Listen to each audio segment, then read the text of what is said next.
Casting the Runes. April 15th, 1900. Dear Sir, I am requested by the Council of the Association to return to you the draft of a paper on the truth of alchemy, which you have been good enough to offer to read at our forthcoming meeting, and to inform you that the Council do not see their way to including it in the programme. I am, yours faithfully, Secretary.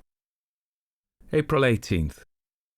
Dear Sir, I am sorry to say that my engagements do not permit of my affording you an interview on the subject of your proposed paper, nor do our laws allow of your discussing the matter with a committee of our council, as you suggest. Please allow me to assure you that the fullest consideration was given to the draft which you submitted, and that it was not declined without having been referred to the judgment of a most competent authority. No personal question, it can hardly be necessary for me to add, can have had the slightest influence on the decision of the Council. Believe me, ut supra. April 20th. The Secretary of the Association begs respectfully to inform Mr. Carswell that it is impossible for him to communicate the name of any person or persons to whom the draft of Mr. Carswell's paper may have been submitted, and further desires to intimate that he cannot undertake to reply to any further letters on this subject. "And who is Mr. Carswell?" inquired the Secretary's wife. She had called at his office and, perhaps unwarrantably, had picked up the last of these 3 letters, which the typist had just brought in. "Why, my dear, just at present Mr. Carswell is a very angry man. But I don't know much about him otherwise, except that he is a person of wealth, his address is Lufford Abbey, Warwickshire, and he's an alchemist, apparently, and wants to tell us all about it, and that's about all. Except that I don't want to meet him for the next week or 2. Now, if you're ready to leave this place, I am." "What have you been doing to make him angry?" asked Mrs. Secretary. "The usual thing, my dear, the usual thing. He sent in a draft of a paper he wanted to read at the next meeting, and we referred it to Edward Dunning, almost the only man in England who knows about these things, and he said it was perfectly hopeless, so we declined it. So Carswell has been pelting me with letters ever since. The last thing he wanted was the name of the man we referred his nonsense to. You saw my answer to that. But don't you say anything about it, for goodness' sake." "I should think not, indeed. Did I ever do such a thing? I do hope, though, he won't get to know that it was poor Mr. Dunning." "Poor Mr. Dunning. I don't know why you call him that. He's a very happy man, is Dunning.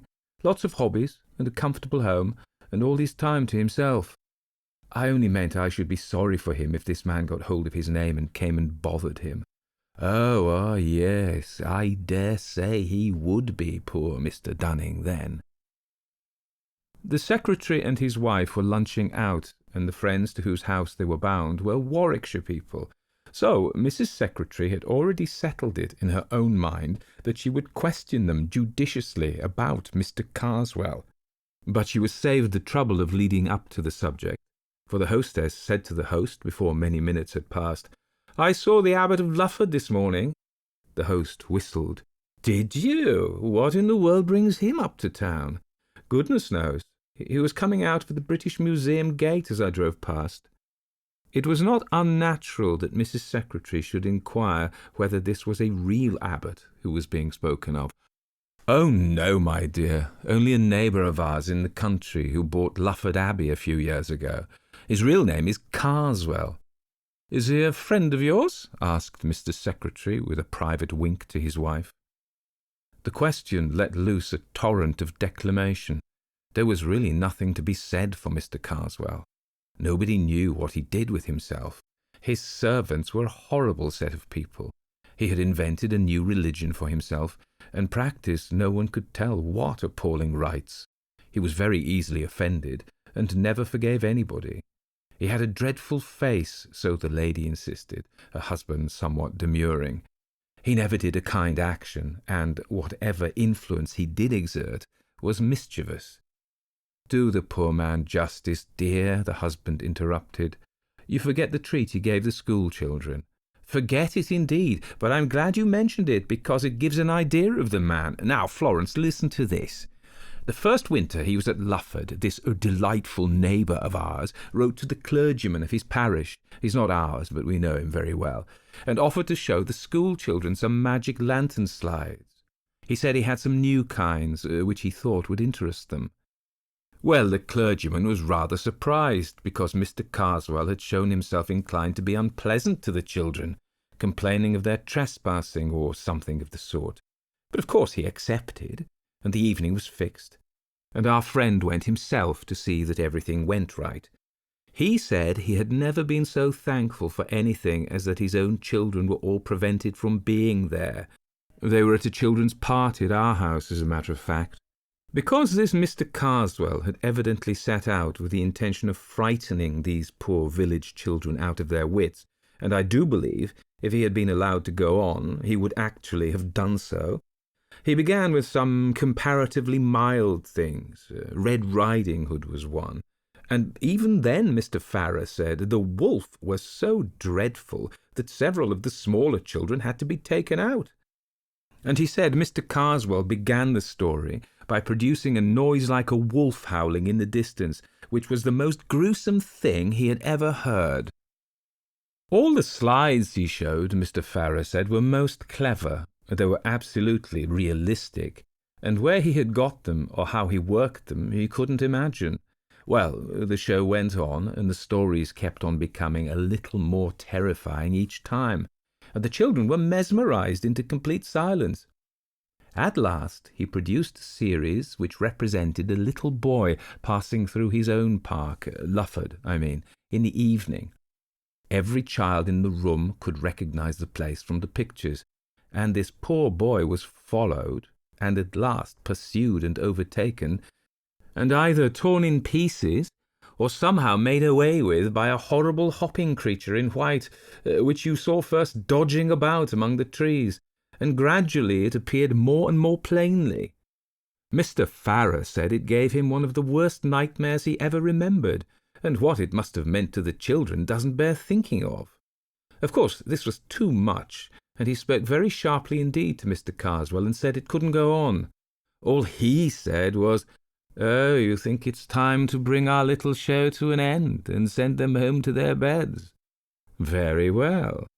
And then, if you please, he switched on another slide, which showed a great mass of snakes, centipedes, and disgusting creatures with wings, and somehow or other he made it seem as if they were climbing out of the picture and getting in amongst the audience, and this was accompanied by a sort of dry rustling noise, which sent the children nearly mad, and of course they stampeded. A good many of them were rather hurt in getting out of the room, and I don't suppose one of them closed an eye that night. There was the most dreadful trouble in the village afterwards. Of course, the mothers threw a good part of the blame on poor Mr. Farrar, and if they could have got past the gates, I believe the fathers would have broken every window in the abbey. Well, now, that's Mr. Carswell. That's the Abbot of Lufford, my dear, and you can imagine how we covered his society. Yes, I think he has all the possibilities of a distinguished criminal, has Carswell, said the host. I should be sorry for anyone who got into his bad books.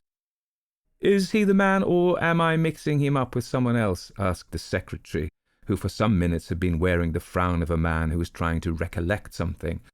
Is he the man who brought out a history of witchcraft some time back, 10 years or more? That's the man. Do you remember the reviews of it? Certainly I do, and what's equally to the point, I knew the author of the most incisive of the lot. So did you. You must remember John Harrington. He was at John's in our time. Oh, very well indeed, though I don't think I saw or heard anything of him between the time I went down and the day I read the account of the inquest on him. Inquest? Said one of the ladies. What has happened to him? Why, what happened was that he fell out of a tree and broke his neck. But the puzzle was, what could have induced him to get up there? It was a mysterious business, I must say. Here was this man, not an athletic fellow, was he, and with no eccentric twist about him that was ever noticed.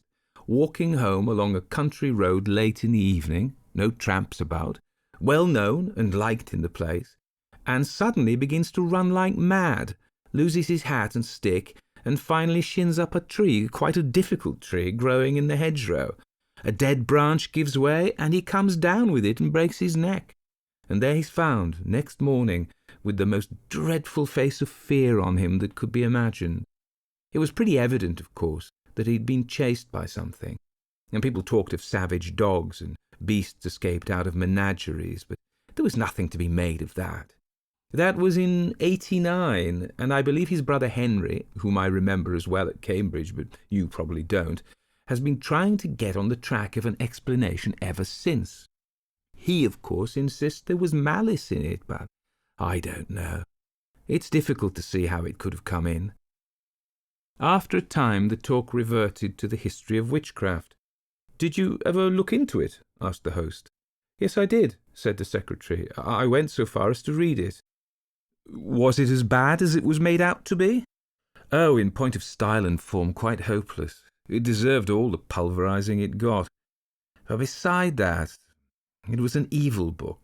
The man believed every word of what he was saying, and I'm very much mistaken if he hadn't tried the greater part of his receipts." "Well, I only remember Harrington's review of it, and I must say if I'd been the author it would have quenched my literary ambition for good. I should never have held up my head again. It hasn't had that effect on the present case, but come, it's 3:30. I must be off." On the way home, the secretary's wife said, "I do hope that horrible man won't find out that Mr. Dunning had anything to do with the rejection of his paper." "I don't think there's much chance of that," said the secretary. "Dunning won't mention it himself, for these matters are confidential, and none of us will for the same reason. Carswell won't know his name, for Dunning hasn't published anything on the same subject yet. The only danger is that Carswell might find out, if he was to ask the British Museum people, who was in the habit of consulting alchemical manuscripts. I can't very well tell them not to mention Dunning, can I? It would set them talking at once. Let's hope it won't occur to him." However, Mr. Carswell was an astute man. This much is in the way of prologue. On an evening, rather later in the same week, Mr. Edward Dunning was returning from the British Museum, where he had been engaged in research, to the comfortable house in the suburb where he lived alone, tended by two excellent women who had long been with him. There is nothing to be added by way of description of him to what we have heard already. Let us follow him as he takes his sober course homewards. A train took him to within a mile or two of his house, and an electric tram a stage farther. The line ended at a point some 300 yards from his front door. He had had enough of reading when he got into the car, and indeed the light was not such as to allow him to do more than study the advertisements on the panes of glass that faced him as he sat. As was not unnatural, the advertisements in this particular line of cars were objects of his frequent contemplation, and, with the possible exception of the brilliant and convincing dialogue between Mr. Lampler and an eminent K.C. on the subject of pyretic saline, none of them afforded much scope to his imagination. I am wrong. There was one, at the corner of the car farthest from him, which did not seem familiar. It was in blue letters on a yellow ground, and all that he could read of it was a name, John Harrington, and something like a date. It could be of no interest to him to know more, but for all that, as the car emptied, he was just curious enough to move along the seat until he could read it well. He felt, to a slight extent, repaid for his trouble. The advertisement was not of the usual type. It ran thus: "In memory of John Harrington, F.S.A., of the Laurels, Ashbrook, died September 18th, 1889. 3 months were allowed." The car stopped. Mr. Dunning, still contemplating the blue letters on the yellow ground, had to be stimulated to rise by a word from the conductor. "I beg your pardon," he said. "I was looking at that advertisement. It's a very odd one, isn't it?" The conductor read it slowly. "Well, my word," he said. "I never seen that one before. Well, that is a cure, ain't it? Someone been up to their jokes here, I should think." He got out a duster and applied it, not without saliva, to the pane, and then to the outside. "No," he said, returning, "that ain't no transfer. Seems to me as if it were regular in the glass.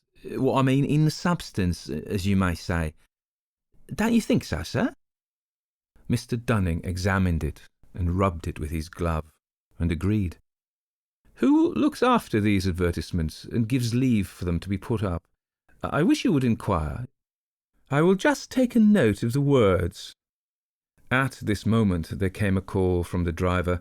"Look alive, George, time's up." All right, it's something else what's up at this end. You come and look at this here glass." "What's gone with the glass?" said the driver, approaching. "Well, and who's Harrington? What's this all about?" "I was just asking who was responsible for putting the advertisements up in your cars, and saying it would be as well to make some inquiry about this one." "Well, sir, that's all done at the company's office, that work is. It's our Mr. Timms, I believe, looks into that. When we put up tonight, I'll leave word, and perhaps I'll be able to tell you tomorrow, if you happen to be coming this way." This was all that passed that evening. Mr. Dunning did just go to the trouble of looking up Ashbrook, and found that it was in Warwickshire. The next day he went to town again. The car, it was the same car, was too full in the morning to allow of his getting a word with the conductor. He could only be sure that the curious advertisement had been made away with. The close of the day brought a further element of mystery into the transaction. He had missed the tram, or else preferred walking home. But at a rather late hour, while he was at work in his study, one of the maids came to say that two men from the tramways were very anxious to speak to him. This was a reminder of the advertisement, which he had, he says, nearly forgotten. He had the men in. They were the conductor and driver of the car, and when the matter of refreshment had been attended to, asked what Mr. Timms had to say about the advertisement. "Well, sir, that's what we took the liberty to step round about," said the conductor. "Mr. Timms, he give William here the rough side of his tongue about that. According to him, there weren't no advertisement of that description sent in, nor ordered, nor paid for, nor put up, nor nothing, let alone not being there, and we was playing the fool, taking up his time. Well, I says, if that's the case, all I ask of you, Mr. Timms, I says, is to take a look at it for yourself, I says. Of course, if it ain't there, I says, you may take and call me what you like. Right, he says, I will. And we went straight off. Now, I leave it to you, sir, if that ad, as we term 'em, with Harrington on it, weren't as plain as ever you see anything, blue letters on yellow glass, and as I says at the time, and you bore me out, regular in the glass, 'cause if you remember, you recollected me swabbing it with my duster. To be sure I do, quite clearly. Well, you may say, well, I don't think. Mr. Timms, he gets into the car with a light. No, he told William to hold the light outside. Now, he says, where's your precious ad, what we've heard so much about? Here it is, I says, Mr. Timms, and laid my hand on it. The conductor paused. Well, said Mr. Dunning, it was gone, I suppose. Broken. Broke? Not it. There weren't, if you believe me, no more trace of them letters, blue letters as they was, on that piece of glass. Then, well, it's no good me talking.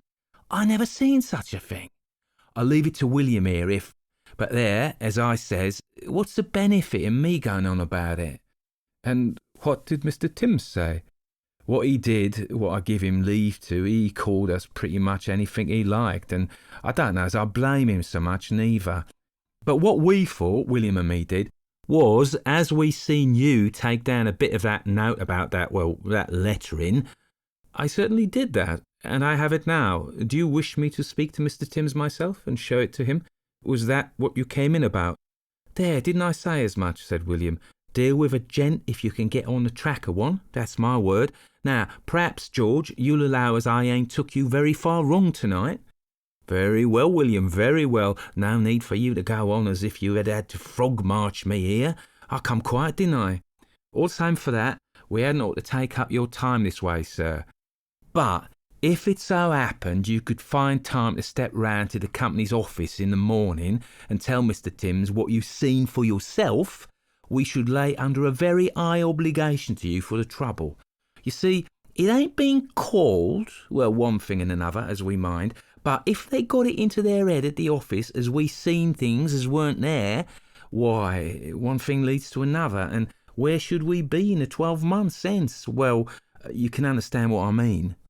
Amid further elucidations of the proposition, George, conducted by William, left the room.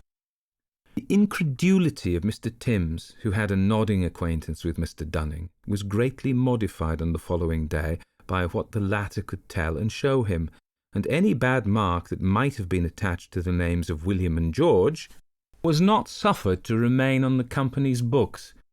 But explanation there was none.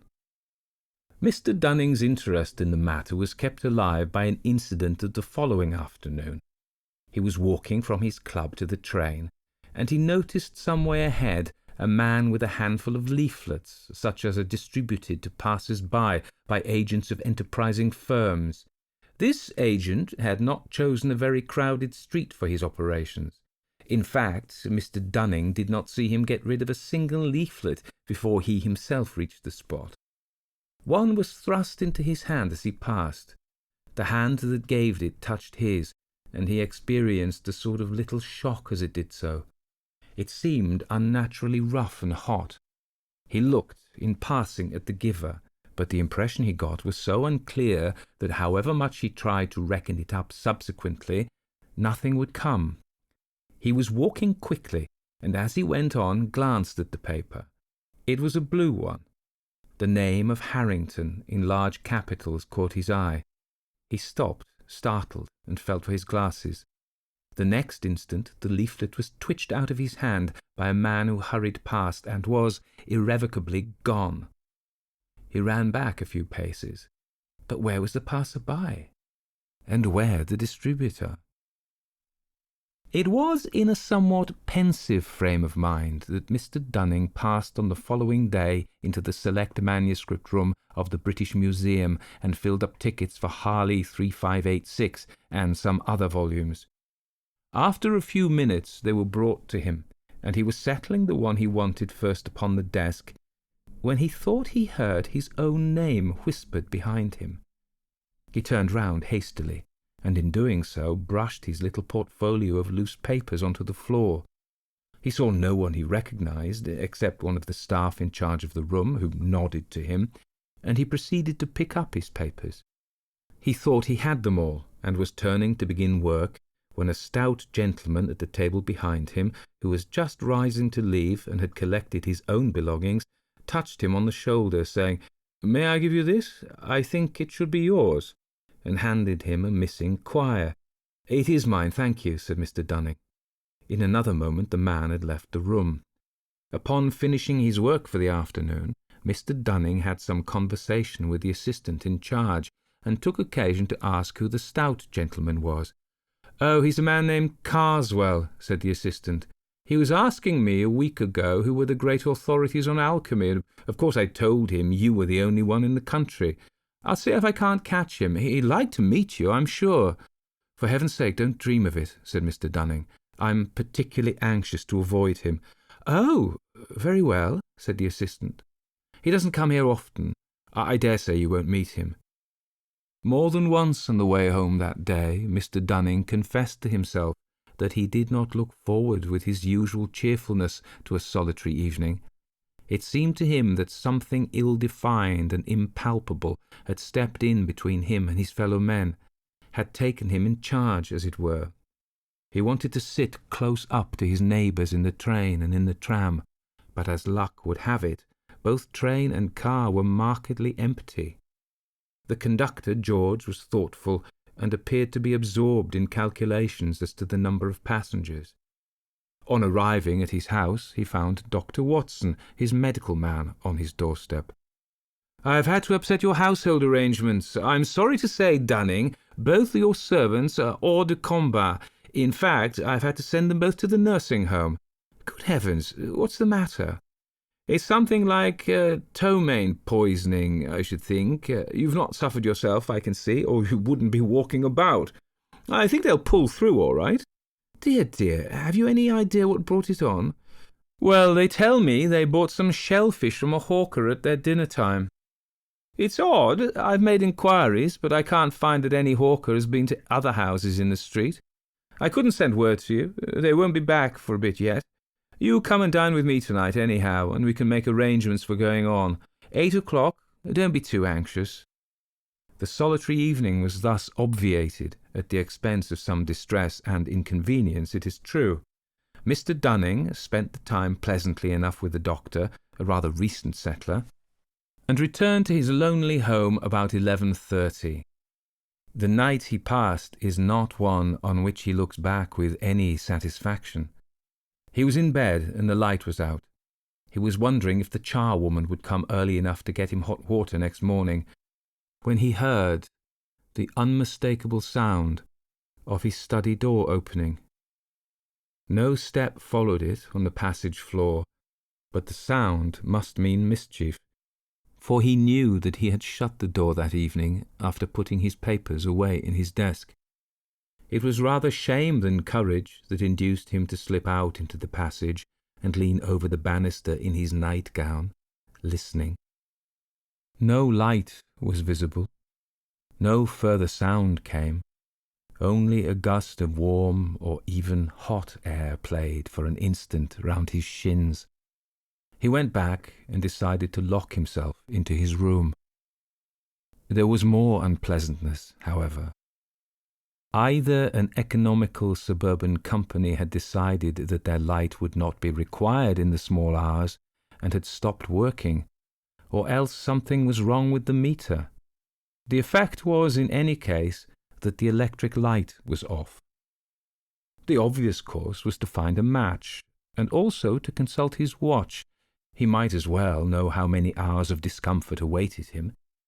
So he put his hand into the well-known nook under the pillow, only it did not get so far.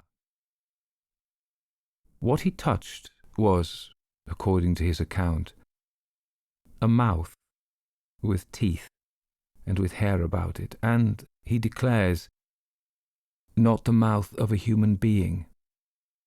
I do not think it is any use to guess what he said or did, but he was in a spare room, with the door locked, and his ear to it before he was clearly conscious again.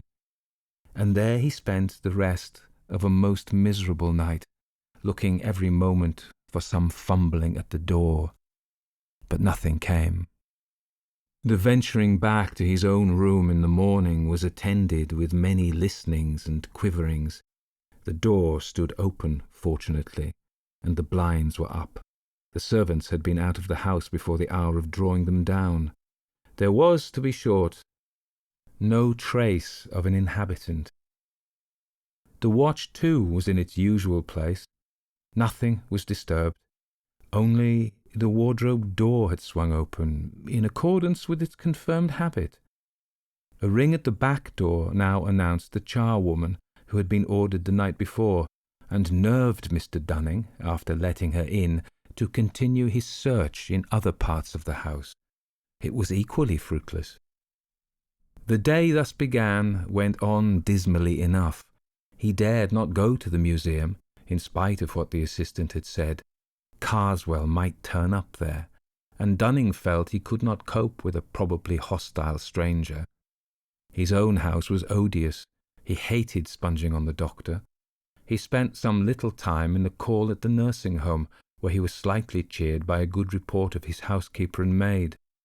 Towards lunchtime, he betook himself to his club, again experiencing a gleam of satisfaction at seeing the secretary of the association. At luncheon, Dunning told his friend the more material of his woes, but could not bring himself to speak of those that weighed most heavily on his spirits.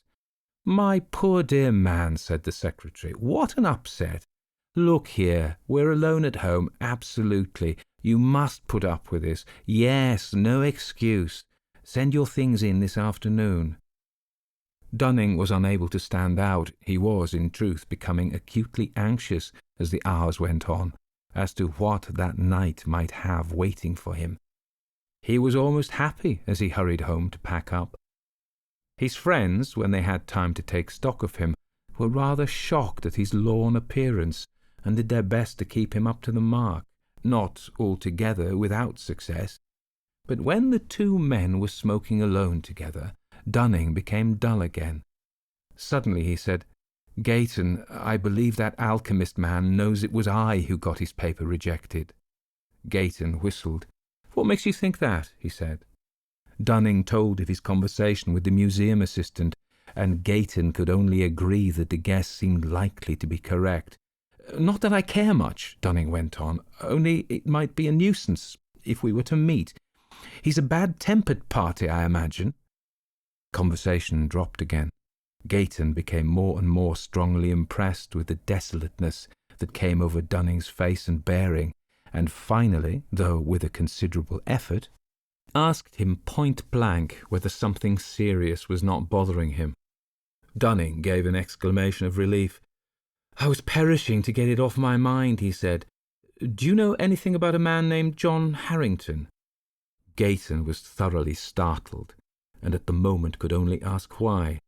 Then the complete story of Dunning's experiences came out, what had happened in the tram-car, in his own house, and in the street, the troubling of spirit that had crept over him and still held him, and he ended with the question he had begun with. Gayton was at a loss how to answer him. To tell the story of Harrington's end would perhaps be right, only Dunning was in a nervous state. The story was a grim one, and he could not help asking himself whether there were not a connecting link between these two cases in the person of Carswell. It was a difficult concession for a scientific man, but it could be eased by the phrase hypnotic suggestion. In the end, he decided that his answer tonight should be guarded. He would talk the situation over with his wife. So he said that he had known Harrington at Cambridge, and believed he had died suddenly in 1889, adding a few details about the man and his published work. He did talk over the matter with Mrs. Gayton, and, as he had anticipated, she leapt at once to the conclusion which had been hovering before him. It was she who reminded him of the surviving brother, Henry Harrington, and she also who suggested that he might be got hold of by means of their hosts of the day before. "He might be a hopeless crank," objected Gayton. "That could be ascertained from the Bennets, who knew him," Mrs. Gayton retorted, and she undertook to see the Bennets the very next day. It is not necessary to tell in further detail the steps by which Henry Harrington and Dunning were brought together. The next scene that does require to be narrated is a conversation that took place between the two. Dunning had told Harrington of the strange ways in which the dead man's name had been brought before him, and had said something besides of his own subsequent experiences.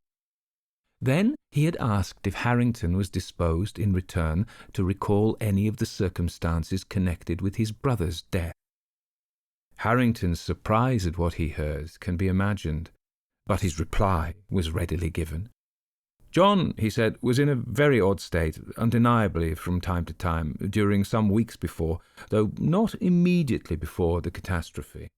There were several things. The principal notion he had was that he thought he was being followed. No doubt he was an impressionable man, but he never had such fancies as this before. I cannot get it out of my mind that there was ill will at work, and that what you tell me about yourself reminds me very much of my brother. Can you think of any possible connecting link?" "There's just one that has been taking shape vaguely in my mind. I've been told that your brother reviewed a book very severely not long before he died, and just lately I have happened to cross the path of the man who wrote that book in a way he would resent. Don't tell me that the man was called Carswell." "Why not? That is exactly his name." Henry Harrington leapt back. That is final to my mind. Now I must explain further. From something he said, I feel sure that my brother John was beginning to believe, very much against his will, that Carswell was at the bottom of his trouble. I want to tell you what seems to me to have a bearing on the situation. My brother was a great musician and used to run up to concerts in town. He came back 3 months before he died from one of these and gave me his programme to look at, an analytical programme. He always kept them. I nearly missed this one, he said. I suppose I must have dropped it. Anyhow, I was looking for it under my seat and in my pockets and so on, and my neighbour offered me his, said, might he give it to me, as he had no further use for it, and he went away just afterwards. I don't know who he was, a stout, clean-shaven man. I should have been sorry to miss it, of course. I could have bought another, but this cost me nothing. At another time he told me that he had been very uncomfortable, both on the way to his hotel and during the night. I piece things together now in thinking it over. Then, not very long after, he was going over these programmes, putting them in order to have them bound up, and in this particular one, which, by the way, I had hardly glanced at, he found quite near the beginning a strip of paper with some very odd writing on it in red and black, most carefully done.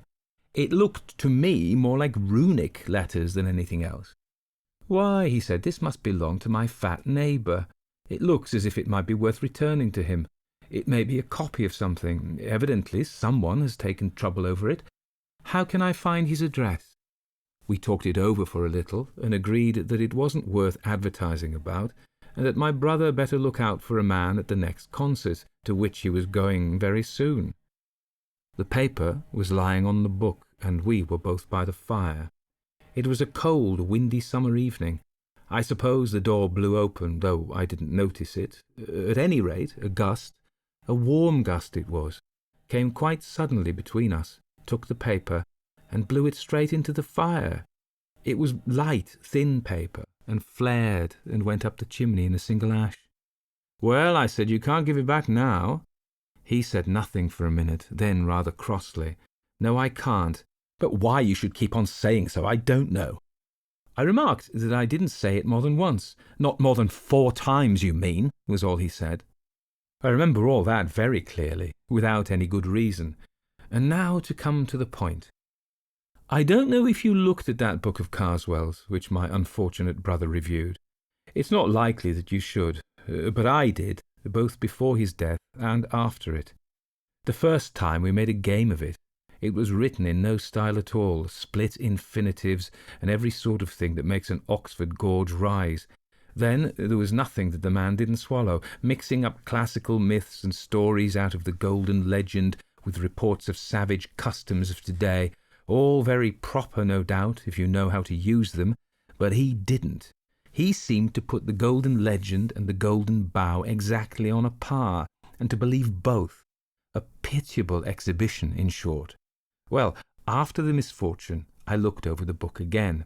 It was no better than before, but the impression which it left this time on my mind was different.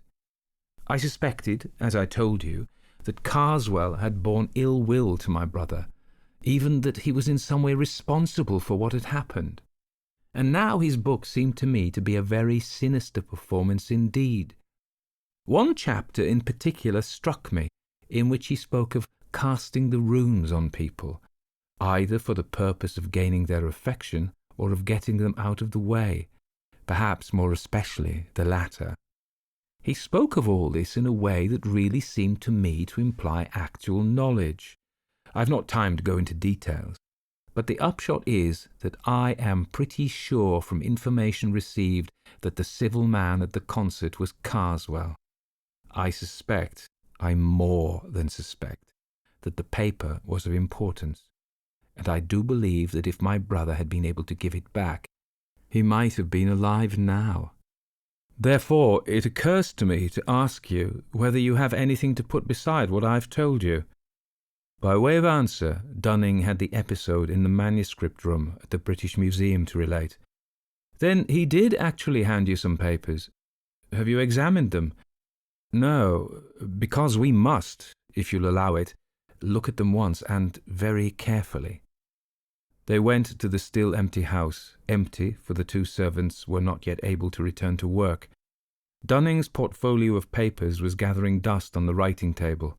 In it were the quires of small-sized scribbling paper which he used for his transcripts, and from one of these, as he took it up, there slipped and fluttered out into the room with uncanny quickness a strip of thin, light paper. The window was open, but Harrington slammed it to just in time to intercept the paper, which he caught. "I thought so," he said. "It might be the identical thing that was given to my brother. You'll have to look out, Dunning. This may mean something quite serious for you." A long consultation took place.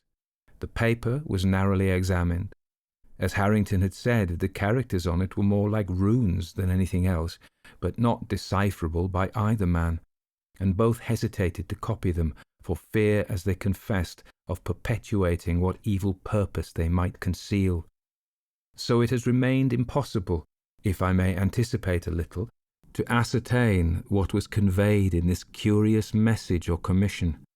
Both Dunning and Harrington were convinced that it had the effect of bringing its possessors into very undesirable company, that it must be returned to the source whence it came, they were agreed, and further, that the only safe and certain way was that of personal service, and here contrivance would be necessary, for Dunning was known by sight to Carswell. He must, for one thing, alter his appearance by shaving his beard, but then might not the blow fall first? Harrington thought they could time it. He knew the date of the concert at which the black spot had been put on his brother. It was June 18th. The death had followed on September 18th. Dunning reminded him that 3 months had been mentioned on the inscription on the car window. "Perhaps," he added, with a cheerless laugh, "mine may be a bill at 3 months too. I believe I can fix it by my diary. Yes, April 23rd was the day at the museum. That brings us to July 23rd. Now, you know it becomes extremely important to me to know anything you'll tell me about the progress of your brother's trouble, if it is possible for you to speak of it." "Of course. Well, the sense of being watched whenever he was alone was the most distressing thing to him. After a time, I took to sleeping in his room, and he was better for that. Still, he talked a great deal in his sleep." "What about? Is it wise to dwell on that, at least before things are straightened out?" "I think not. But I can tell you this. 2 things came for him by post during those weeks, both with a London postmark, and addressed in a commercial hand. One was a woodcut of Buick's, roughly torn out of the page, on which shows a moonlit road, and a man walking along it, followed by an awful demon creature. Under it were written the lines out of the Ancient Mariner, which I suppose the cut illustrates, about one who, having once looked round, walks on, and turns no more his head, because he knows a frightful fiend doth close behind him tread. The other was a calendar, such as tradesmen often send. My brother paid no attention to this, but I looked at it after his death. I found that everything after September the 18th had been torn out. You may be surprised at his having gone out alone the evening he was killed, but the fact is that during the last 10 days or so of his life he had been quite free from the sense of being followed or watched. The end of the consultation was this. Harrington, who knew a neighbour of Carswell's, thought he saw a way of keeping a watch on his movements. It would be Dunning's part to be in readiness to try to cross Carswell's path at any moment, to keep the paper safe and in a place of ready access. They parted. The next weeks were no doubt a severe strain upon Dunning's nerves. The intangible barrier which had seemed to rise about him on the day when he received the paper gradually developed into a brooding blackness that cut him off from the means of escape to which one might have thought he might resort. No one was at hand who was likely to suggest them to him, and he seemed robbed of all initiative.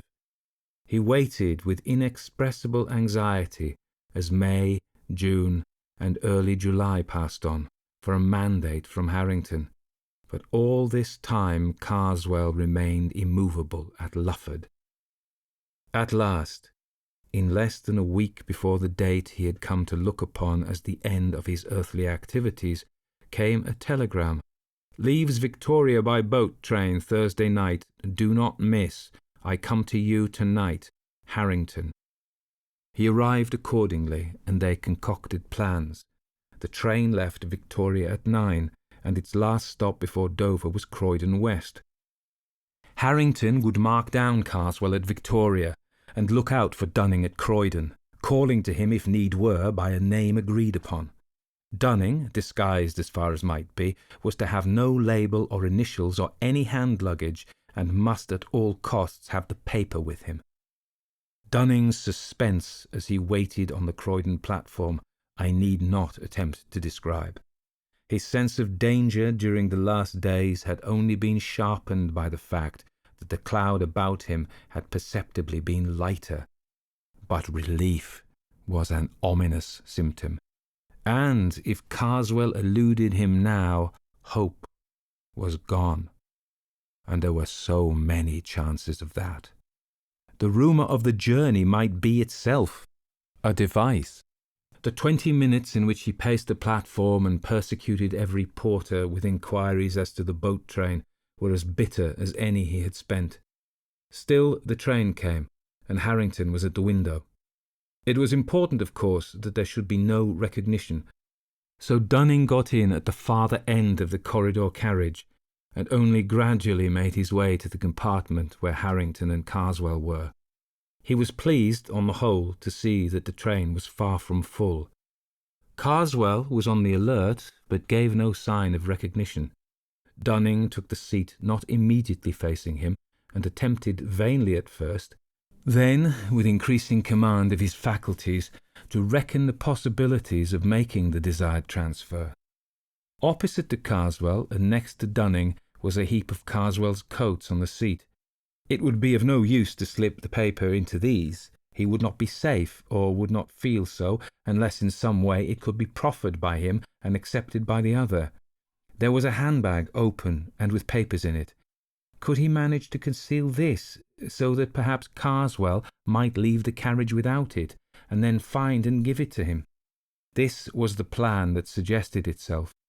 If he could only have counselled with Harrington, but that could not be. The minutes went on. More than once Carswell rose and went out into the corridor. The second time Dunning was on the point of attempting to make the bag fall off the seat, but he caught Harrington's eye and read in it a warning. Carswell, from the corridor, was watching, probably to see if the two men recognized each other. He returned, but was evidently restless, and when he rose the third time, hope dawned, for something did slip off his seat and fall with hardly a sound onto the floor. Carswell went out once more, and passed out of range of the corridor window. Dunning picked up what had fallen, and saw that the key was in his hands in the form of one of Cook's ticket cases, with tickets in it. These cases have a pocket in the cover, and within a very few seconds the paper, of which we have heard, was in the pocket of this one. To make the operation more secure, Harrington stood in the doorway of the compartment and fiddled with the blind. It was done, and done at the right time, for the train was now slowing down towards Dover. In a moment more, Carswell re-entered the compartment. As he did so, Dunning, managing, he knew not how, to suppress the tremble in his voice, handed him the ticket case, saying, "May I give you this, sir? I believe it's yours."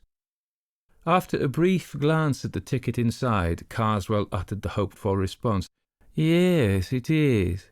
Much obliged to you, sir," and he placed it in his breast pocket. Even in the few moments that remained, moments of tense anxiety, for they knew not to what a premature finding of the paper might lead, both men noticed that the carriage seemed to darken about them and to grow warmer, that Carswell was fidgety and depressed, that he drew the heap of loose coats near to him and cast it back as if it repelled him, and that he then sat upright and glanced anxiously at both.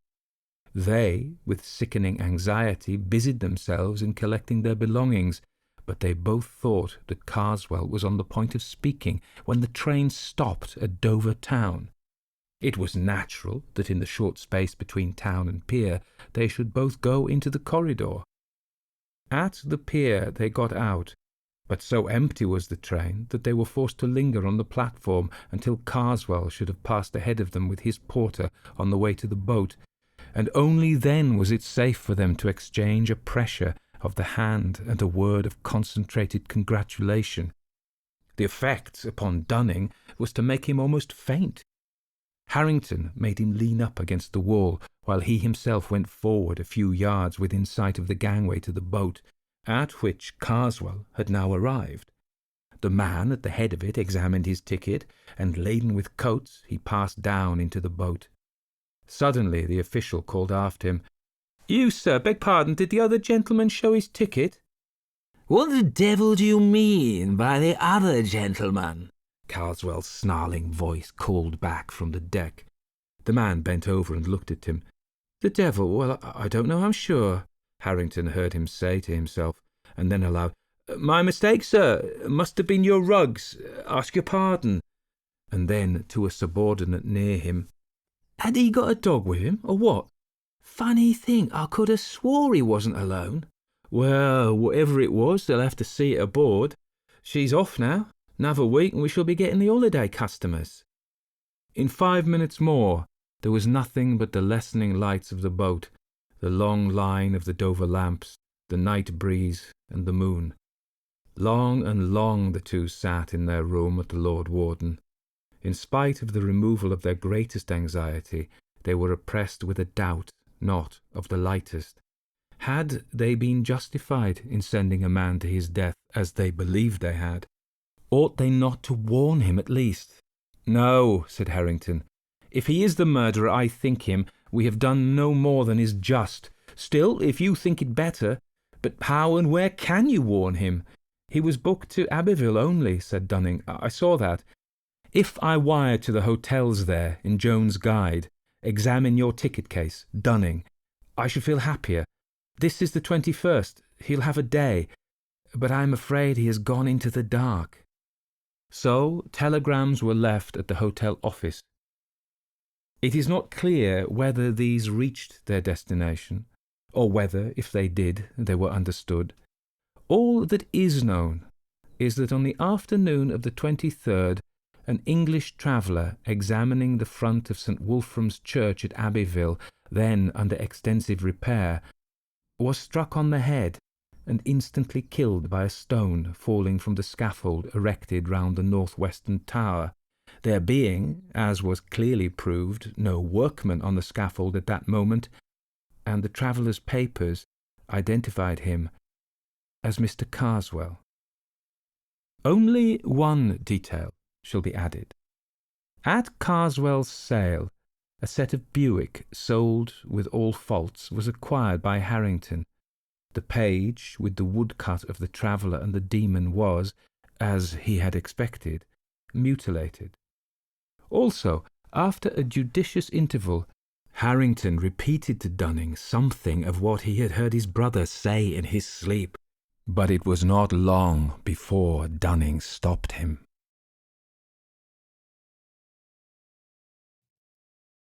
The empty house. Certain houses, like certain persons, manage somehow to proclaim at once their character for evil. In the case of the latter, no particular feature need betray them. They may boast an open countenance, an ingenuous smile, and yet a little of their company leaves the unalterable conviction that there is something radically amiss with their being, that they are evil.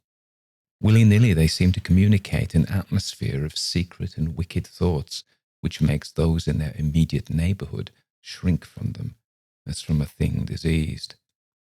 And perhaps with houses the same principle is operative, and it is the aroma of evil deeds committed under a particular roof long after the actual doers have passed away that makes the goose-flesh come and the hair rise. Something of the original passion of the evildoer and of the horror felt by his victim enters the heart of the innocent watcher, and he becomes suddenly conscious of tingling nerves creeping skin, and a chilling of the blood. He is terror-stricken, without apparent cause. There was manifestly nothing in the external appearance of this particular house to bear out the tales of the horror that was said to reign within. It was neither lonely nor unkempt. It stood crowded into a corner of the square and looked exactly like the houses on either side of it. It had the same number of windows as its neighbours, the same balcony overlooking the gardens, the same white steps leading up to the heavy black front door, and in the rear there was the same narrow strip of green with neat box borders running up to the wall that divided it from the backs of the adjoining houses. Apparently, too, the number of chimney pots on the roof was the same, the breadth and angle of the eaves, and even the height of the dirty area railings. And yet this house in the square, that seemed precisely similar to its 50 ugly neighbours, was, as a matter of fact, entirely different. Horribly different. Wherein lay this marked, invisible difference is impossible to say. It cannot be ascribed wholly to the imagination, because persons who had spent some time in the house, knowing nothing of the facts, had declared positively that certain rooms were so disagreeable they would rather die than enter them again, and that the atmosphere of the whole house produced in them symptoms of a genuine terror, while the series of innocent tenants who had tried to live in it and been forced to decamp at the shortest possible notice was indeed little less than a scandal in the town. When Shorthouse arrived to pay a weekend visit to his Aunt Julia in her little house on the seafront at the other end of the town, he found her charged to the brim with mystery and excitement. He had only received her telegram that morning, and he had come anticipating boredom, but the moment he touched her hand and kissed her apple-skin wrinkled cheek, he caught the first wave of her electrical condition. The impression deepened when he learned that there were to be no other visitors, and that he had been telegraphed for with a very special object. Something was in the wind, and the something would doubtless bear fruit, for this elderly spinster aunt with a mania for psychical research had brains as well as willpower, and by hook or by crook she usually managed to accomplish her ends. The revelation was made soon after tea, when she sidled close up to him as they paced slowly along the seafront in the dusk. "I've got the keys," she announced in a delighted yet half-awesome voice. "Got them till Monday." "The keys of the bathing machine, or?" he asked innocently, looking from the sea to the town. Nothing brought her so quickly to the point as feigning stupidity. "Neither," she whispered. "I've got the keys of the haunted house in the square, and I'm going there tonight." Shorthouse was conscious of the slightest possible tremor down his back. He dropped his teasing tone. Something in her voice and manner thrilled him. She was in earnest. "But you can't go alone," he began. "That's why I wired for you," she said with decision. He turned to look at her. The ugly, lined, enigmatical face was alive with excitement.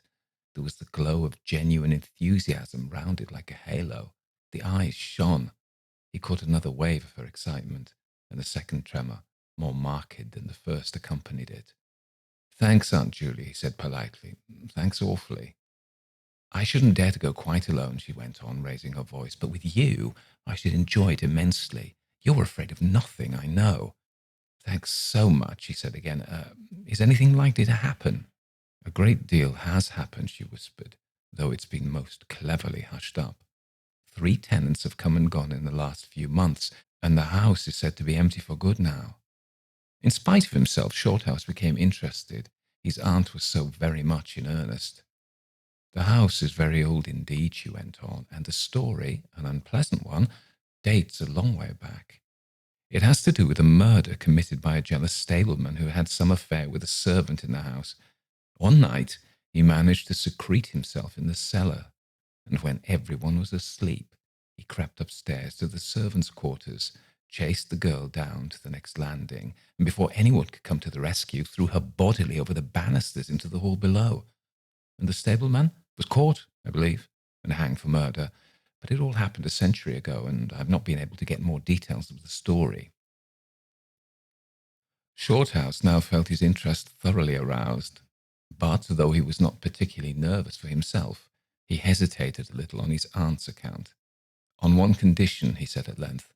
Nothing will prevent me going, she said firmly, but I may as well hear your condition, that you guarantee your power of self-control if anything really horrible happens. I mean, that you're sure you won't get too frightened. Jim, she said scornfully, I'm not young, I know, nor are my nerves, but with you, I should be afraid of nothing in the world. This, of course, settled it, for Shorthouse had no pretensions to being other than a very ordinary young man, and an appeal to his vanity was irresistible. He agreed to go.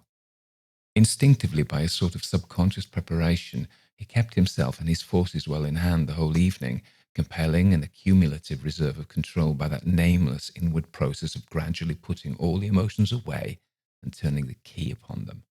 A process difficult to describe, but wonderfully effective, as all men who have lived through severe trials of the inner man well understand.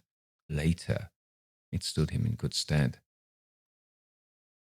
But it was not until 10:30, when they stood in the hall, well in the glare of friendly lamps and still surrounded by comforting human influences, that he had to make the first call upon this store of collected strength. For once the door was closed, and he saw the deserted, silent street stretching away white in the moonlight before them, it came to him clearly that the real test that night would be in dealing with two fears instead of one. He would have to carry his aunt's fear as well as his own, and as he glanced down at her sphinx-like countenance and realized that it might assume no pleasant aspect in a rush of real terror, he felt satisfied with only one thing in the whole adventure, that he had confidence in his own will and power to stand against any shock that might come. Slowly they walked along the empty streets of the town. A bright autumn moon silvered the roofs, casting deep shadows. There was no breath of wind, and the trees in the formal gardens by the seafront watched them silently as they passed along. To his aunt's occasional remarks, Shorthouse made no reply, realizing that she was simply surrounding herself with mental buffers, saying ordinary things to prevent herself thinking of extraordinary things. Few windows showed lights, and from scarcely a single chimney came smoke or sparks. Shorthouse had already begun to notice everything, even the smallest details. Presently they stopped at the street corner and looked up at the name on the side of the house full in the moonlight, and with one accord, but without remark, turned into the square and crossed over to the side of it that lay in shadow. The number of the house is 13, whispered a voice at his side. And neither of them made the obvious reference, but passed along the broad sheet of moonlight and began to march up the pavement in silence. It was about halfway up the square that Shorthouse felt an arm slipped quietly but significantly into his own, and knew then that their adventure had begun in earnest, and that his companion was already yielding imperceptibly to the influences against them. She needed support. A few minutes later they stopped before a tall, narrow house that rose before them into the night, ugly in shape and painted a dingy white. Shutterless windows without blinds stared down upon them, shining here and there in the moonlight. There were weather streaks in the wall and cracks in the paint, and the balcony bulged out from the first floor a little unnaturally. But beyond this generally forlorn appearance of an unoccupied house, there was nothing at first sight to single out this particular mansion, for the evil character it had most certainly acquired. Taking a look over their shoulders to make sure they had not been followed, they went boldly up the steps and stood against the huge black door that fronted them forbiddingly. But the first wave of nervousness was now upon them, and Shorthouse fumbled a long time with the key before he could fit it into the lock at all. For a moment, if truth be told, they both hoped it would not open, for they were a prey to various unpleasant emotions as they stood there on the threshold of their ghostly adventure. Shorthouse, shuffling with the key and hampered by the steady weight on his arm, certainly felt the solemnity of the moment. It was as if the whole world, for all experience, seemed at that instant concentrated in his own consciousness, were listening to the grating noise of that key. A stray puff of wind wandering down the empty street woke a momentary rustling in the trees behind them, but otherwise this rattling of the key was the only sound audible.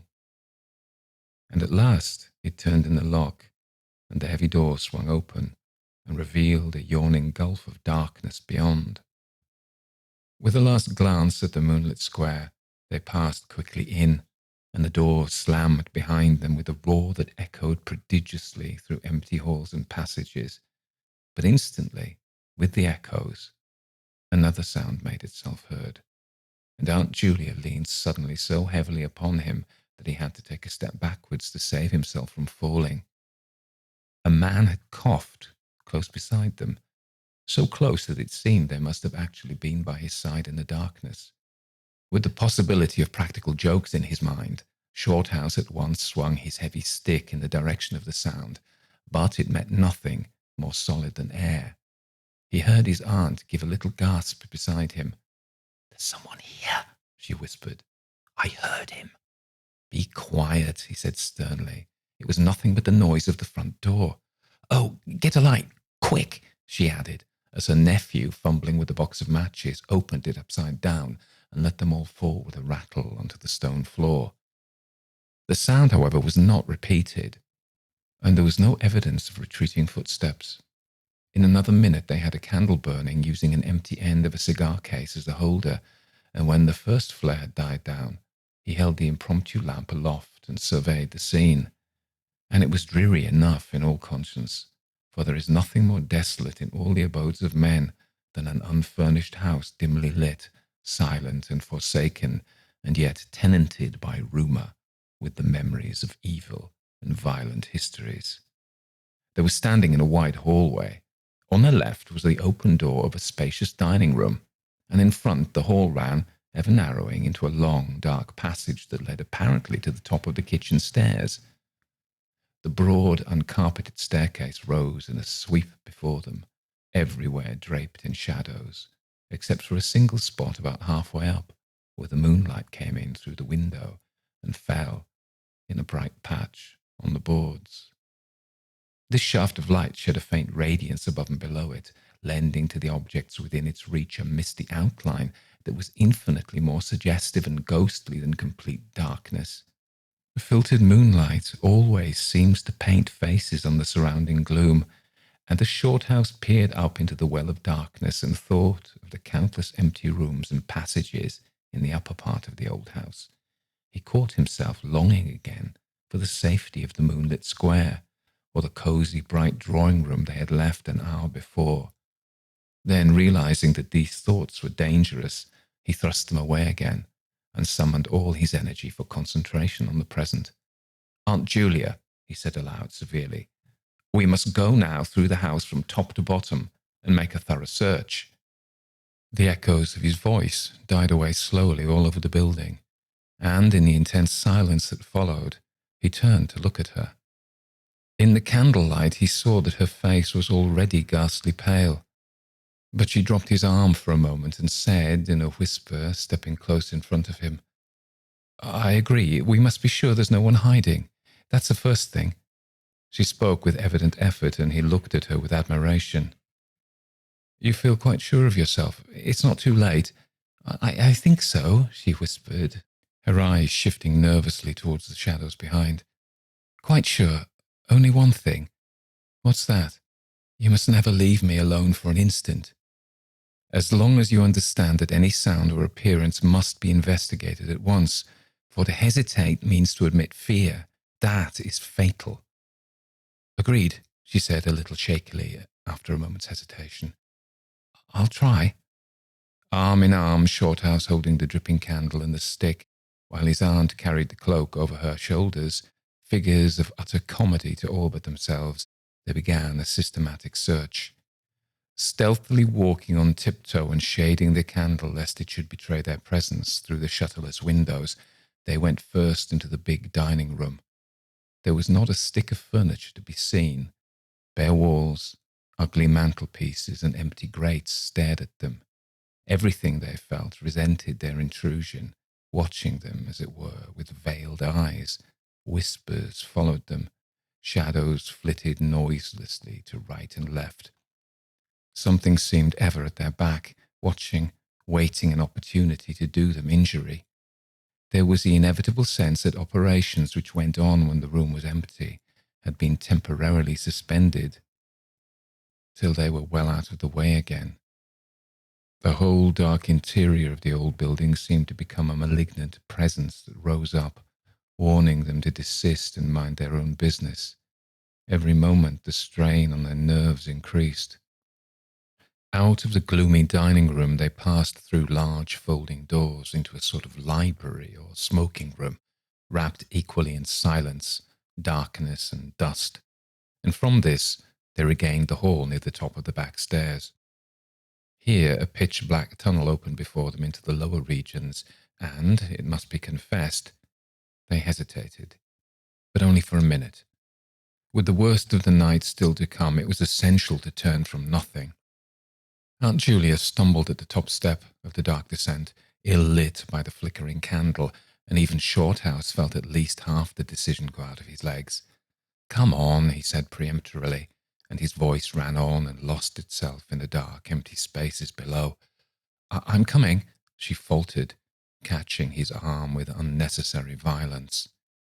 They went a little unsteadily down the stone steps, a cold, damp air meeting them in the face, close and malodorous. The kitchen, into which the stairs led along a narrow passage, was large, with a lofty ceiling. Several doors opened out of it, some into cupboards with empty jars still standing on the shelves, and others into horrible little ghostly back offices, each colder and less inviting than the last. Black beetles scurried over the floor, and once, when they knocked against a deal table standing in a corner, something about the size of a cat jumped down with a rush and fled, scampering across the stone floor into the darkness. Everywhere there was a sense of recent occupation, an impression of sadness and gloom. Leaving the main kitchen, they next went towards the scullery.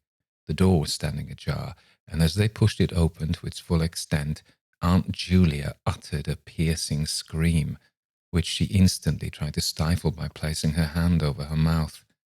For a second, Shorthouse stood stock still, catching his breath. He felt as if his spine had suddenly become hollow, and someone had filled it with particles of ice. Facing them, directly in the way between the doorposts, stood the figure of a woman. She had dishevelled hair and wildly staring eyes, and her face was terrified and white as death. She stood there motionless for the space of a single second. Then the candle flickered, and she was gone utterly, and the door framed nothing but empty darkness. "Only the beastly jumping candlelight," he said quickly in a voice that sounded like someone else's, and was only half under control. "Come on, Aunt, there's nothing there." He dragged her forward. With a clattering of feet and a great appearance of boldness, they went on, but over his body the skin moved as if crawling ants covered it, and he knew by the weight on his arm that he was supplying the force of locomotion for two. The scullery was cold, bare and empty, more like a large prison cell than anything else. They went around it, tried the door into the yard and the windows, but found them all fastened securely. His aunt moved beside him like a person in a dream. Her eyes were tightly shut, and she seemed merely to follow the pressure of his arm. Her courage filled him with amazement. At the same time, he noticed that a certain odd change had come over her face, a change which somehow evaded his power of analysis. "There's nothing here, Auntie," he repeated aloud quickly.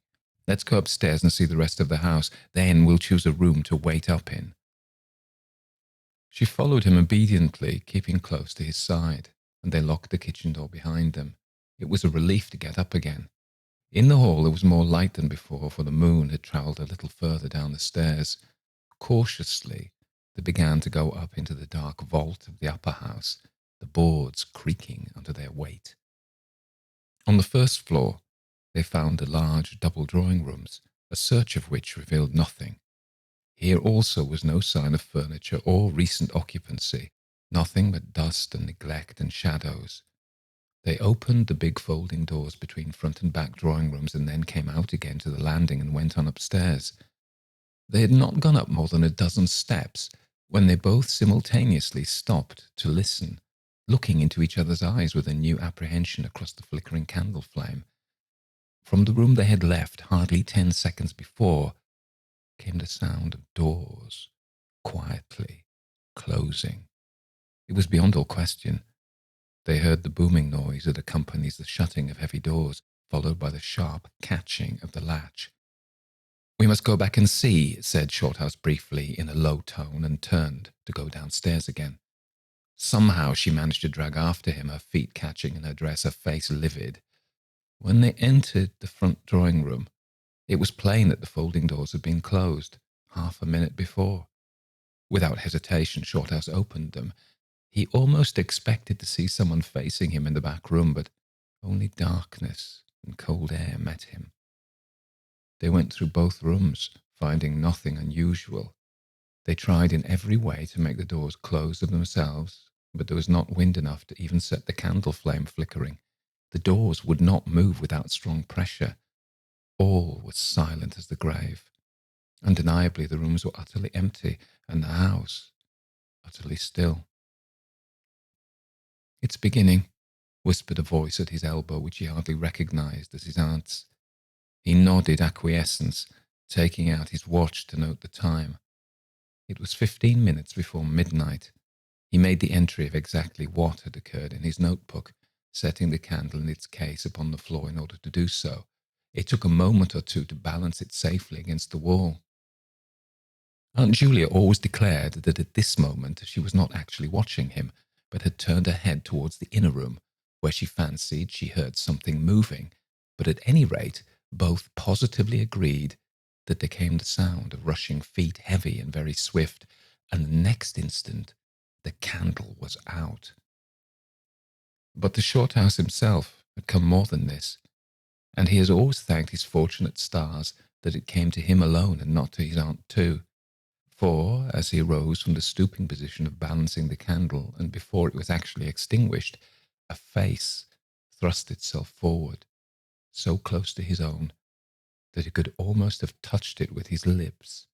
It was a face working with passion, a man's face, dark, with thick features and angry, savage eyes.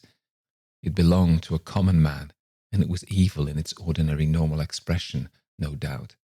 But as he saw it, alive with intense, aggressive emotion, it was a malignant and terrible human countenance.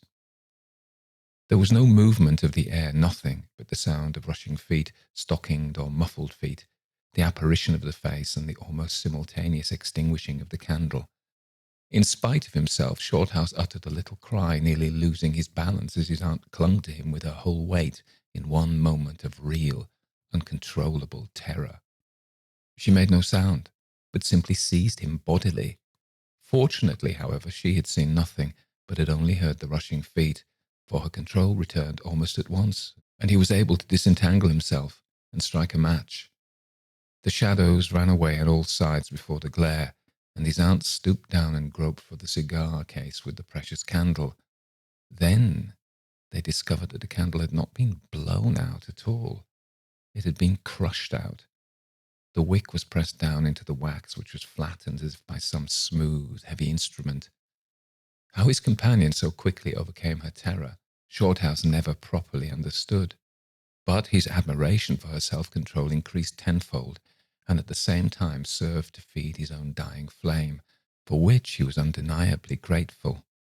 Equally inexplicable to him was the evidence of physical force they had just witnessed.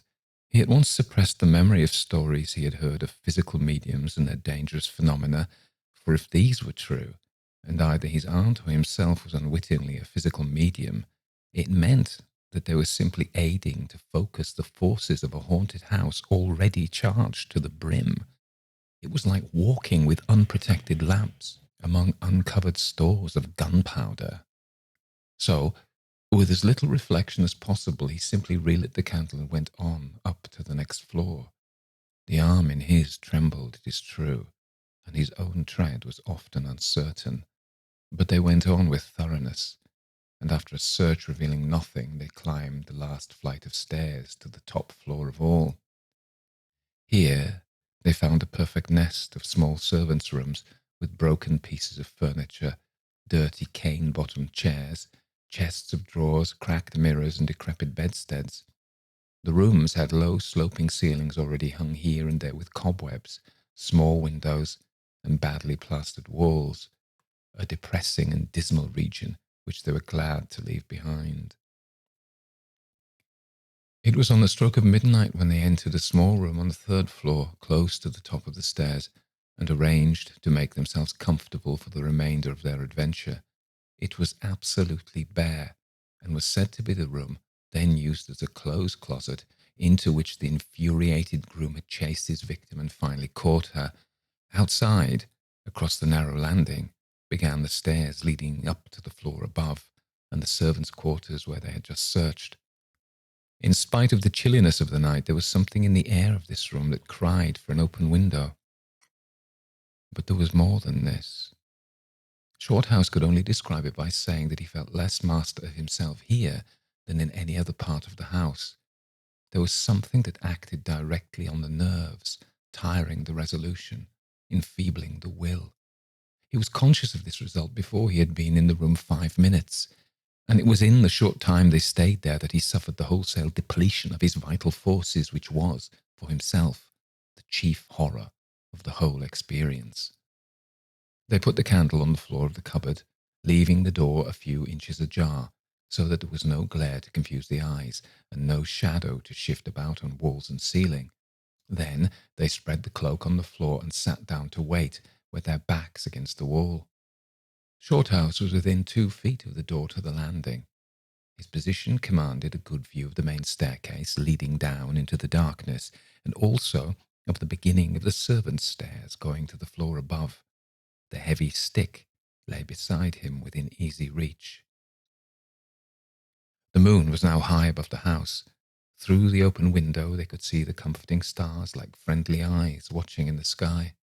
One by one, the clocks of the town struck midnight, and when the sounds died away, the deep silence of a windless night fell again over everything. Only the boom of the sea, far away and lugubrious, filled the air with hollow murmurs. Inside the house, the silence became awful. Awful, he thought, because any minute now it might be broken by sounds portending terror. The strain of waiting told more and more severely on the nerves. They talked in whispers when they talked at all, for their voices aloud sounded queer and unnatural. A chilliness, not altogether due to the night air, invaded the room and made them cold. The influences against them, whatever these might be, were slowly robbing them of self-confidence and the power of decisive action. Their forces were on the wane, and the possibility of real fear took on a new and terrible meaning. He began to tremble for the elderly woman by his side, whose pluck could hardly save her beyond a certain extent. He heard the blood singing in his veins. It sometimes seemed so loud that he fancied it prevented his hearing properly certain other sounds that were beginning, very faintly, to make themselves audible in the depths of the house. Every time he fastened his attention on these sounds, they instantly ceased. They certainly came no nearer, yet he could not rid himself of the idea that movement was going on somewhere in the lower regions of the house. The drawing-room floor, where the doors had been so strangely closed, seemed too near. The sounds were further off than that. He thought of the great kitchen with the scurrying black beetles, and of the dismal little scullery. But somehow or other they did not seem to come from there either. Surely they were not outside the house. Then suddenly the truth flashed into his mind, and for the space of a minute he felt as if his blood had stopped flowing and turned to ice. The sounds were not downstairs at all. They were upstairs. Upstairs, somewhere among those horrid, gloomy little servants' rooms, with their bits of broken furniture, low ceilings and cramped windows. Upstairs, where the victim had first been disturbed and stalked to her death. And the moment he discovered where the sounds were, he began to hear them more clearly. It was the sound of feet moving stealthily along the passage overhead, in and out among the rooms and past the furniture. He turned quickly to steal a glance at the motionless figure seated beside him to note whether she had shared his discovery. The faint candlelight coming through the crack in the cupboard door threw her strongly marked face into vivid relief against the white of the wall, but it was something else that made him catch his breath and stare again. An extraordinary something had come into her face and seemed to spread over her features like a mask. It smoothed out the deep lines and drew the skin everywhere a little tighter, so that the wrinkles disappeared. It brought into the face, with the sole exception of the old eyes, an appearance of youth and almost of childhood. He stared in speechless amazement that was dangerously near to horror. It was his aunt's face indeed, but it was her face of 40 years ago, the vacant, innocent face of a girl. He had heard stories of that strange effect of terror which could wipe a human countenance clean of other emotions, obliterating all previous expressions, but he had never realized that it could be literally true, or could mean anything so simply horrible as what he now saw. For the dreadful signature of overmastering fear was written plainly in that utter vacancy of the girlish face beside him, and when, feeling his intense gaze, she turned to look at him, he instinctively closed his eyes tightly to shut out the sight. Yet, when he turned a minute later, his feelings well in hand, he saw to his intense relief another expression. His aunt was smiling, and though the face was deathly white, the awful veil had lifted, and the normal look was returning. "Anything wrong?" was all he could think of to say at the moment, and the answer was eloquent coming from such a woman. "I feel cold and a little frightened," she whispered. He offered to close the window, but she seized hold of him and begged him not to leave her side even for an instant. "It's upstairs, I know," she whispered with an odd half-laugh, "but I can't possibly go up." But Shorthouse thought otherwise, knowing that in action lay their best hope of self-control. He took the brandy flask and poured out a glass of neat spirit stiff enough to help anybody over anything. She swallowed it with a little shiver. His only idea now was to get out of the house before her collapse became inevitable, but this could not safely be done by turning tail and running from the enemy. Inaction was no longer possible.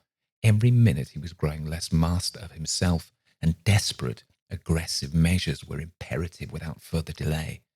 Moreover, the action must be taken towards the enemy, not away from it. The climax, if necessary and unavoidable, would have to be faced boldly. He could do it now, but in 10 minutes he might not have the force left to act for himself, much less for both. Upstairs, the sounds were meanwhile becoming louder and closer, accompanied by occasional creaking of the boards. Someone was moving stealthily about, stumbling now and then awkwardly against the furniture. Waiting a few moments to allow the tremendous dose of spirits to produce its effect, and knowing this would last but a short time under the circumstances, Shorthouse then quietly got to his feet, saying in a determined voice, "Now, Aunt Julia, we'll go upstairs and find out what all this noise is. You must come too. It's what we agreed." He picked up his stick and went to the cupboard for the candle. A limp form rose shakily beside him, breathing hard, and he heard a voice say very faintly something about being ready to come. The woman's courage amazed him. It was so much greater than his own, and as they advanced, holding aloft the dripping candle, some subtle force exhaled from this trembling, white-faced old woman at his side that was the true source of his inspiration. It held something really great that shamed him and gave him the support without which he would have proved far less equal to the occasion. They crossed the dark landing, avoiding with their eyes the deep black space over the banisters. Then they began to mount the narrow staircase to meet the sounds which, minute by minute, grew louder and nearer. About halfway up the stairs, Aunt Julia stumbled, and Shorthouse turned to catch her by the arm, and just at that moment there came a terrific crash in the servants' corridor overhead. It was instantly followed by a shrill, agonized scream that was a cry of terror and a cry for help melted into one. Before they could move aside or go down a single step, Someone came rushing along the passage overhead, blundering horribly, racing madly at full speed, 3 steps at a time, down the very staircase where they stood. The steps were light and uncertain, but close behind them sounded the heavier tread of another person, and the staircase seemed to shake. Shorthouse and his companion just had time to flatten themselves against the wall when the jumble of flying steps was upon them, and 2 persons, with the slightest possible interval between them, dashed past at full speed. It was a perfect whirlwind of sound breaking in upon the midnight silence of the empty building. The 2 runners, pursuer and pursued, had passed clean through them where they stood, and already, with a thud, the boards below had received first one, then the other. Yet they had seen absolutely nothing, not a hand or arm or face, or even a shred of flying clothing. There came a second's pause. Then the first one, the lighter of the 2, obviously the pursued one, ran with uncertain footsteps into the little room where Shorthouse and his aunt had just left. The heavier one followed. There was a sound of scuffling, gasping and smothered screaming, and then, out onto the landing, came the step of a single person, treading weightily. A dead silence followed for the space of half a minute, and then was heard a rushing sound through the air. It was followed by a dull crashing thud in the depths of the house below, on the stone floor of the hall. Utter silence reigned after. Nothing moved. The flame of the candle was steady. It had been steady the whole time, and the air had been undisturbed by any movement whatsoever. Palsied with terror, Aunt Julia, without waiting for her companion, began fumbling her way downstairs. She was crying gently to herself, and when Shorthouse put his arm around her and half carried her, he felt that she was trembling like a leaf.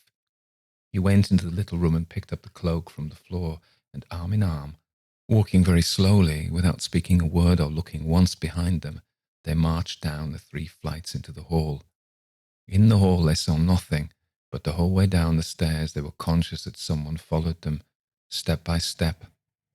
When they went faster, it was left behind, and when they went more slowly, it caught them up.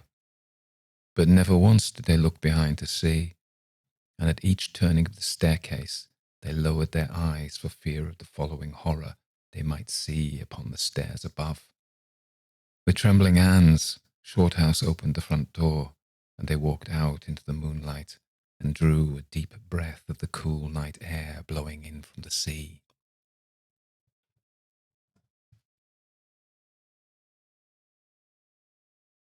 The Mezzotint by M.R. James. Some time ago, I believe I had the pleasure of telling you the story of an adventure which happened to a friend of mine by the name of Mezzotint during his pursuit of objects of art for the museum at Cambridge. He did not publish his experiences very widely upon his return to England, but they could not fail to become known to a good many of his friends, and among others to the gentleman who at that time presided over an art museum at another university.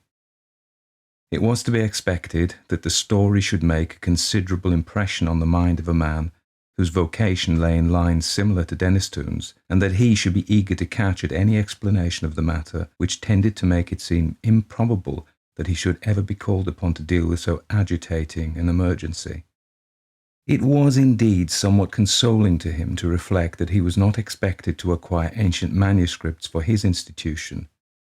That was the business of the Shelburnian Library. The authorities of that institution might, if they pleased, ransack obscure corners of the continent for such matters. He was glad to be obliged at the moment to confine his attention to enlarging the already unsurpassed collection of English topographical drawings and engravings possessed by his museum. Yet, as it turned out, even a department so homely and familiar as this may have its dark corners, and to one of these Mr. Williams was unexpectedly introduced. Those who have taken even the most limited interest in the acquisition of topographical pictures are aware that there is one London dealer whose aid is indispensable to their researches. Mr. J. W. Britnell publishes at short intervals very admirable catalogues of a large and constantly changing stock of engravings, plans, and old sketches of mansions, churches, and towns in England and Wales. These catalogues were, of course, the ABC of his subject to Mr. Williams, but as his museum already contained an enormous accumulation of topographical pictures, he was a regular rather than a copious buyer, and he rather looked to Mr. Britnell to fill up gaps in the rank and file of his collection than to supply him with rarities. Now, in February of last year, there appeared upon Mr. Williams's desk at the museum a catalogue from Mr. Britnell's Emporium, and accompanying it was a typewritten communication from the dealer himself. This latter ran as follows. Dear Sir, we beg to call your attention to number 978 in our accompanying catalogue, which we shall be glad to send on approval. Yours faithfully, J. W. Britnell. To turn to number 978 in the accompanying catalogue was with Mr. Williams, as he observed to himself, the work of a moment, and in the place indicated he found the following entry. 978. Unknown. Interesting Mezzotint. View of a manor house, early part of the century. 15 by 10 inches, black frame, 2 guineas. It was not specially exciting, and the price seemed high. However, as Mr. Britnell, who knew his business and his customer, seemed to set store by it, Mr. Williams wrote a postcard asking for the article to be sent on approval, along with some other engravings and sketches which appeared in the same catalogue, and so he passed without much excitement of anticipation to the ordinary labours of the day. A parcel of any kind always arrives a day later than you expect, and that of Mr. Britnell proved, as I believe the right phrase goes, no exception to the rule. It was delivered at the museum by the afternoon post of Saturday, after Mr. Williams had left his work, and it was accordingly brought round to his rooms in college by the attendant, in order that he might not have to wait over Sunday before looking through it, and returning such of the contents as he did not propose to keep. And here he found it when he came into tea with a friend. The only item with which I am concerned was the rather large, black-framed Mezzotint, of which I have already quoted the short description given in Mr. Britnell's catalogue. Some more details of it will have to be given, though I cannot hope to put before you the look of the picture as clearly as it is present to my own eye. Very near the exact duplicate of it may be seen in a good many old inn parlours, or in the passages of undisturbed country mansions at the present moment. It was a rather indifferent Mezzotint, and an indifferent Mezzotint is perhaps the worst form of engraving known.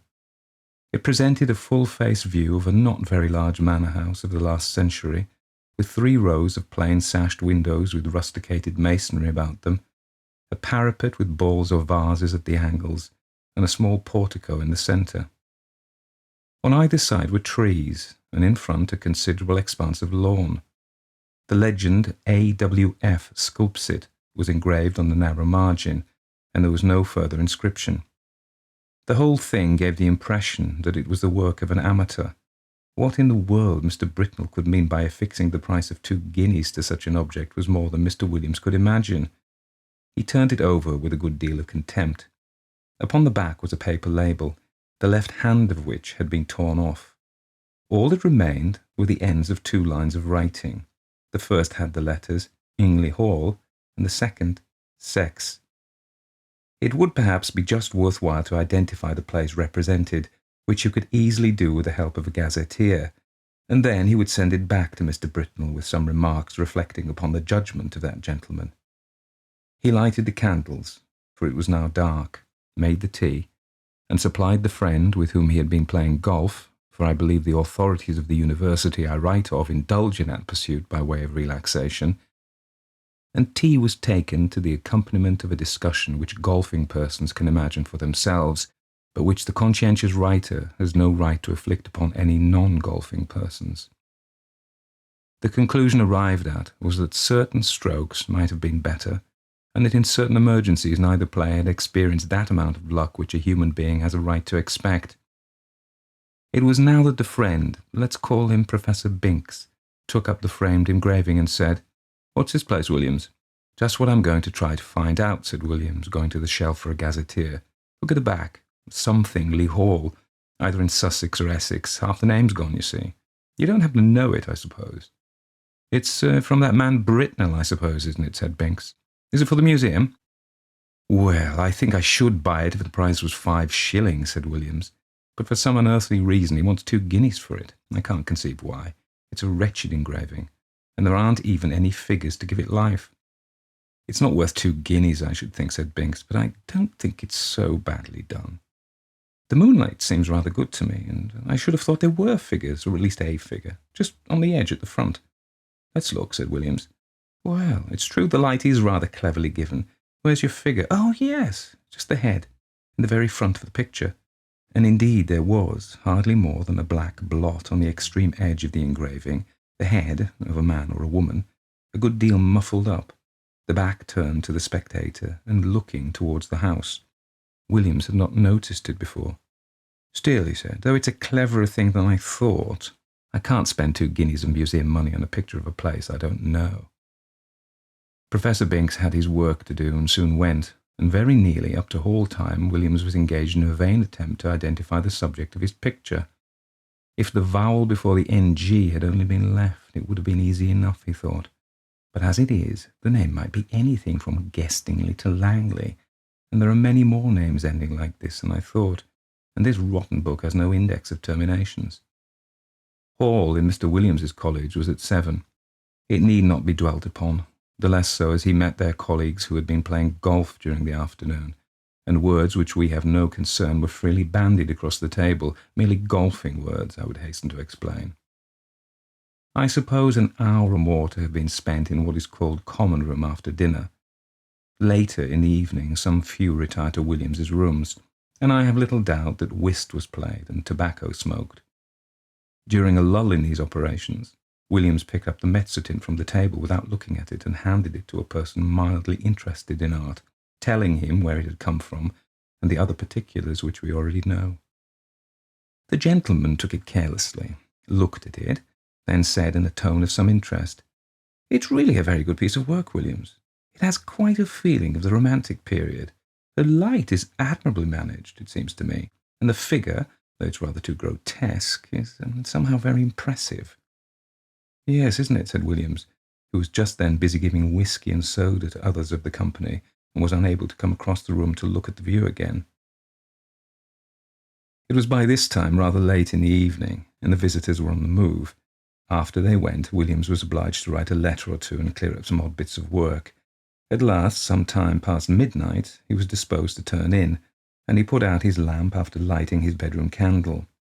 The picture lay face upwards on the table where the last man who looked at it had put it, and it caught his eye as he turned the lamp down. What he saw made him very nearly drop the candle on the floor, and he declares now, if he had been left in the dark at that moment, he would have had a fit. But, as that didn't happen, he was able to put down the light on the table and take a good look at the picture. It was indubitable, rankly impossible, no doubt, but absolutely certain. In the middle of the lawn in front of the unknown house, there was a figure, where no figure had been at 5 o'clock that afternoon. It was crawling on all fours towards the house, and it was muffled in a strange black garment, with a white cross on the back. I do not know what is the ideal course to pursue in a situation of this kind. I can only tell you what Mr. Williams did.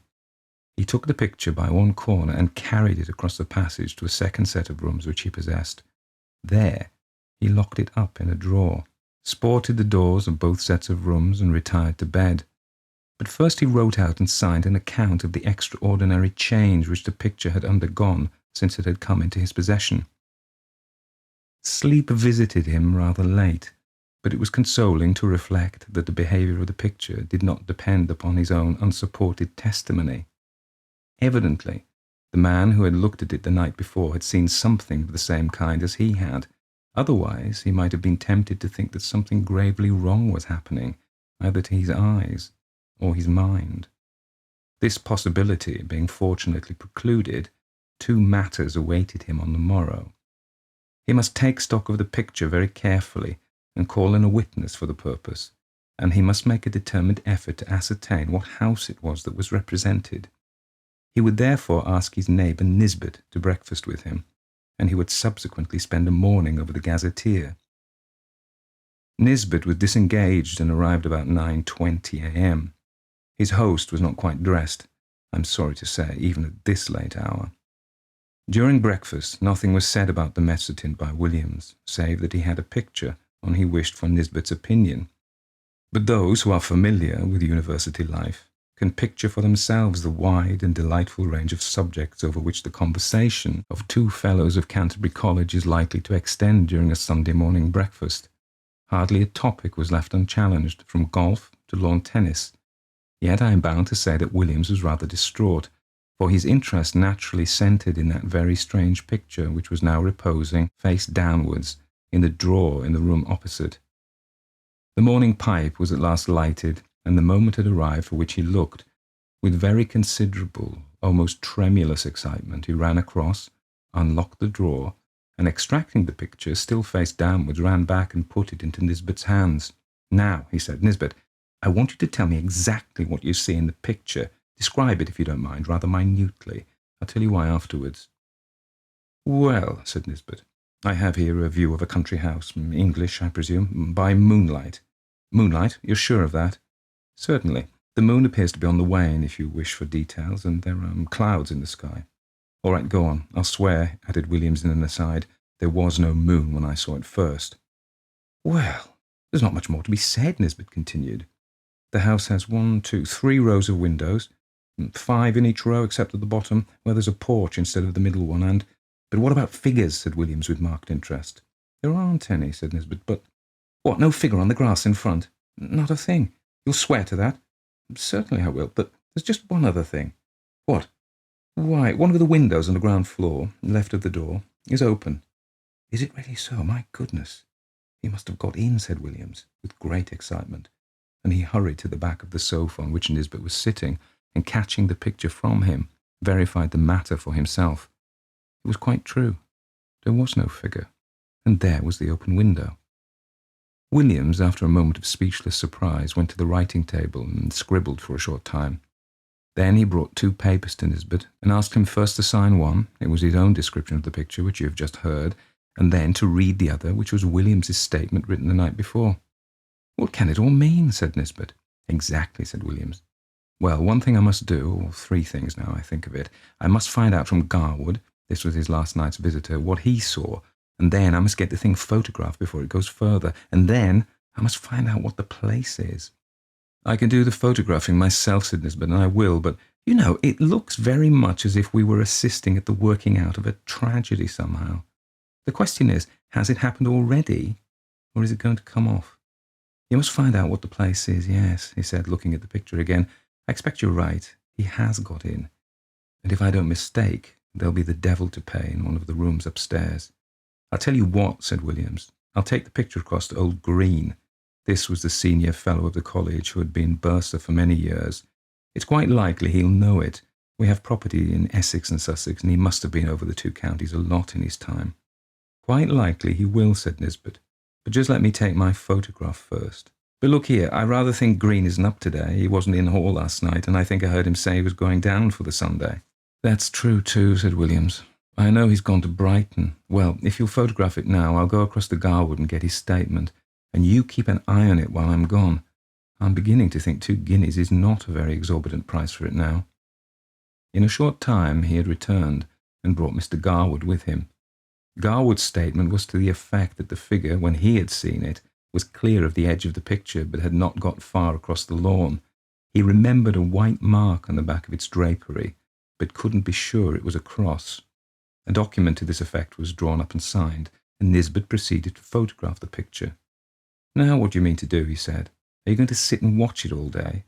"Well, no, I think not," said Williams. "I rather imagine we're meant to see the whole thing. You see, between the time I saw it last night and this morning, there was time for lots of things to happen. But the creature only got into the house. It could easily have got through its business in the time and gone to its own place again, but the fact of the window being open, I think, must mean that it's in there now. So I feel quite easy about leaving it, and besides, I have a kind of idea that it wouldn't change much, if at all, in the daytime. We might go out for a walk this afternoon and come in to tea, or whenever it gets dark. I shall leave it out on the table here and sport the door. My skip can get in, but no one else." The three agreed that this would be a good plan, and further, that if they spent the afternoon together, they would be less likely to talk about the business to other people. For any rumour of such a transaction as was going on would bring the whole of the Phantasmalogical Society about their ears. We may give them a respite until 5 o'clock. At or near that hour, the three were entering William's staircase. They were at first slightly annoyed to see that the door of his rooms was unsported, but in a moment it was remembered that on Sunday the skips came in for orders an hour or so earlier than on weekdays. However, a surprise was awaiting them. The first thing they saw was the picture leaning up against a pile of books on the table as it had been left, and the next thing was William's skip, seated on a chair opposite, gazing at it with undisguised horror. How was this? Mr. Filcher, the name is not my own invention, was a servant of considerable standing, and set the standard of etiquette to all his own college and to several neighbouring ones, and nothing could be more alien to his practice than to be found sitting on his master's chair, or appearing to take any particular notice of his master's furniture or pictures. Indeed, he seemed to feel this himself. He started violently when the three men were in the room, and got up with a marked effort. Then he said, "I ask your pardon, sir, for taking such a freedom as to set down." "Not at all, Robert," interposed Mr. Williams. "I was meaning to ask you some time what you thought of that picture." "Well, sir, of course I don't set up my opinions against yours, but it ain't the picture I should hang where my little girl could see it, sir." "Wouldn't you, Robert? Why not?" "No, sir, why the poor child? I recollect once she seen a door Bible with pictures not half what that is. We had to set it with her 3 or 4 nights afterwards, if you believe me, and if she was to catch a sight of this skeleton here, or whatever it is, carrying off the poor baby, she would be in a taking. You know how it is with children, how nervous they get with a little thing and all. But what I should say, it don't seem a right picture to be laying about, sir, not where anyone that's liable to be startled could come on it. Should you be wanting anything this evening, sir?" "Thank you, sir." With these words, the excellent man went to continue the round of his masters, and you may be sure the gentlemen whom he left lost no time in gathering around the engraving. There was the house, as before, under the waning moon and the drifting clouds. The window that had been open was shut, and the figure was once more on the lawn, but not this time crawling cautiously on hands and knees. Now it was erect and stepping swiftly with long strides towards the front of the picture. The moon was behind it, and the black drapery hung down over its face, so that only hints of that could be seen. And what was visible made the spectators profoundly thankful that they could see no more than a white dome-like forehead and a few straggling hairs. The head was bent down, and the arms were tightly clasped over an object which could be dimly seen and identified as a child. Whether dead or living, it was not possible to say. The legs of the appearance alone could be plainly discerned, and they were horribly thin. From 5 to 7, the three companions sat and watched the picture by turns, but it never changed. They agreed at last that it would be safe to leave it, and that they would return after Hall and await further developments. When they assembled again at the earliest possible moment, the engraving was there, but the figure was gone, and the house was quiet under the moonbeams. There was nothing for it but to spend the evening over gazetteers and guidebooks. Williams was the lucky one at last, and perhaps he deserved it. At 11:30 p.m. he read from Murray's Guide to Essex the following lines. 16.5 miles, Anningley. The church has been an interesting building of Norman date, but was extensively classicised in the last century. It contains the tomb of the family of Francis, whose mansion, Anningley Hall, a solid Queen Anne house, stands immediately beyond the churchyard in a park of about 80 acres. The family is now extinct, the last heir having disappeared mysteriously in infancy in the year 1802. The father, Mr. Arthur Francis, was locally known as a talented amateur engraver in Mezzotint.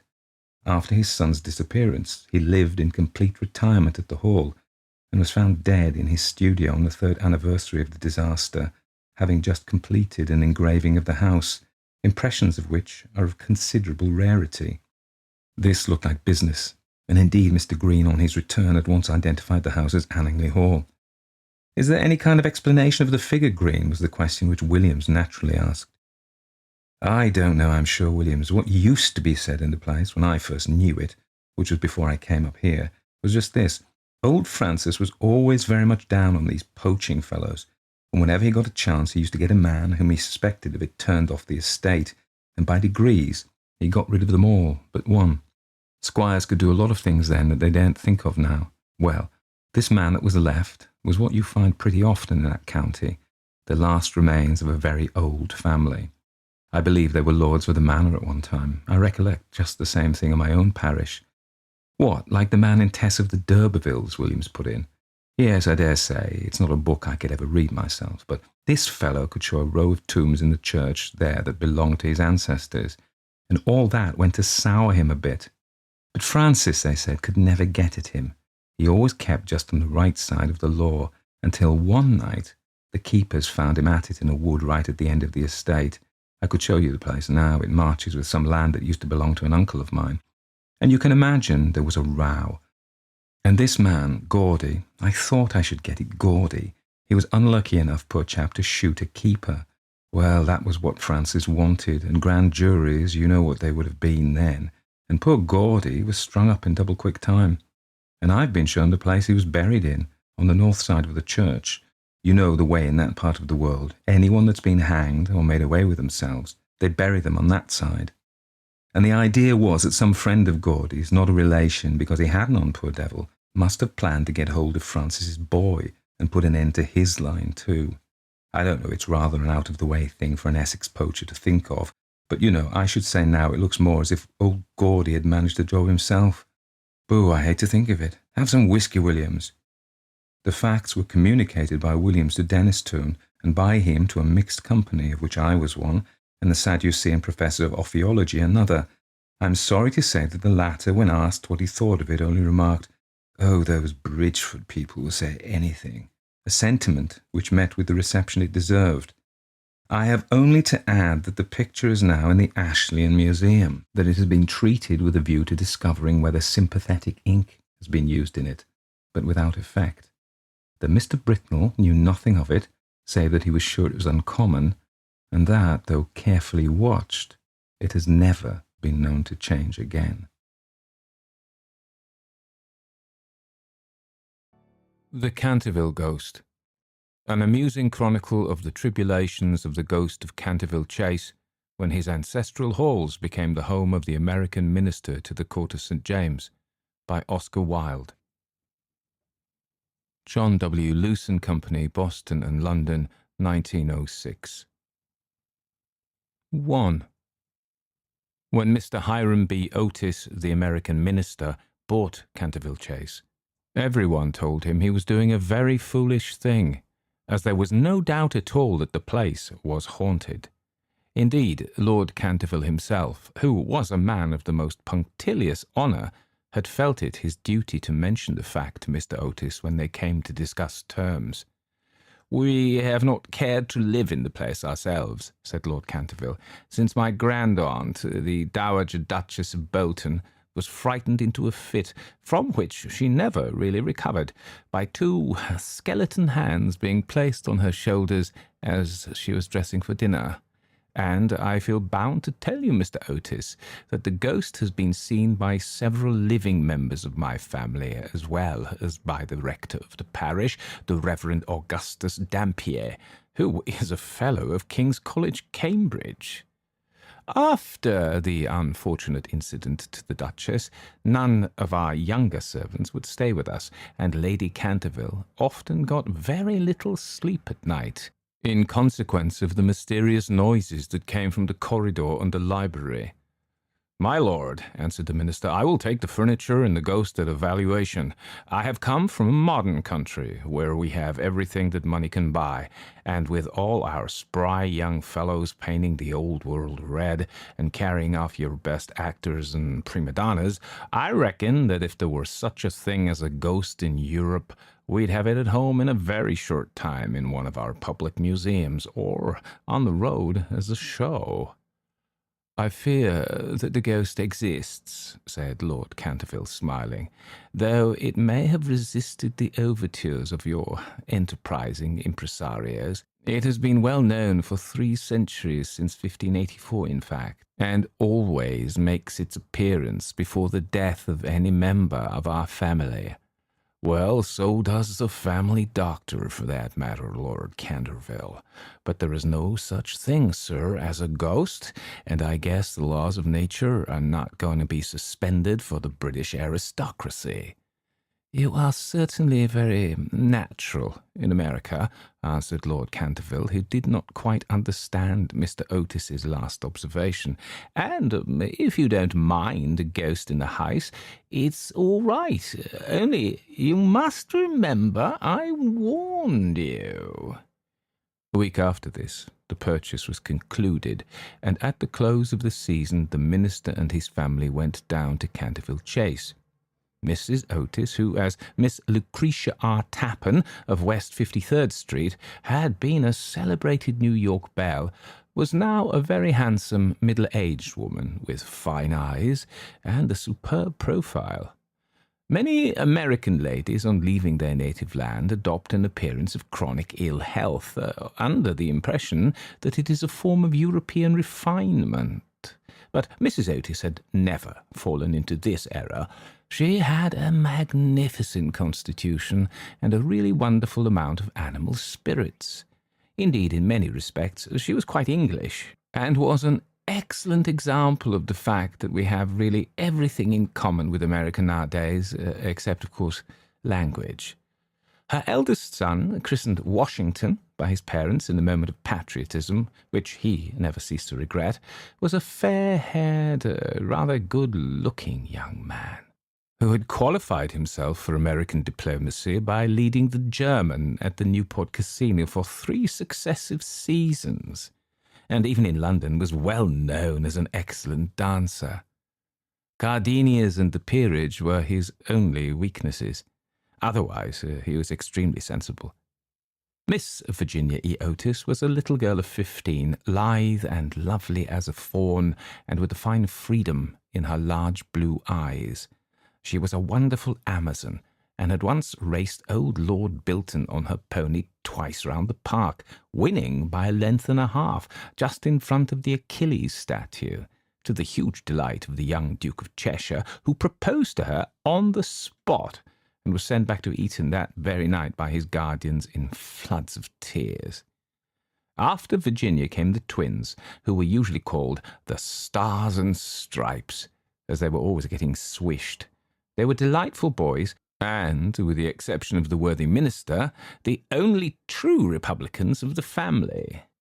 As Canterville Chase is 7 miles from Ascot, the nearest railway station, Mr. Otis had telegraphed for a wagonette to meet them, and they started on their drive in high spirits.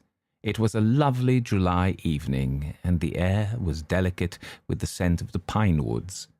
Now and then they heard a wood pigeon brooding over its own sweet voice, or saw, deep in the rustling fern, the burnished breast of the pheasant. Little squirrels peered at them from the beech trees as they went by, and the rabbits scudded away through the brushwood and over the mossy knolls with their white tails in the air.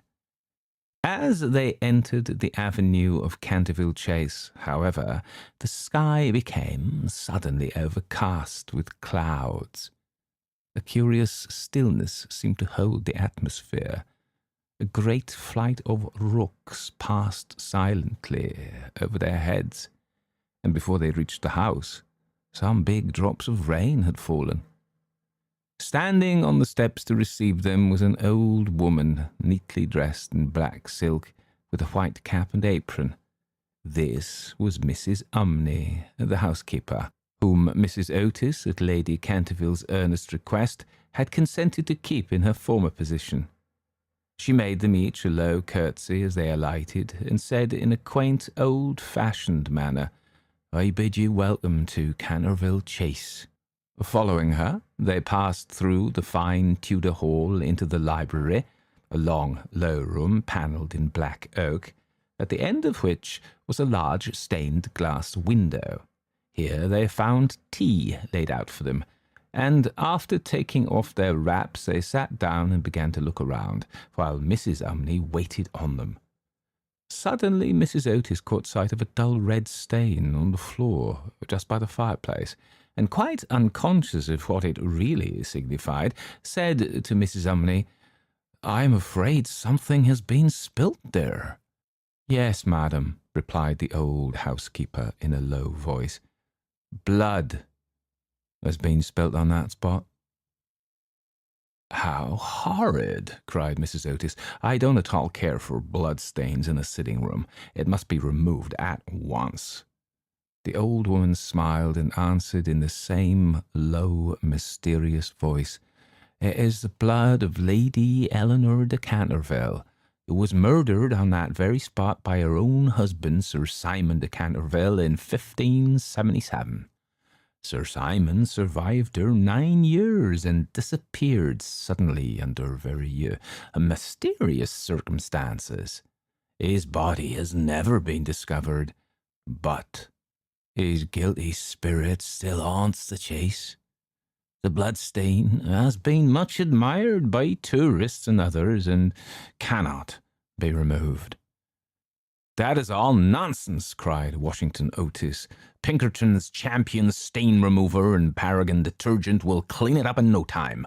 And before the terrified housekeeper could interfere, he had fallen upon his knees and was rapidly scouring the floor with a small stick of what looked like a black cosmetic. In a few moments, no trace of the bloodstain could be seen. "I know Pinkerton would do it," he exclaimed triumphantly as he looked round at his admiring family.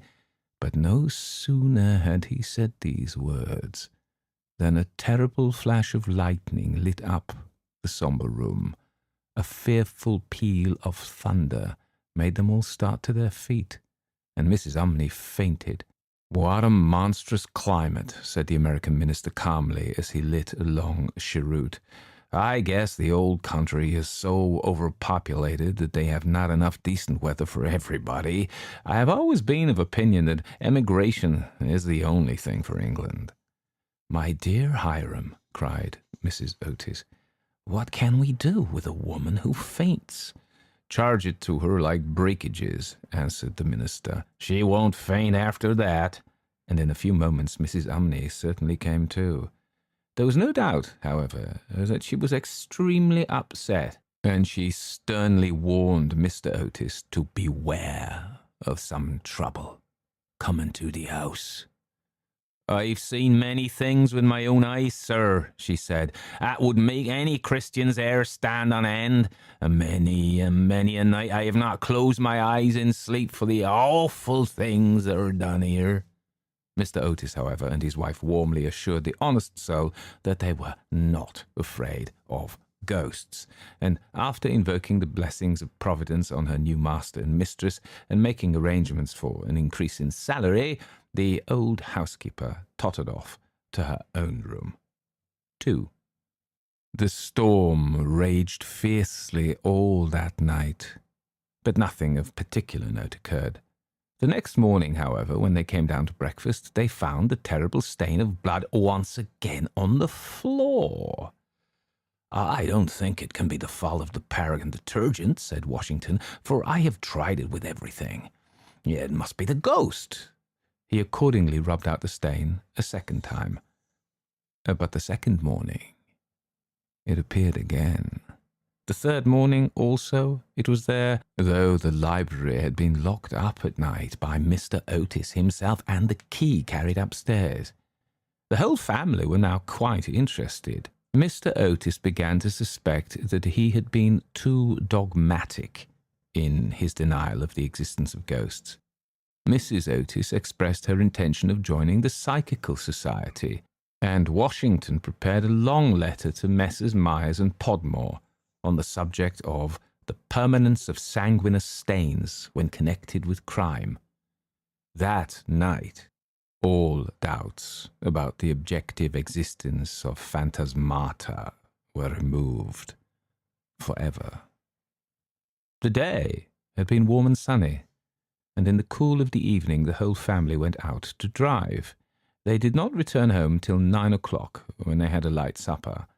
The conversation in no way turned upon ghosts, so there were not even those primary conditions of receptive expectations which so often precede the presentation of psychical phenomena. The subjects discussed, as I have since learned from Mr. Otis, were merely such as the form of the ordinary conversation of cultured Americans of the better class, such as the immense superiority of Miss Fanny Davenport over Sarah Bernhardt as an actress, the difficulty of obtaining green corn, buckwheat cakes, and hominy, even in the best English houses, the importance of Boston in the development of the world soul, the advantages of the baggage check system in railway travelling, and the sweetness of the New York accent as compared to the London drawl. No mention at all was made of the supernatural, nor was Sir Simon de Canterville alluded to in any way. At 11 o'clock, the family retired, and by past all the lights were out. Some time after, Mr. Otis was awakened by a curious noise in the corridor outside his room. It sounded like the clank of metal, and seemed to be coming nearer every moment. He got up at once, struck a match, and looked at the time. It was exactly 1 o'clock. He was quite calm, and felt his pulse, which was not at all feverish. The strange noise still continued, and with it he heard distinctly the sound of footsteps. He put on his slippers, took a small oblong file out of his dressing-case, and opened the door. Right in front of him he saw, in the wan moonlight, an old man of terrible aspect. His eyes were as red burning coals. Long grey hair fell over his shoulders in matted coils. His garments, which were of antique cut, were soiled and ragged, and from his wrists and ankles hung heavy manacles and rusty gyves. "My dear sir," said Mr. Otis, "I really must insist on your oiling those chains, and have brought you for that purpose a small bottle of the Tammany Rising Sun lubricator. It is said to be completely efficacious upon one application, and there are several testimonials to that effect on the wrapper from some of our most eminent native divines. I shall leave it here for you by the bedroom candles, and will be happy to supply you with more, should you require it." With these words, the United States minister laid the bottle down on a marble table, and closing his door, retired to rest. For a moment, the Canterville ghost stood quite motionless in natural indignation. Then, dashing the bottle violently upon the polished floor, he fled down the corridor, uttering hollow groans and emitting a ghastly green light. Just, however, as he reached the top of the great oak staircase, a door was flung open. 2 little white-robed figures appeared, and a large pillow whizzed past his head. There was evidently no time to be lost, so hastily adopting the 4th dimension of space as a means of escape, he vanished through the wainscoting, and the house became quiet. On reaching a small secret chamber in the left wing, he leaned up against a moonbeam to recover his breath, and began to try and realize his position. Never, in a brilliant and uninterrupted career of 300 years, had he been so grossly insulted. He thought of the Dowager Duchess, whom he had frightened into a fit as she stood before the glass in her lace and diamonds, of the 4 housemaids who had gone into hysterics when he merely grinned at them through the curtains on one of the spare bedrooms, of the rector of the parish, whose candle he had blown out as he was coming late one night from the library, and who had been under the care of Sir William Gull ever since, a perfect martyr to nervous disorders, and of old Madame de Tremouillac, having wakened up one morning early and seen a skeleton seated in an armchair by the fire reading her diary, had been confined to her bed for 6 weeks with an attack of brain fever, and on her recovery had become reconciled to the church and broken off her connection with that notorious sceptic, Monsieur de Voltaire. He remembered the terrible night when the wicked Lord Canterville was found choking in his dressing-room with the knave of diamonds halfway down his throat, and confessed, just before he died, that he had cheated Charles James Fox out of £50,000 at Crawford's by means of that very card, and swore that the ghost had made him swallow it. All his great achievements came back to him again, from the butler who had shot himself in the pantry because he had seen a green hand tapping on the window-pane, to the beautiful Lady Stutfield, who was always obliged to wear a black velvet band round her throat to hide the mark of 5 fingers burnt upon her white skin, and who drowned herself at last in the carp pond at the end of the King's Walk. With the enthusiastic egotism of the true artist, he went over his most celebrated performances and smiled bitterly to himself as he recalled to his mind his last appearance as Red Reuben, or the Strangled Babe, his debut as Gwan Gibeon, the bloodsucker of Bexley Moor, and the furore he had excited one lovely June evening by merely playing ninepins with his own bones upon the lawn tennis ground. And after all this, some wretched modern Americans were to come and offer him the Rising Sun lubricator and throw pillows at his head. It was quite unbearable. Besides, no ghost in history had ever been treated in this manner. Accordingly, he determined to have vengeance, and remained till daylight in an attitude of deep thought. 3. The next morning, when the Otis family met at breakfast, they discussed the ghost at some length. The United States minister was naturally a little annoyed to find that his present had not been accepted. "I have no wish," he said, "to do the ghost any personal injury, and I must say that considering the length of time he has been in the house, I don't think it is at all polite to throw pillows at him." A very just remark, at which, I'm sorry to say, the twins burst into shouts of laughter. "Upon the other hand," he continued, "if he really declines to use the Rising Sun lubricator, we shall have to take his chains from him. It would be quite impossible to sleep with such a noise going on outside the bedrooms." For the rest of the week, however, they were undisturbed, the only thing that excited any attention being the continual renewal of the blood stain on the library floor. This certainly was very strange, as the door was always locked at night by Mr. Otis, and the windows kept closely barred. The chameleon-like colour also of the stain excited a good deal of comment. Some mornings it was a dull, almost Indian red, then it would be vermilion, then a rich purple, and once, when they came down for family prayers, according to the simple rites of the Free American Reformed Episcopalian Church, they found it a bright emerald green. These kaleidoscopic changes naturally amused the party very much, and bets on the subject were freely made every evening.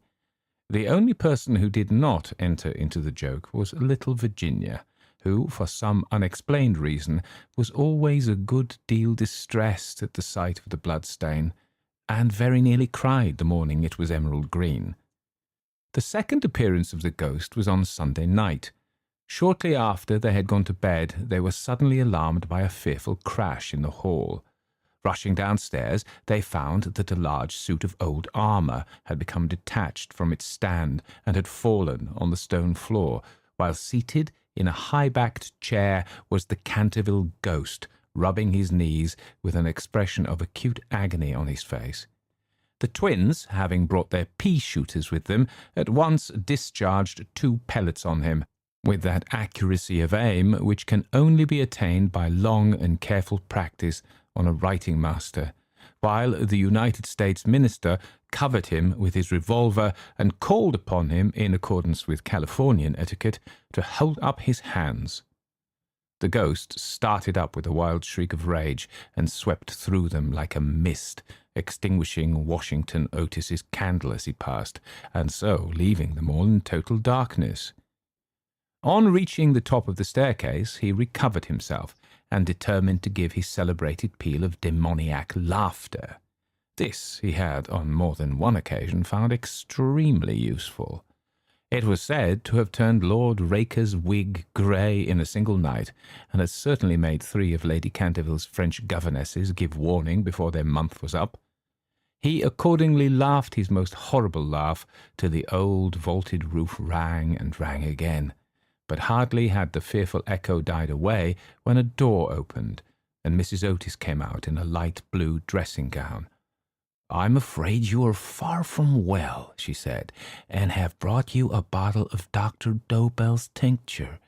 If it is indigestion, you will find it a most excellent remedy." The ghost glared at her in fury, and began at once to make preparations for turning himself into a large black dog, an accomplishment for which he was justly renowned, and to which the family doctor always attributed the permanent idiocy of Lord Canterville's uncle, the Honourable Thomas Horton. The sound of approaching footsteps, however, made him hesitate in his fell purpose, so he contented himself with becoming faintly phosphorescent, and vanished with a deep churchyard groan, just as the twins had come up to him. On reaching his room, he entirely broke down, and became a prey to the most violent agitation. The vulgarity of the twins and the gross materialism of Mrs. Otis were naturally extremely annoying. But what really distressed him most was that he had been unable to wear the suit of mail. He had hoped that even modern Americans would be thrilled by the sight of a spectre in armour, if for no more sensible reason, at least out of respect for their natural poet Longfellow, over whose graceful and attractive poetry he himself had whiled away many a weary hour when the Cantervilles were up in town. Besides, it was his own suit. He had worn it with great success at the Kenilworth tournament, and had been highly complimented on it by no less a person than the Virgin Queen herself. Yet, when he had put it on, he had been completely overpowered by the weight of the huge breastplate and steel casque, and had fallen heavily on the stone pavement, barking both his knees severely and bruising the knuckles of his right hand. For some days after this he was extremely ill, and hardly stirred out of his room at all, except to keep the bloodstain in proper repair. However, by taking great care of himself, he recovered, and resolved to make a 3rd attempt to frighten the United States minister and his family. He selected Friday, August 17th, for his appearance, and spent most of that day in looking over his wardrobe, ultimately deciding in favour of a large slouched hat with a red feather, a winding sheet frilled at the wrists and neck, and a rusty dagger. Towards evening, a violent storm of rain came on, and the wind was so high that all the windows and doors in the old house shook and rattled. In fact, it was just such weather as he loved. His plan of action was this. He was to make his way quietly to Washington Otis's room, gibber at him from the foot of the bed, and stab himself 3 times in the throat to the sound of low music. He bore Washington a special grudge, being quite aware that it was he who was in the habit of removing the famous Canterville bloodstain by means of Pinkerton's Paragon detergent. Having reduced the reckless and foolhardy youth to a condition of abject terror, he was then to proceed to the room occupied by the United States minister and his wife, and there to place a clammy hand on Mrs. Otis's forehead, while he hissed into her trembling husband's ear the awful secrets of the charnel house. With regard to little Virginia, he had not quite made up his mind. She had never insulted him in any way, and was pretty and gentle. A few hollow groans from the wardrobe, he thought, would be more than sufficient, or if that failed to wake her, he might grabble at the counterpane with palsy, twitching fingers. As for the twins, he was quite determined to teach them a lesson. The first thing to be done was, of course, to sit upon their chests, so as to produce the stifling sensation of nightmare. Then, as their beds were quite close to each other, to stand between them in the form of a green, icy cold corpse, till they became paralyzed with fear, and finally to throw off the winding sheet and crawl round the room with white bleached bones and one rolling eyeball in the character of Dumb Daniel, or the Suicide's skeleton. A role in which he had on more than one occasion produced a great effect, and which he considered quite equal to his famous part of Martin the Maniac, or the Masked Mystery. At 10:30 he heard the family going to bed. For some time he was disturbed by wild shrieks of laughter from the twins, who, with the light-hearted gaiety of schoolboys, were evidently amusing themselves before they retired to rest. But at 11:15 all was still, and as midnight sounded he sallied forth. The owl beat against the window panes, the raven croaked from the old yew tree, and the wind wandered moaning round the house like a lost soul. But the Otis family slept unconscious of their doom, and high above the rain and storm he could hear the steady snoring of the minister for the United States. He stepped stealthily out of the wainscoting with an evil smile on his cruel, wrinkled mouth, and the moon hid her face in a cloud as he stole past the great oriel window, where his own arms and those of his murdered wife were blazoned in azure and gold. On and on he glided like an evil shadow, the very darkness seeming to loathe him as he passed. Once he thought he heard something call, and stopped. But it was only the baying of a dog from the Red Farm, and he went on, muttering strange 16th-century curses, and ever and anon brandishing the rusty dagger in the midnight air. Finally, he reached the corner of the passage that led to luckless Washington's room. For a moment he paused there, the wind blowing his long grey locks about his head and twisting into grotesque and fantastic folds the nameless horror of the dead man's shroud. Then the clock struck the quarter, and he felt the time was come.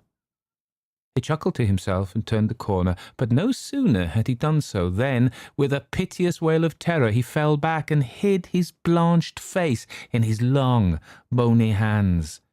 Right in front of him was standing a horrible spectre, motionless as a carven image and monstrous as a madman's dream. Its head was bald and burnished, its face round and fat and white, and hideous laughter seemed to have writhed its features into an eternal grin. From the eyes streamed rays of scarlet light, the mouth was a wide well of fire, and a hideous garment like to his own swathed with its silent snows the Titan form. On its breast was a placard with strange writing in antique characters, some scroll of shame, it seemed, some record of wild sins, some awful calendar of crime. And with its right hand it bore aloft a falchion of gleaming steel. Never having seen a ghost before, he naturally was terribly frightened, and after a second hasty glance at the awful phantom, he fled back to his room, tripping up in his long winding sheet as he sped down the corridor, and finally dropping the rusty dagger into the minister's jack-boots, where it was found in the morning by the butler. Once in the privacy of his own apartment, he flung himself down on the small pallet bed and hid his face under the clothes. After a time, however, the brave old Canterville spirit asserted itself, and he determined to go and speak to the other ghost as soon as it was daylight. Accordingly, just as the dawn was touching the hills with silver, he returned towards the spot where he had first laid eyes on the grisly phantom. Feeling that, after all, two ghosts were better than one, and that, by the aid of his new friend, he might safely grapple with the twins. On reaching the spot, however, a terrible sight met his gaze. Something had evidently happened to the spectre, for the light had entirely faded from its hollow eyes. The gleaming falchion had fallen from its hand, and it was leaning up against the wall in a strained and uncomfortable attitude. He rushed forward and seized it in his arms, when, to his horror, the head slipped off and rolled on the floor. The body assumed a recumbent posture, and he found himself clasping a white dimity bed curtain with a sweeping brush, a kitchen cleaver, and a hollow turnip lying at its feet. Unable to understand this curious transformation, he clutched the placard with feverish haste, and there, in the grey morning light, he read these fearful words. Ye Otis ghost, ye only true and originally spook, beware of ye imitations, all others are counterfeit. The whole thing flashed across him. He had been tricked, foiled, and outwitted.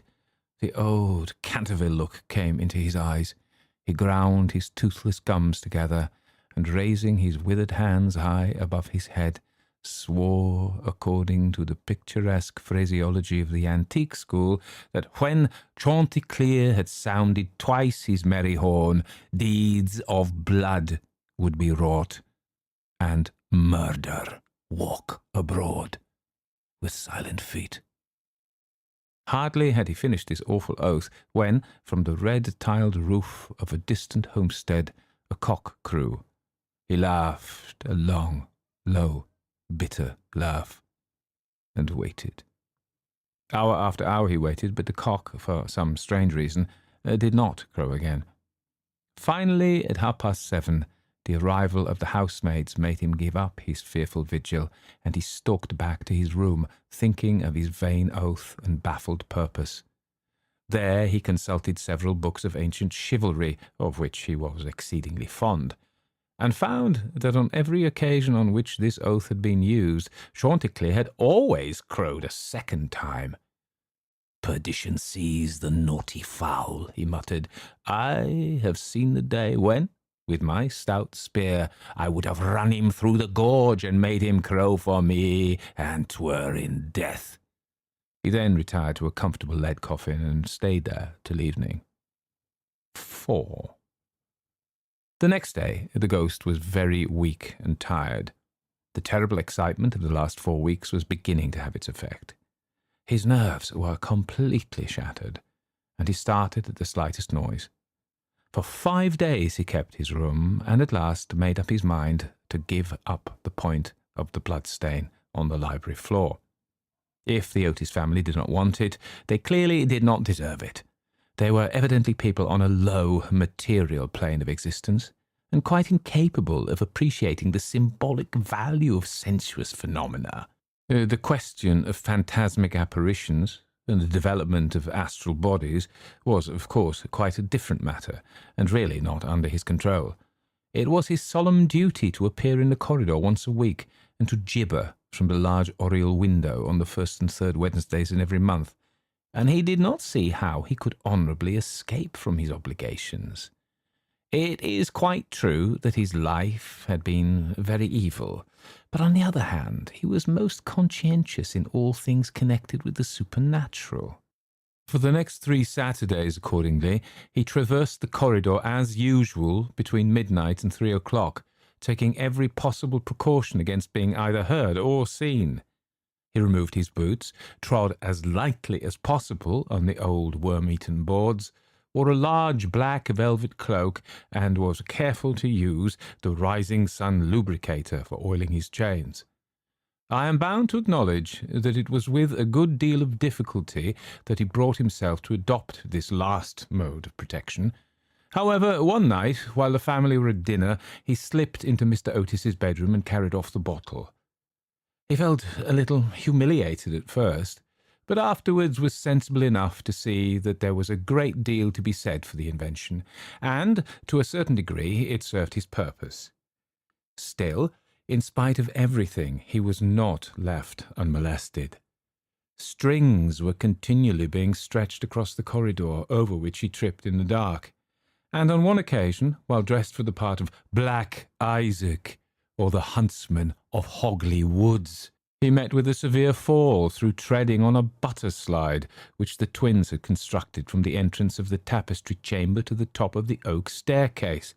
This last insult so enraged him that he resolved to make one final effort to assert his dignity and social position, and determined to visit the insolent young Etonians the next night in his celebrated character of Reckless Rupert, or the Headless Earl. He had not appeared in this disguise for more than 70 years. In fact, not since he had so frightened pretty Lady Barbara Modish by means of it, that she suddenly broke off her engagement with the present Lord Canterville's grandfather, and ran away to Gretna Green with handsome Jack Castletown, declaring that nothing in the world would induce her to marry into a family that allowed such a horrible phantom to walk up and down the terrace at twilight. Poor Jack was afterwards shot in a duel by Lord Canterville on Wandsworth Common, and Lady Barbara died of a broken heart at Tunbridge Wells before the year was out, so, in every way, it had been a great success. It was, however, an extremely difficult make-up, if I may use such a theatrical expression, in connection with one of the greatest mysteries of the supernatural, or, to employ a more scientific term, the higher natural world. And it took him fully 3 hours to make his preparations. At last everything was ready, and he was very pleased with his appearance. The big leather riding boots that went with the dress were just a little too large for him, and he could only find one of the 2 horse pistols, but on the whole he was quite satisfied, and at 1:15 he glided out of the wainscoting and crept down the corridor. On reaching the room occupied by the twins, which I should mention was called the Blue Bedchamber on account of the colour of its hangings, he found the door just ajar. Wishing to make an effective entrance, he flung it wide open, when a heavy jug of water fell right down on him, wetting him to the skin, and just missing his left shoulder by a couple of inches. At the same moment he heard stifled shrieks of laughter proceeding from the 4-poster bed. The shock to his nervous system was so great that he fled back to his room as hard as he could go, and the next day he was laid up with a severe cold. The only thing that at all consoled him in the whole affair was the fact that he had not brought his head with him, for had he done so, the consequences might have been very serious. He now gave up all hope of ever frightening this rude American family, and contented himself, as a rule, with creeping about the passages in list slippers with a thick red muffler round his throat for fear of draughts, and a small arquebuse in case he should be attacked by the twins. The final blow he received occurred on the 19th of September. He had gone downstairs to the great entrance hall, feeling sure that there, at any rate, he would be quite unmolested, and was amusing himself by making satirical remarks at the large Saroni photographs of the United States minister and his wife, which had now taken the place of the Canterville family pictures. He was simply but neatly clad in a long shroud spotted with churchyard mould, had tied up his jaw with a strip of yellow linen, and carried a small lantern and a sexton's spade.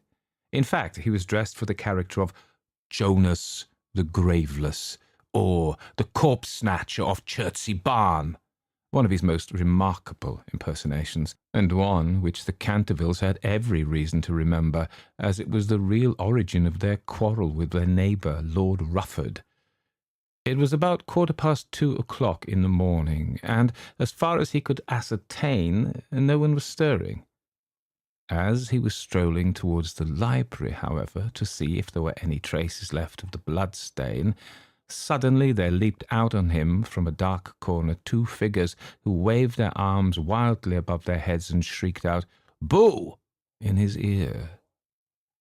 Seized with a panic which, under the circumstances, was only natural, he rushed for the staircase, but found Washington Otis waiting for him there with the big garden syringe, and being thus hemmed in by his enemies on every side, and driven almost to bay, he vanished into the great iron stove, which, fortunately for him, was not lit, and had to make his way home through the flues and chimneys, arriving at his own room in a terrible state of dirt, disorder, and disrepair. After this he was not seen again on any nocturnal expedition. The twins lay in wait for him on several occasions and strewed the passages with nutshells every night, to the great annoyance of their parents and the servants, but it was of no avail. It was quite evident that his feelings were so wounded that he would not appear. Mr. Otis consequently resumed his great work on the history of the Democratic Party, on which he had been engaged for some years. Mrs. Otis organised a wonderful clambake, which amazed the whole county. The boys took to lacrosse, euchre, poker, and other American national games, and Virginia rode about the lanes on her pony, accompanied by the young Duke of Cheshire, who had come to spend the last week of his holidays at Canterville Chase. It was generally assumed that the ghost had gone away, and in fact Mr. Otis wrote a letter to that effect to Lord Canterville, who, in reply, expressed his great pleasure at the news, and sent his best congratulations to the minister's worthy wife.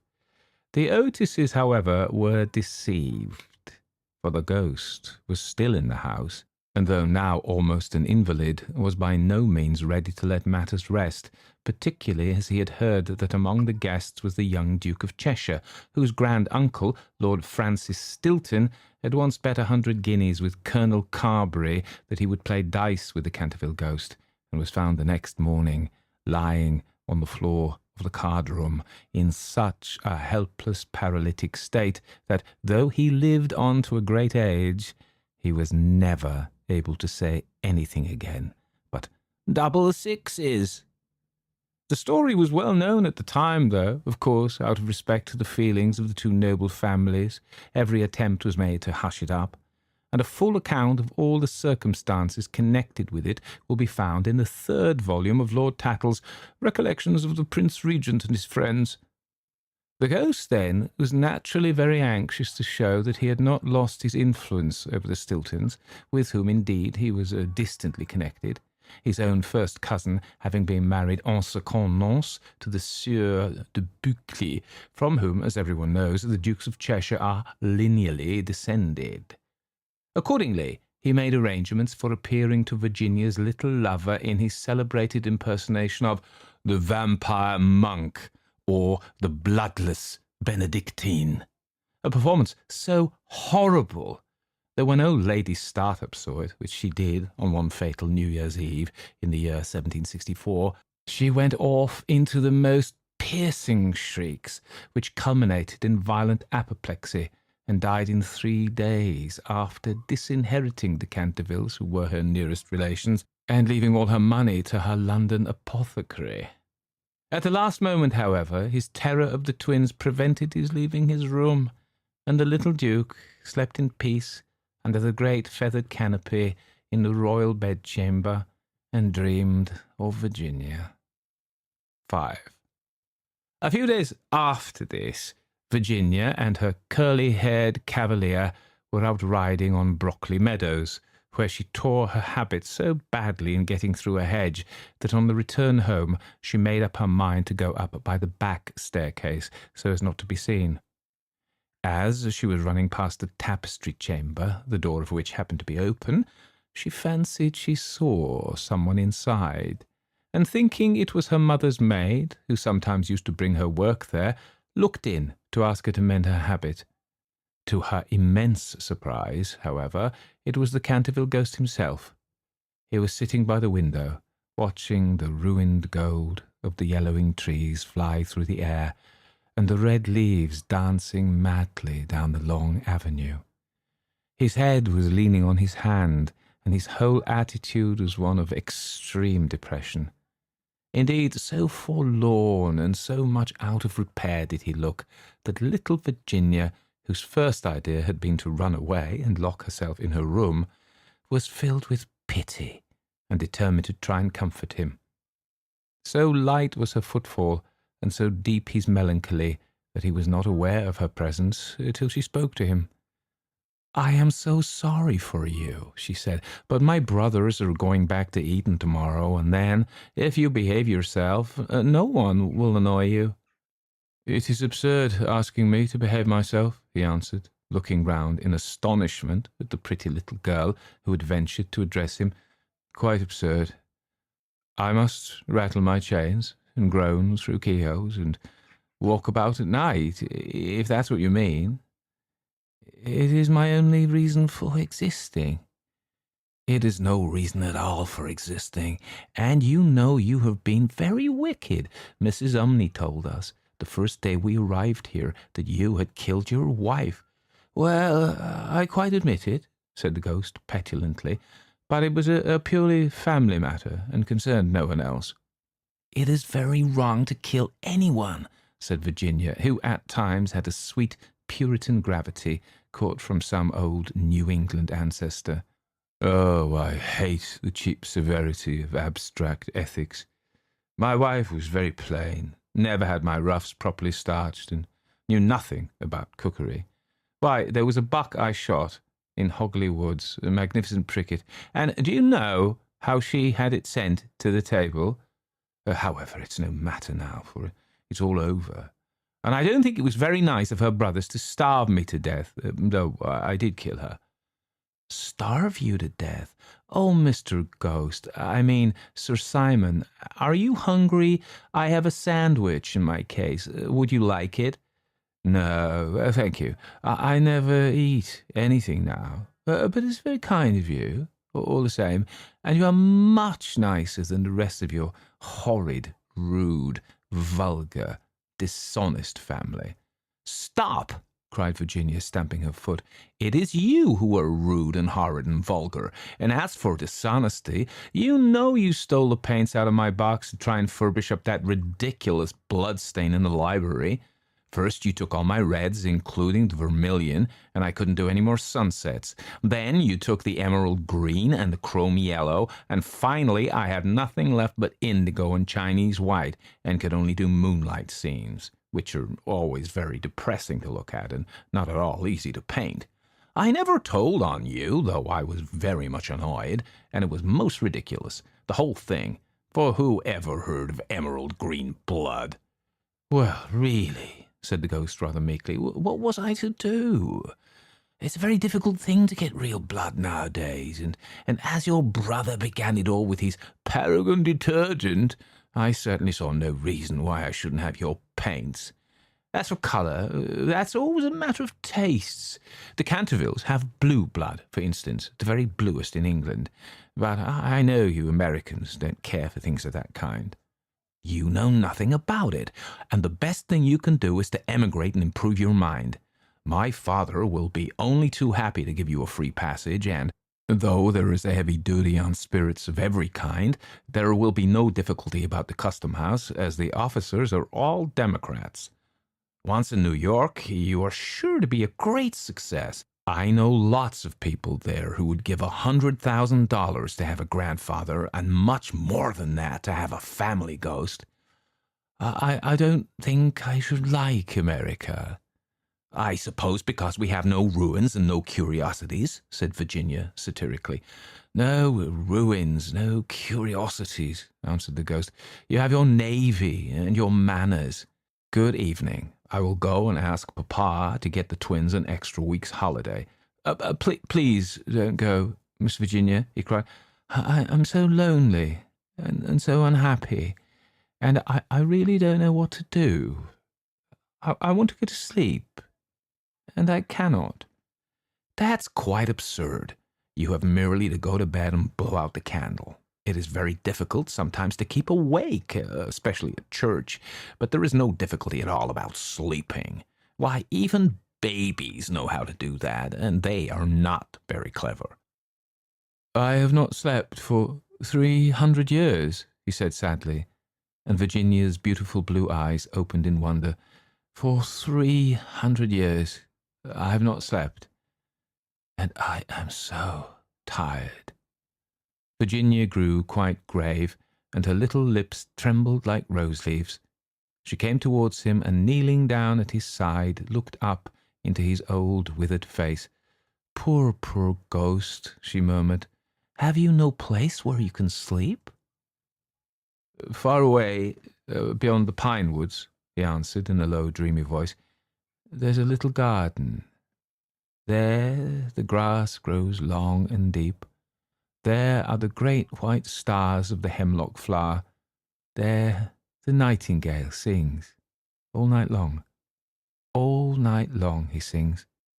And the cold crystal moon looks down, and the yew tree spreads out its giant arms over the sleepers. Virginia's eyes grew dim with tears, and she hid her face in her hands. "You mean the Garden of Death?"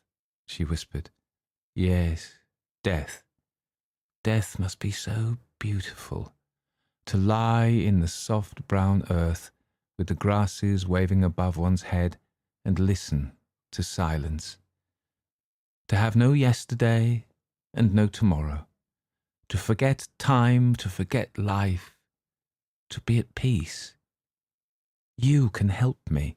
You can open for me the portals of death's house, for love is always with you, and love is stronger than death is." Virginia trembled. A cold shudder ran through her, and for a few moments there was silence. She felt as if she were in a terrible dream. Then the ghost spoke again, and his voice sounded like the sighing of the wind. "Have you ever read the old prophecy on the library window?" "Oh, often," cried the little girl, looking up. "I know it quite well. It is painted in curious black letters, and it's difficult to read. There are only 6 lines. When a golden girl can win prayer from out the lips of sin, when the barren almond bears and a little child gives away its tears, then shall all the house be still, and peace come to Canterville." "But I don't know what they mean." "They mean," he said sadly, "that you must weep with me for my sins, because I have no tears, and pray with me for my soul, because I have no faith. And then, if you have always been sweet and good and gentle, the angel of death will have mercy on me. You will see fearful shapes in darkness, and wicked voices will whisper in your ear, but they will not harm you, for against the purity of a little child, the powers of hell cannot prevail." Virginia made no answer, and the ghost wrung his hands in wild despair as he looked down at her bowed golden head. Suddenly she stood up, very pale, and with a strange light in her eyes. "I'm not afraid," she said firmly, "and I will ask the angel to have mercy on you." He rose from his seat with a faint cry of joy, and taking her hand bent over it with old-fashioned grace, and kissed it. His fingers were as cold as ice, and his lips burned like fire, but Virginia did not falter as he led her across the dusky room. On the faded green tapestry were broidered little huntsmen. They blew their tasselled horns, and with their tiny hands waved to her to go back. "Go back, little Virginia," they cried. "Go back." But the ghost clutched her hand more tightly, and she shut her eyes against them. Horrible animals with lizard tails and goggle eyes blinked at her from the carven chimney-piece and murmured, "Beware, little Virginia, beware, we may never see you again." But the ghost glided on more swiftly, and Virginia did not listen. When they reached the end of the room, he stopped and muttered some words she could not understand. She opened her eyes and saw the walls slowly fading away like a mist, and a great black cavern in front of her. A bitter cold wind swept through them, and she felt something pulling at her dress. "Quick, quick," cried the ghost, "or it'll be too late." And in a moment the wainscoting had closed behind them, and the tapestry chamber was empty. 6. About 10 minutes later, the bell rang for tea, and as Virginia did not come down, Mrs. Otis sent up one of the footmen to tell her. After a little time, he returned and said that he could not find Miss Virginia anywhere. As she was in the habit of going out into the garden every evening to get flowers for the dinner table, Mrs. Otis was not at all alarmed at first. But when 6 o'clock struck, and Virginia did not appear, she became really agitated, and sent the boys out to look for her, while she herself and Mr. Otis searched every room in the house. At 6:30 the boys came back and said that they could find no trace of their sister anywhere. They were all now in the greatest state of excitement, and did not know what to do, when Mr. Otis suddenly remembered that some few days before he had given a band of gypsies permission to camp in the park. He accordingly at once set off for Blackfell Hollow, where he knew they were, accompanied by his eldest son and 2 of the farm servants. The little Duke of Cheshire, who was perfectly frantic with anxiety, begged hard to be allowed to go too, but Mr. Otis would not allow him, as he was afraid there might be a scuffle. On arriving at the spot, however, he found that the gypsies had gone, and it was evident that their departure had been rather sudden, as the fire was still burning, and some plates were lying on the grass. Having sent off Washington and the 2 men to scour the district, he ran home and dispatched telegrams to all the police inspectors in the county, telling them to look out for a little girl who had been kidnapped by tramps or gypsies. He then ordered his horse to be brought round, and, after insisting on his wife and the 3 boys sitting down to dinner, rode off down the Ascot Road, together with a groom. He had hardly, however, gone a couple of miles when he heard somebody galloping after him, and looking round saw the little Duke coming up on his pony, with his face very flushed and no hat. "I'm awfully sorry, Mr. Otis," gasped the boy, "but I can't eat any dinner as long as Virginia is lost. Please don't be angry with me. If you had let us be engaged last year, there would never have been all this trouble. You won't send me back, will you? I can't go. I won't go." The minister could not help smiling at the handsome young scapegrace, and was a great deal touched at his devotion to Virginia. So, leaning down from his horse, he patted him kindly on the shoulders and said, "Well, Cecil, if you won't go back, I suppose you must come with me, but I must get you a hat at Ascot." "Oh, bother my hat! I want Virginia!" cried the little Duke, laughing, and they galloped on to the railway station. There Mr. Otis inquired of the station master if anyone answering to the description of Virginia had been seen on the platform, but could get no news of her. The station master, however, wired up and down the line and assured him that a strict watch would be kept for her, and, after having bought a hat for the little Duke from a linen-draper, who was just putting up his shutters, Mr. Otis rode off to Bexley, a village about 4 miles away, which he was told was a well-known haunt of the gypsies, as there was a large common next to it. Here they roused up the rural policeman, but could get no information from him, and after riding all over the common, they turned their horses' heads homewards and reached the chase about 11 o'clock, dead tired and almost heartbroken. They found Washington and the twins waiting for them at the gatehouse with lanterns, as the avenue was very dark. Not the slightest trace of Virginia had been discovered. The gypsies had been caught on Brockley Meadows, but she was not with them, and they had explained their sudden departure by saying that they had mistaken the date of Chawton Fair, and had gone off in a hurry for fear that they should be late. Indeed, they had been quite distressed at hearing of Virginia's disappearance, as they were very grateful to Mr. Otis for having allowed them to camp in his park, and 4 of their number had stayed behind to help the search. The carp pond had been dragged, and the whole chase thoroughly gone over, but without any result. It was evident that for that night, at any rate, Virginia was lost to them, and it was in a state of the deepest depression that Mr. Otis and the boys walked up to the house, the groom following behind with the 2 horses and the pony. In the hall they found a group of frightened servants, and lying on a sofa in the library was poor Mrs. Otis, almost out of her mind with terror and anxiety, and having her forehead bathed with eau de cologne by the old housekeeper. Mr. Otis at once insisted on her having something to eat, and ordered up supper for the whole party. It was a melancholy meal, as hardly anyone spoke, and even the twins were awestruck and subdued, as they were very fond of their sister. When they had finished, Mr. Otis, in spite of the entreaties of the little Duke, ordered them all to bed, saying that nothing more could be done that night, and that he would telegraph in the morning to Scotland Yard for some detectives to be sent down immediately. Just as they were passing out of the dining-room, midnight began to boom from the clock tower, and when the last stroke sounded, they heard a crash and a sudden shrill cry. A dreadful peal of thunder shook the house. A strain of unearthly music floated through the air.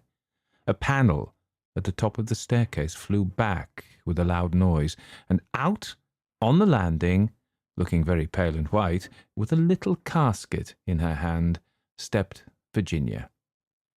In a moment they had all rushed up to her. Mrs. Otis clasped her passionately in her arms, the Duke smothered her with violent kisses, and the twins executed a wild war dance round the group. "Good heavens, child, where have you been?" said Mr. Otis rather angrily, thinking that she had been playing some foolish trick on them. "Cecil and I have been riding all over the country looking for you, and your mother has been frightened to death. You must never play these practical jokes any more." "Except on the ghost! Except on the ghost!" shrieked the twins as they capered out. "My own darling, thank God you are found. You must never leave my side again," murmured Mrs. Otis as she kissed the trembling child and smoothed the tangled gold of her hair. "Papa," said Virginia quietly, "I have been with the ghost. He is dead, and you must come and see him. He had been very wicked, but he was really sorry for all that he had done, and he gave me this box of beautiful jewels before he died." The whole family gazed at her in mute amazement, but she was quite grave and serious, and turning round she led them through the opening in the wainscoting down a narrow secret corridor, Washington following with a lighted candle which he had caught up from the table. Finally they came to a great oak door studded with rusty nails. When Virginia touched it, it swung back on its heavy hinges, and they found themselves in a little low room with a vaulted ceiling and one tiny grated window. Embedded in the wall was a huge iron ring, and chained to it was a gaunt skeleton that was stretched out at full length on the stone floor and seemed to be trying to grasp with its long, fleshless fingers an old-fashioned trencher and ewer that were placed just out of its reach. The jug had evidently been once filled with water, as it was covered inside with green mould. There was nothing on the trencher but a pile of dust. Virginia knelt down beside the skeleton, and folding her little hands together, began to pray silently, while the rest of the party looked on in wonder at the terrible tragedy whose secret was now disclosed to them. "Hello!" suddenly exclaimed one of the twins who had been looking out of the window to try and discover in what wing of the house the room was situated. "Hello! The old withered almond tree has blossomed. I can see the flowers quite plainly in the moonlight." "God has forgiven him," said Virginia gravely, as she rose to her feet, and a beautiful light seemed to illumine her face. "What an angel you are!" cried the young Duke, and he put his arm around her neck and kissed her. 7. 4 days after these curious incidents, a funeral started from Canterville Chase at about 11 o'clock at night. The hearse was drawn by 8 black horses, each of which carried on its head a great tuft of nodding ostrich plumes, and the leaden coffin was covered by a rich purple pall, on which was embroidered in gold the Canterville coat of arms. By the side of the hearse and the coaches walked the servants with lighted torches, and the whole procession was wonderfully impressive. Lord Canterville was the chief mourner, having come up specially from Wales to attend the funeral, and sat in the first carriage along with little Virginia. Then came the United States Minister and his wife, then Washington and the 3 boys, and in the last carriage was Mrs. Umney. It was generally felt that as she had been frightened by the ghost for more than 50 years of her life, she had a right to see the last of him. A deep grave had been dug in the corner of the churchyard, just under the old yew tree, and the service was read in the most impressive manner by the Reverend Augustus Dampier. When the ceremony was over, the servants, according to an old custom observed in the Canterville family, extinguished their torches, and as the coffin was being lowered into the grave, Virginia stepped forward and laid on it a large cross made of white and pink almond blossoms. As she did so, the moon came out from behind a cloud and flooded with its silent silver the little churchyard, and from a distant copse a nightingale began to sing. She thought of the ghost's description of the Garden of Death. Her eyes became dim with tears, and she hardly spoke a word during the drive home. The next morning, before Lord Canterville went up to town, Mr. Otis had an interview with him on the subject of the jewels the ghost had given to Virginia. They were perfectly magnificent, especially a certain ruby necklace with an old Venetian setting, which was really a superb specimen of 16th century work, and their value was so great that Mr. Otis felt considerable scruples about allowing his daughter to accept them. "My lord," he said, "I know that in this country mortmain is held to apply to trinkets as well as to land, and it is quite clear to me that these jewels are, or should be, heirlooms in your family. I must beg you accordingly to take them to London with you, and to regard them simply as a portion of your property which has been restored to you under certain strange conditions. As for my daughter, she is merely a child, and has as yet, I am glad to say, but little interest in such appurtenances of idle luxury. I am also informed by Mrs. Otis, who, I may say, is no mean authority upon art, having had the privilege of spending several winters in Boston when she was a girl, that these gems are of great monetary worth, and if offered for sale would fetch a tall price. Under these circumstances, Lord Canterville, I feel sure that you will recognize how impossible it would be for me to allow them to remain in the possession of any member of my family, and indeed all such vain gauds and toys, however suitable or necessary to the dignity of the British aristocracy, would be completely out of place among those who have been brought up on the severe and, I believe, immortal principles of republican simplicity. Perhaps I should mention that Virginia is very anxious that you should allow her to retain the box as a memento of your unfortunate but misguided ancestor. As it is extremely old, and consequently a good deal out of repair, you may perhaps think fit to comply with her request.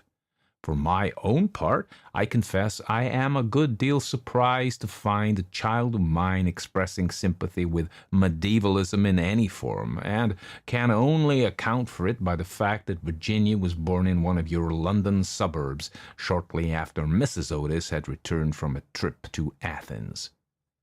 Lord Canterville listened very gravely to the worthy minister's speech, pulling his grey moustache now and then to hide an involuntary smile.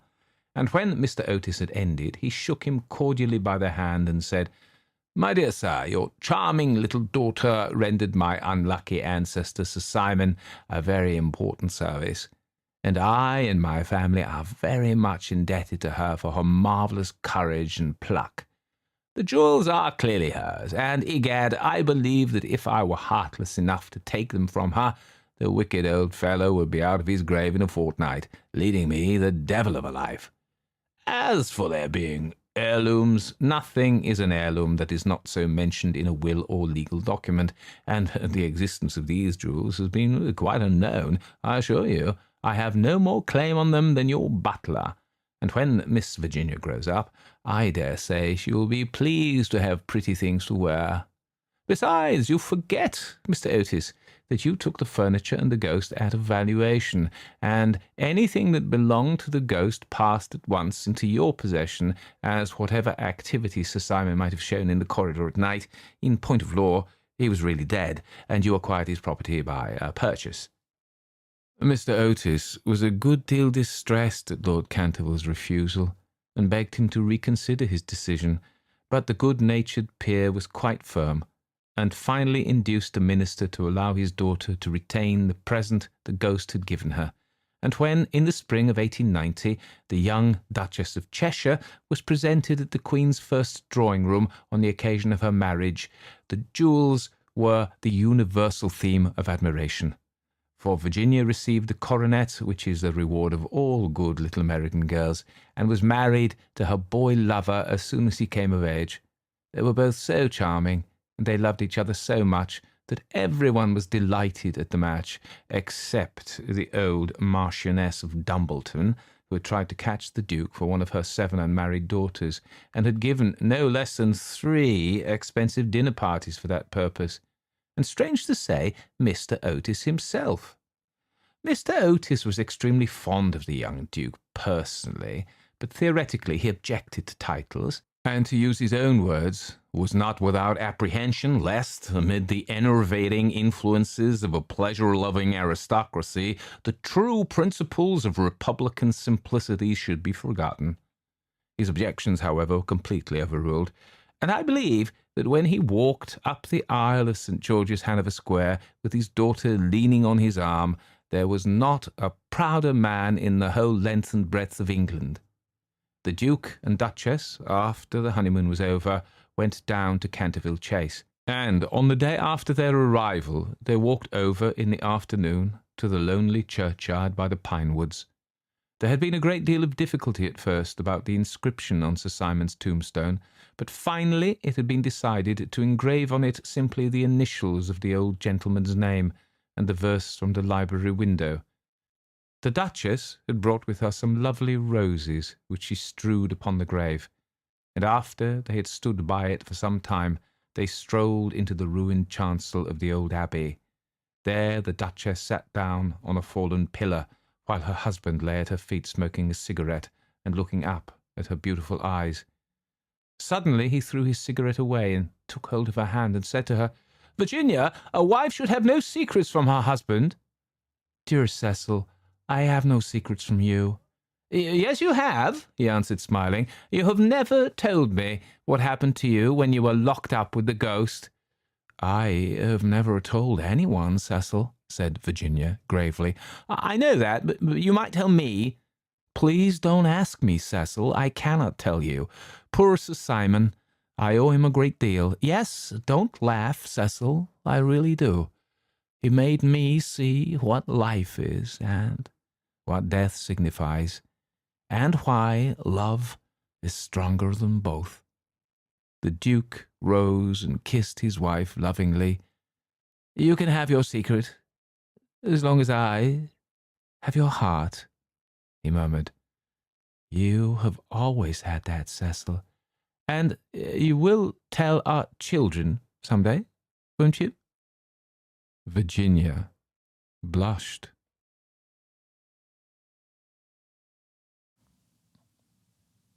The Fall of the House of Usher by Edgar Allan Poe. Son cœur est un lieu suspendu, sitôt qu'on le touche, les raisons de Béranger. During the whole of a dull, dark, and soundless day in the autumn of the year, when the clouds hung oppressively low in the heavens, I had been passing alone, on horseback, through a singularly dreary tract of country, and at length found myself, as the shades of evening drew on, within view of the melancholy house of Usher. I know not how it was, but with the first glimpse of the building, a sense of insufferable doom pervaded my spirit. I say insufferable, for the feeling was unrelieved by any of that half-pleasurable, because poetic, sentiment with which the mind usually receives even the sternest natural images of the desolate or terrible. I looked upon the scene before me, upon the mere house and the simple landscape features of the domain, upon the bleak walls, upon the vacant, eye-like windows, upon a few rank sedges, and upon a few white trunks of decayed trees, with an utter depression of soul, which I can compare to no earthly sensation more properly than to the after-dream of the reveller upon opium, the bitter lapse into everyday life, the hideous dropping off of the veil. There was an iciness, a sinking, a sickening of the heart, an unredeemed dreariness of thought, which no goading of the imagination could torture into aught of the sublime. What was it, I paused to think, what was it that so unnerved me in the contemplation of the house of Usher? It was a mystery all insoluble, nor could I grapple with the shadowy fancies that crowded upon me as I pondered.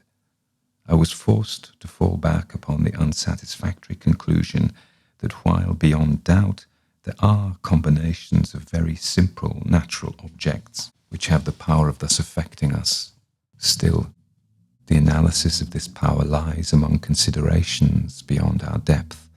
It was possible, I reflected, that a mere different arrangement of the particulars of the scene, of the details of the picture, would be sufficient to modify, or perhaps annihilate its capacity for sorrowful impression, and acting upon this idea, I reined my horse to the precipitous brink of a black and lurid tarn that lay in unruffled lustre by the dwelling, and gazed down, but with a shudder even more thrilling than before, upon the remodelled and inverted images of the grey sedge and the ghastly tree stems and the vacant and eye-like windows. Nevertheless, in this mansion of gloom, I now proposed to myself a sojourn of some weeks. Its proprietor, Roderick Usher, had been one of my boon companions in boyhood, but many years had elapsed since our last meeting. A letter, however, had lately reached me in a distant part of the country, a letter from him, which, in its wildly importunate nature, had admitted of no other than a personal reply. The manuscript gave evidence of nervous agitation.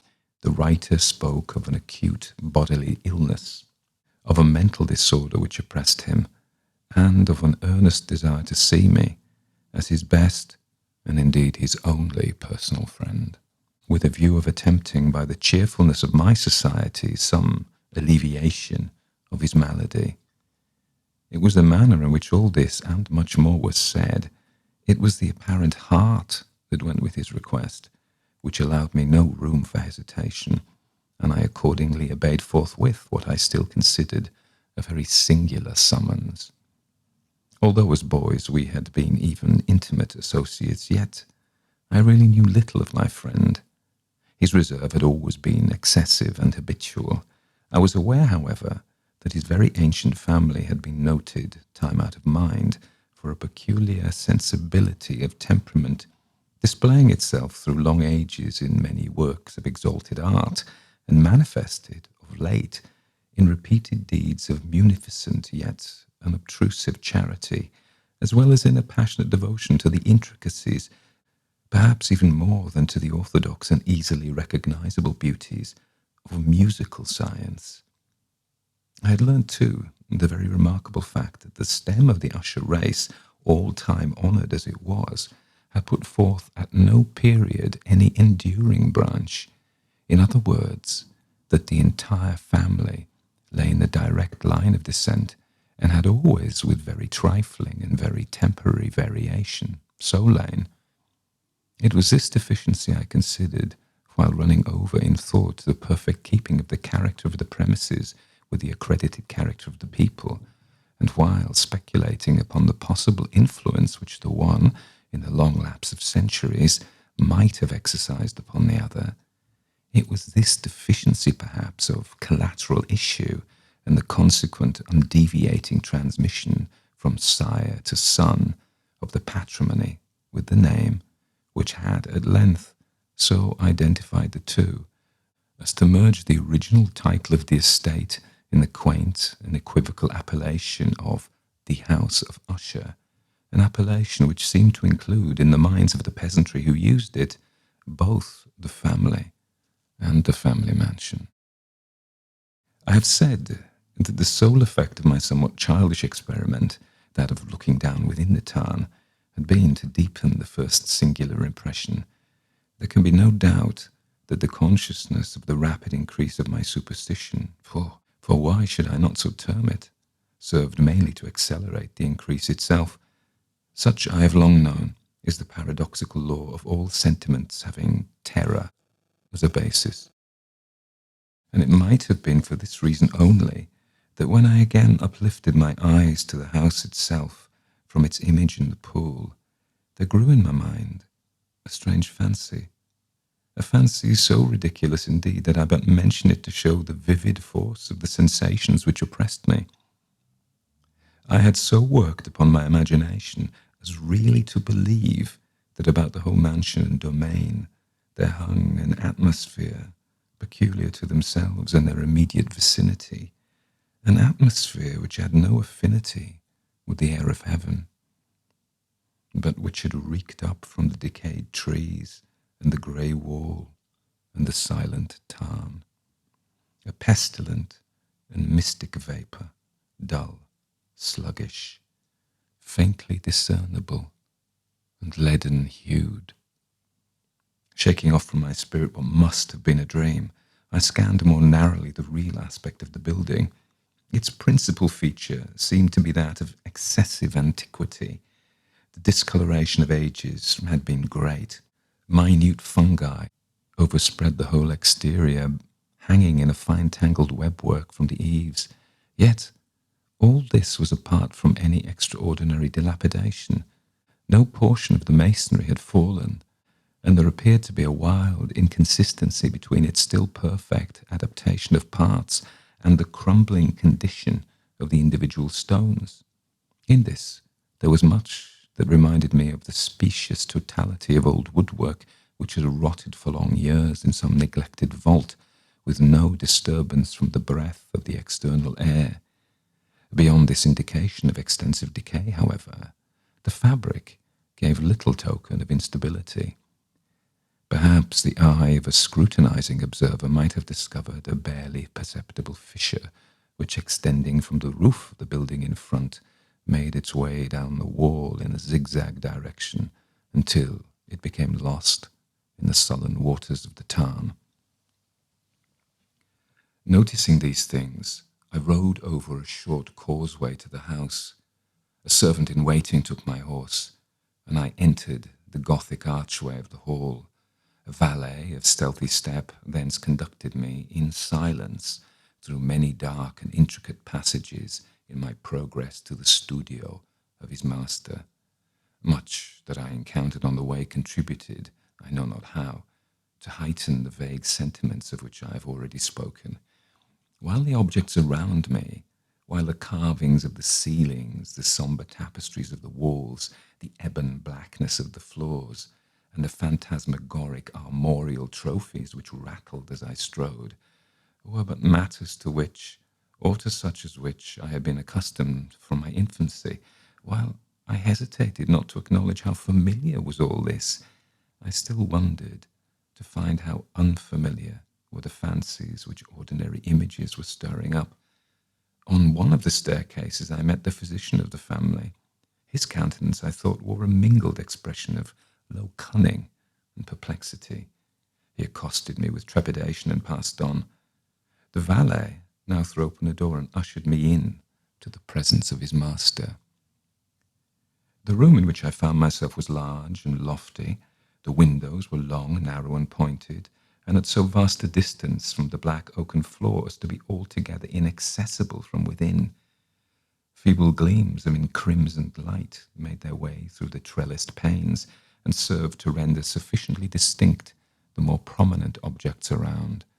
The eye, however, struggled in vain to reach the remoter angles of the chamber, or the recesses of the vaulted and fretted ceiling. Dark draperies hung upon the walls. The general furniture was profuse, comfortless, antique, and tattered. Many books and musical instruments lay scattered about, but failed to give any vitality to the scene. I felt that I breathed an atmosphere of sorrow. An air of stern, deep, and irredeemable gloom hung over and pervaded all. Upon my entrance, Usher arose from a sofa on which he had been lying at full length and greeted me with a vivacious warmth which had much in it. I at first thought of an overdone cordiality, of the constrained effort of the ennui man of the world. A glance, however, at his countenance convinced me of his perfect sincerity. We sat down, and for some moments, while he spoke not, I gazed upon him with a feeling half of pity, half of awe. Surely a man had never before so terribly altered in so brief a period as had Roderick Usher. It was with difficulty that I could bring myself to admit the identity of the one being before me with the companion of my early boyhood.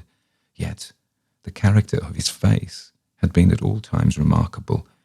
A cadaverousness of complexion, an eye large, liquid, and luminous beyond comparison, lips somewhat thin and very pallid, but of a surpassingly beautiful curve, a nose of a delicate Hebrew model, but with a breadth of nostril unusual in similar formations, a finely moulded chin, speaking in its want of prominence of a want of moral energy, a hair of a more than web-like softness and tenuity.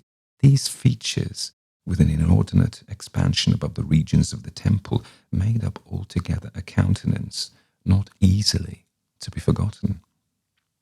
And now, in the mere exaggeration of the prevailing character of these features, and of the expression that they were wont to convey, lay so much of change that I doubted to whom I spoke.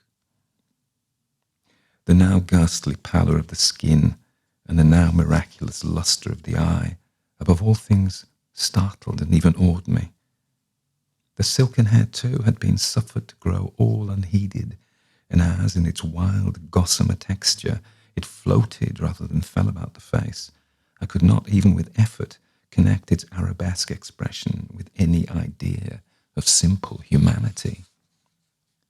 In the manner of my friend, I was at once struck with an incoherence and inconsistency, and I soon found this to arise from a series of feeble and futile struggles to overcome a habitual trepidancy, an excessive nervous agitation.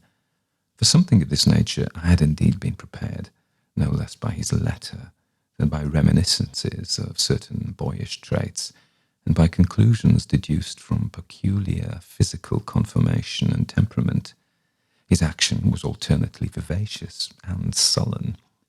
His voice varied rapidly from a tremulous indecision, when the animal spirits seemed utterly in abeyance, to that species of energetic concision, that abrupt, weighty, unhurried, and hollow-sounding enunciation, that leaden, self-balanced, and perfectly modulated guttural utterance, which may be observed in a lost drunkard, or the irreclaimable eater of opium, during the periods of his most intense excitement.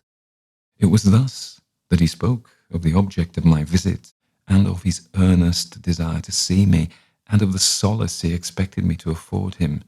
He entered at some length into what he conceived to be the nature of his malady. It was, he said, a constitutional and a family evil, and one for which he despaired to find a remedy. A mere nervous affection, he immediately added, which would undoubtedly soon pass off. It displayed itself in a host of unnatural sensations. Some of these, as he detailed them, interested and bewildered me, although perhaps the terms and the general manner of the narration had their weight. He suffered much from a morbid acuteness of the senses. The most insipid food was alone endurable. He could wear only garments of certain texture. The odours of all flowers were oppressive. His eyes were tortured by even a faint light, and there were but peculiar sounds, and these from stringed instruments which did not inspire him with horror. To an anomalous species of terror I found him a bounden slave. "I shall perish," said he. "I must perish in this deplorable folly. Thus, and not otherwise shall I be lost. I dread the events of the future, not in themselves, but in their results. I shudder at the thought of any, even the most trivial incident which may operate upon this intolerable agitation of soul. I have indeed no abhorrence of danger, except in its absolute effect, in terror. In this unnerved, in this pitiable condition, I feel that the period will sooner or later arrive when I must abandon life and reason altogether in some struggle with the grim phantasm, fear." I learned, moreover, at intervals and through broken and equivocal hints, another singular feature of his mental condition in regard to an influence which some peculiarities in the mere form and substance of his family mansion had, by dint of long sufferance, he said, obtained over his spirit, an effect which the physique of the grey walls and turrets and of the dim tarn into which they all looked down had at length brought about upon the morale of his existence. He admitted, however, although with hesitation, that much of the peculiar gloom which thus afflicted him could be traced to a more natural and far more palpable origin, to the severe and long-continued illness, indeed, to the evidently approaching dissolution of a tenderly beloved sister, his sole companion for long years, his last and only relative on earth. Her decease, he said, with a bitterness which I can never forget, would leave him, the hopeless and the frail, the last of the ancient race, of the Ushers. While he spoke, the Lady Madeline, for so she was called, passed slowly through a remote portion of the apartment, and without having noticed my presence, disappeared. I regarded her with an utter astonishment, not unmingled with dread. And yet I found it impossible to account for such feelings. A sensation of stupor oppressed me as my eyes followed her retreating steps. When a door at length closed upon her, my glance sought instinctively and eagerly the countenance of the brother, but he had buried his face in his hands, and I could only perceive that far more than ordinary wanness had overspread the emaciated fingers through which trickled many passionate tears. The disease of the Lady Madeline had long baffled the skill of her physicians, a settled apathy, a gradual wasting away of the person, and frequent, although transient, affectations of a partially cataleptical character were the unusual diagnosis.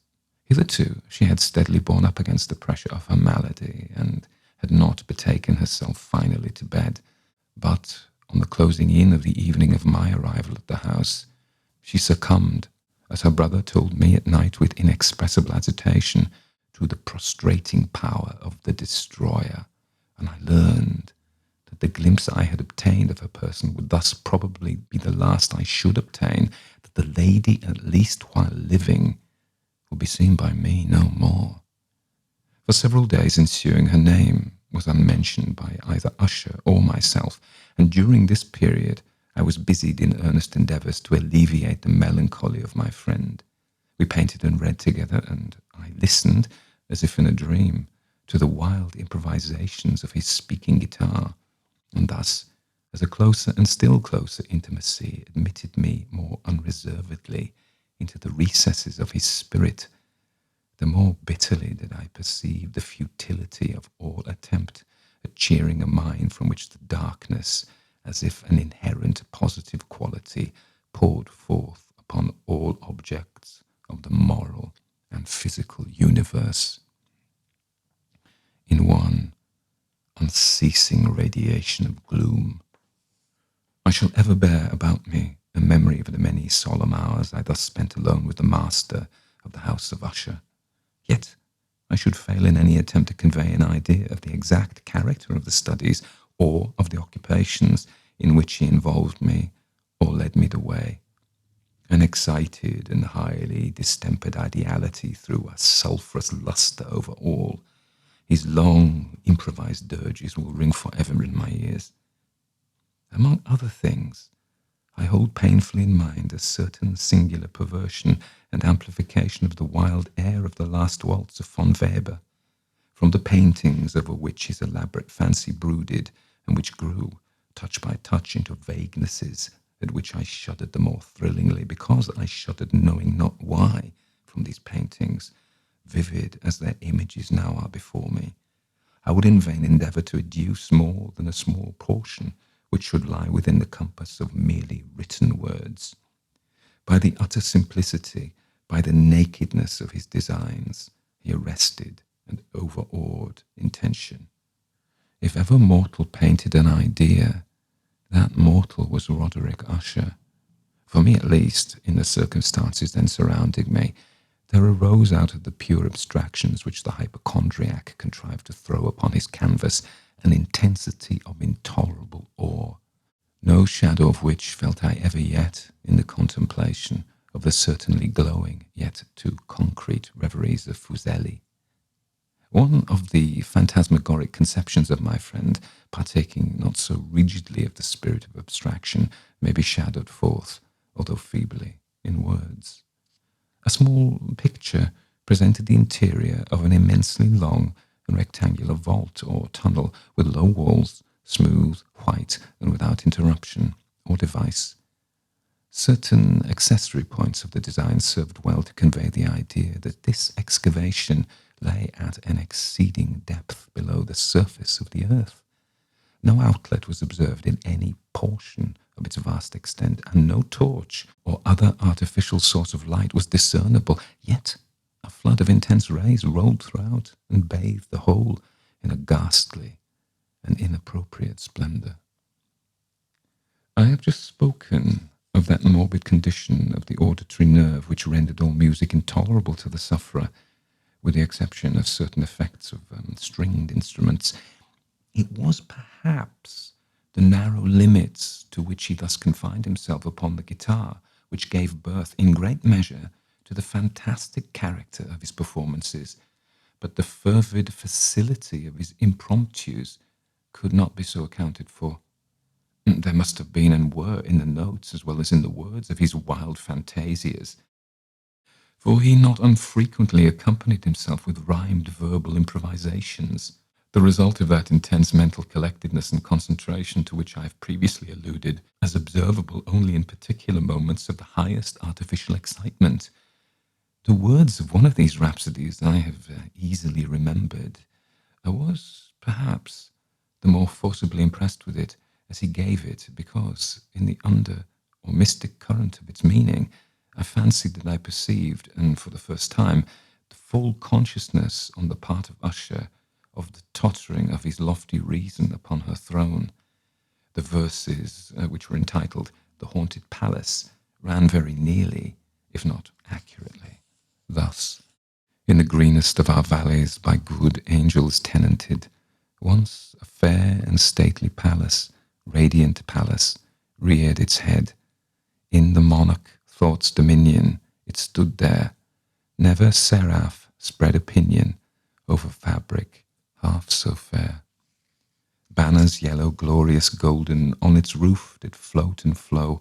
This, all this, was in the olden time, long ago. And every gentle air that dallied in that sweet day, along the ramparts, plumed and pallid, a winged odour went away. Wanderers in that happy valley through two luminous windows saw spirits moving musically to a lute's well-tuned law. Round about a throne where sitting, Porphyrogene in state his glory well befitting, the ruler of the realm was seen. And all with pearl and ruby glowing was the fair palace door, through which came flowing, flowing, flowing, and sparkling evermore, a troop of echoes whose sweet duty was but to sing, in voices of surpassing beauty, the wit and wisdom of their king. But evil things, in robes of sorrow, assailed the monarch's high estate. Ah, let us mourn, for never morrow shall dawn upon him desolate. And round about his home the glory that blushed and bloomed is but a dim remembered story of the old time entombed. And travellers now within that valley through the red litten windows see vast forms that move fantastically to a discordant melody, while like a rapid ghastly river through the pale door a hideous throng rush out forever and laugh, but smile no more. I well remember that suggestions arising from this ballad led us into a train of thought wherein there became manifest an opinion of Usher's which I mention not so much on account of its novelty, for other men have thought thus, as on account of the pertinacity with which he maintained it. This opinion in its general form was that of the sentience of all vegetable things, but in his disordered fancy the idea had assumed a more daring character, and trespassed under certain conditions upon the kingdom of inorganization. I lack words to express the full extent or the earnest abandon of his persuasion. The belief, however, was connected, as I have previously hinted, with the grey stones of the home of his forefathers. The conditions of the sentience had been here, he imagined, fulfilled in the method of collocation of these stones, in the order of their arrangement, as well as in that of the many fungi which overspread them, and of the decayed trees which stood around. Above all, in the long undisturbed endurance of this arrangement, and in its reduplication in the still waters of the Tarn. Its evidence, the evidence of the sentience, was to be seen, he said, and here I started as he spoke, in the gradual yet certain condensation of an atmosphere of their own about the waters and the walls. The result was discoverable, he added, in that silent, yet importunate and terrible influence which for centuries had moulded the destinies of his family, and which made him what I now saw him, what he was. Such opinions need no comment, and I will make none.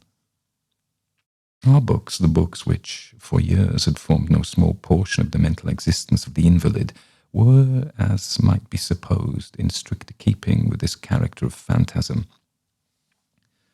We pored together over such works as the Vervet Chartres of Gresset, the Belphegor of Machiavelli, the Heaven and Hell of Swedenborg, the Subterranean Voyage of Nicholas Klim by Holberg, the Chiromancy of Robert Flood, of Jean d'Inaginet, and of Lechambre, the Journey into the Blue Distance of Tieck, and the City of the Sun of Campanella.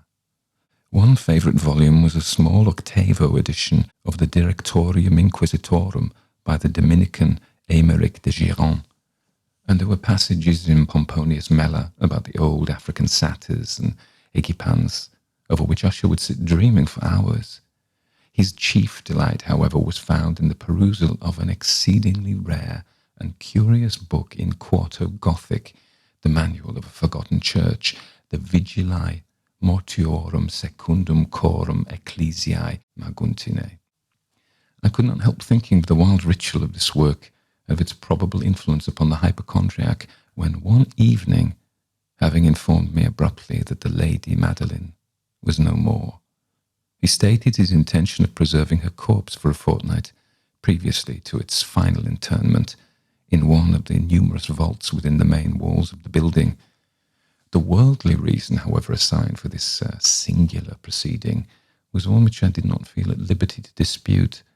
The brother had been led to his resolution, so he told me, by consideration of the unusual character of the malady of the deceased, of certain obtrusive and eager inquiries on the part of her medical men, and of the remote and exposed situation of the burial ground of the family. I will not deny that when I call to mind the sinister countenance of the person whom I met upon the staircase on the day of my arrival at the house, I had no desire to oppose what I regarded as at best but a harmless and by no means an unnatural precaution. I personally aided him in the arrangements for the temporary entombment. The body having been coffined, we two alone bore it to its rest. The vault in which we placed it, and which had been so long unopened that our torches, half smothered in its oppressive atmosphere, gave us little opportunity for investigation, was small, damp, and entirely without means of admission for light, lying at great depth immediately beneath that portion of the building in which was my own sleeping apartment. It had been used, apparently, in remote feudal times for the worst purposes of a donjon keep, and in later days as a place of deposit for powder or some other highly combustible substance, as a portion of its floor and the whole interior of a long archway through which we reached it were carefully sheathed with copper. The door of massive iron had been also similarly protected. Its immense weight caused an unusually sharp grating sound as it moved upon its hinges. Having deposited our mournful burden upon trestles within this region of horror, we partially turned aside the yet unscrewed lid of the coffin and looked upon the face of the tenant. A striking similitude between brother and sister now first arrested my attention, and Usher, divining perhaps my thoughts, murmured out some few words from which I learned that the deceased and himself had been twins, and that sympathies of scarcely intelligible nature had always existed between them. Our glances, however, rested not long upon the dead, for we could not regard her unawed. The disease which had thus entombed the lady in the maturity of youth had left, as usual in all maladies of a strictly cataleptical character, the mockery of a faint blush upon the bosom and the face, and that suspiciously lingering smile upon the lip which is so terrible in death. We replaced and screwed down the lid, and having secured the door of iron, made our way with toil into the scarcely less gloomy apartments of the upper portion of the house. And now, some days of bitter grief having elapsed, an observable change came over the features of the mental disorder of my friend. His ordinary manner had vanished. His ordinary occupations were neglected or forgotten. He roamed from chamber to chamber with hurried, unequal, and objectless step. The pallor of his countenance had assumed, if possible, a more ghastly hue. But the luminousness of his eye had utterly gone out. The once occasional huskiness of his tone was heard no more, and a tremulous quaver, as if of extreme terror, habitually characterized his utterance. There were times indeed when I thought his unceasingly agitated mind was labouring with some oppressive secret to divulge what he struggled for the necessary courage. At times again I was obliged to resolve all in the mere inexplicable vagaries of madness, for I beheld him gazing upon vacancy for long hours in an attitude of the profoundest attention, as if listening to some imaginary sound. It was no wonder that his condition terrified, that it infected me. I felt creeping upon me by slow, yet certain degrees, the wild influences of his own fantastic yet impressive superstitions. It was, especially upon retiring to bed late in the night of the 7th or 8th day after the placing of the Lady Madeline within a dungeon, that I experienced the full power of such feelings. Sleep came not near my couch, while the hours waned and waned away. I struggled to reason off the nervousness which had dominion over me.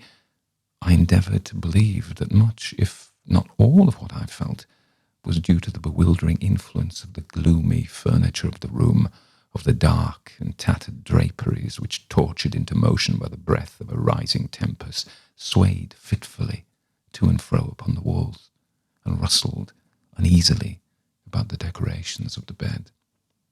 But my efforts were fruitless.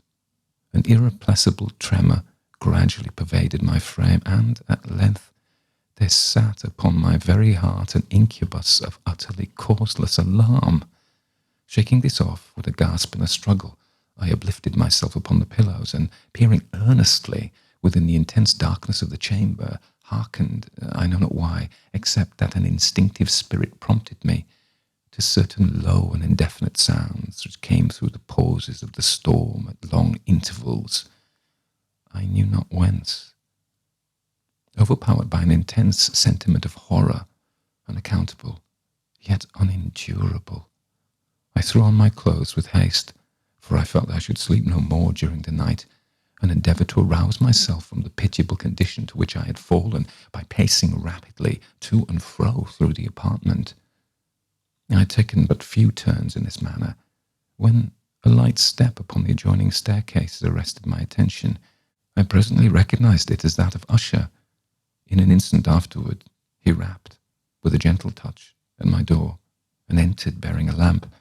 His countenance was, as usual, cadaverously wan, but moreover, there was a species of mad hilarity in his eyes, an evidently restrained hysteria in his whole demeanour.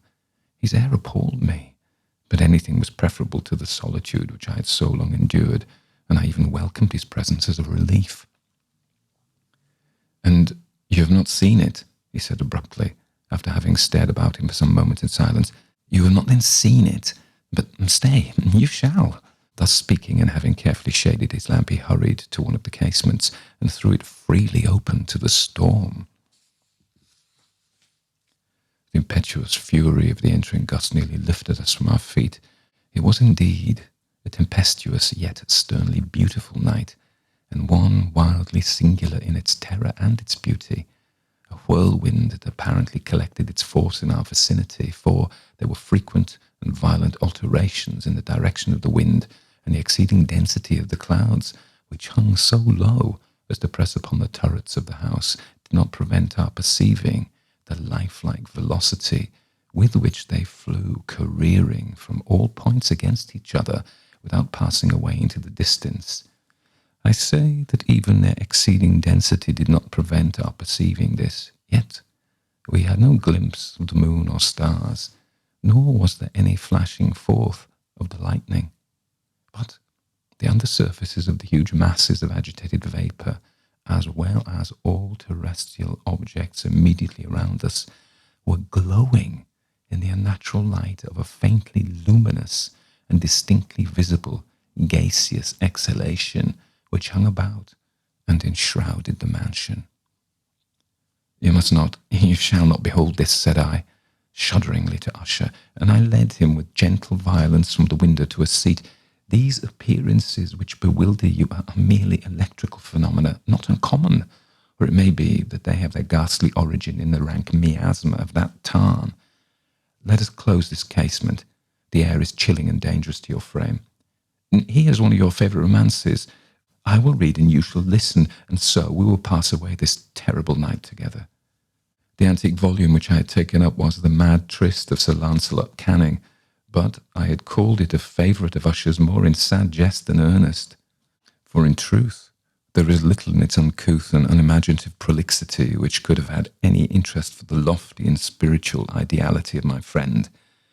It was, however, the only book immediately at hand, and I indulged a vague hope that the excitement which now agitated the hypochondriac might find relief, for the history of mental disorder is full of similar anomalies, even in the extremeness of the folly which I should read. Could I have judged indeed by the wild, overstrained air of vivacity with which he hearkened, or apparently hearkened, to the words of the tale, I might well have congratulated myself upon the success of my design. I had arrived at that well-known portion of the story where Ethelred, the hero of the tryst, having sought in vain for peaceable admission into the dwelling of the hermit, proceeds to make good an entrance by force. Here it will be remembered the words of the narrative run thus: "And Ethelred, who was by nature of a doughty heart, and who was now mighty withal, on account of the powerfulness of the wine which he had drunken, waited no longer to hold parley with the hermit, who, in sooth, was of an obstinate and maliceful turn, but feeling the rain upon his shoulders and fearing the rising of the tempest, uplifted his mace outright, and with blows made quickly room in the plankings of the door for his gauntleted hand, and now pulling therewith sturdily, he so cracked and ripped and tore all asunder, that the noise of the dry and hollow-sounding wood alarumed and reverberated throughout the forest." At the termination of this sentence I started, and for a moment paused, for it appeared to me, although I at once concluded that my excited fancy had deceived me, it appeared to me that from some very remote portion of the mansion there came indistinctly to my ears what might have been, in its exact similarity of character, the echo, but a stifled and dull one certainly, of the very cracking and ripping sound which Sir Lancelot had so particularly described. It was beyond doubt the coincidence alone which had arrested my attention, for, amid the rattling of the sashes of the casements, and the ordinary commingled noises of the still increasing storm, the sound in itself had nothing, surely, which should have interested or disturbed me. I continued my story.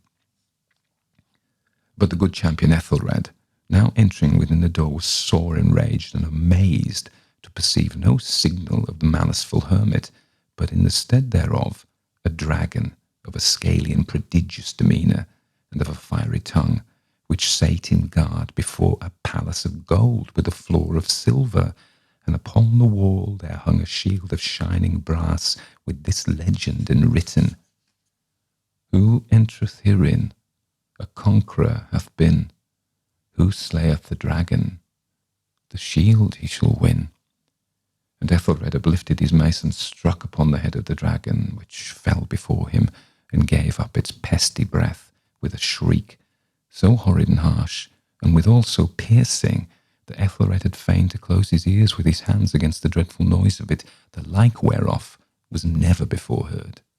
Here again I paused abruptly, and now with a feeling of wild amazement, for there could be no doubt whatever that in this instance I did actually hear, although from what direction it proceeded I found it impossible to say, a low and apparently distant, but harsh, protracted, and most unusual screaming or grating sound, the exact counterpart of what my fancy had already conjured up for the dragon's unnatural shriek, as described by the romancer. Oppressed as I certainly was upon the occurrence of the sound and most extraordinary coincidence by 1,000 conflicting sensations, in which wonder and extreme terror were predominant, I still retained sufficient presence of mind to avoid exciting by any observation the sensitive nervousness of my companion. I was by no means certain that he had noticed the sounds in question, although assuredly a strange alteration had, during the last few minutes, taken place in his demeanour. From a position fronting my own, he had gradually brought round his chair so as to sit with his face to the door of the chamber, and thus I could but partially perceive his features, although I saw that his lips trembled, as if he were murmuring inaudibly. His head had dropped upon his breast, yet I knew he wasn't asleep. From the wide and rigid opening of the eyes, I caught a glance of it in profile. The motion of his body, too, was at variance with this idea, for he rocked from side to side with a gentle yet constant and uniform sway. Having rapidly taken notice of all of this, I resumed the narrative of Sir Lancelot, which thus proceeded. And now, the champion, having escaped from the terrible fury of the dragon, bethinking himself of the brazen shield, and of the breaking up of the enchantment which was upon it, removed the carcass from out of the way before him, and approached valorously upon the silver pavement of the castle to where the shield was upon the wall, which in sooth tarried not for his full coming, but fell down at his feet upon the silver floor with a mighty, great, and terrible ringing sound. No sooner had these syllables passed my lips than, as if a shield of brass had indeed at the moment fallen heavily upon a floor of silver, I became aware of a distinct, hollow, metallic, and clangorous, yet apparently muffled reverberation.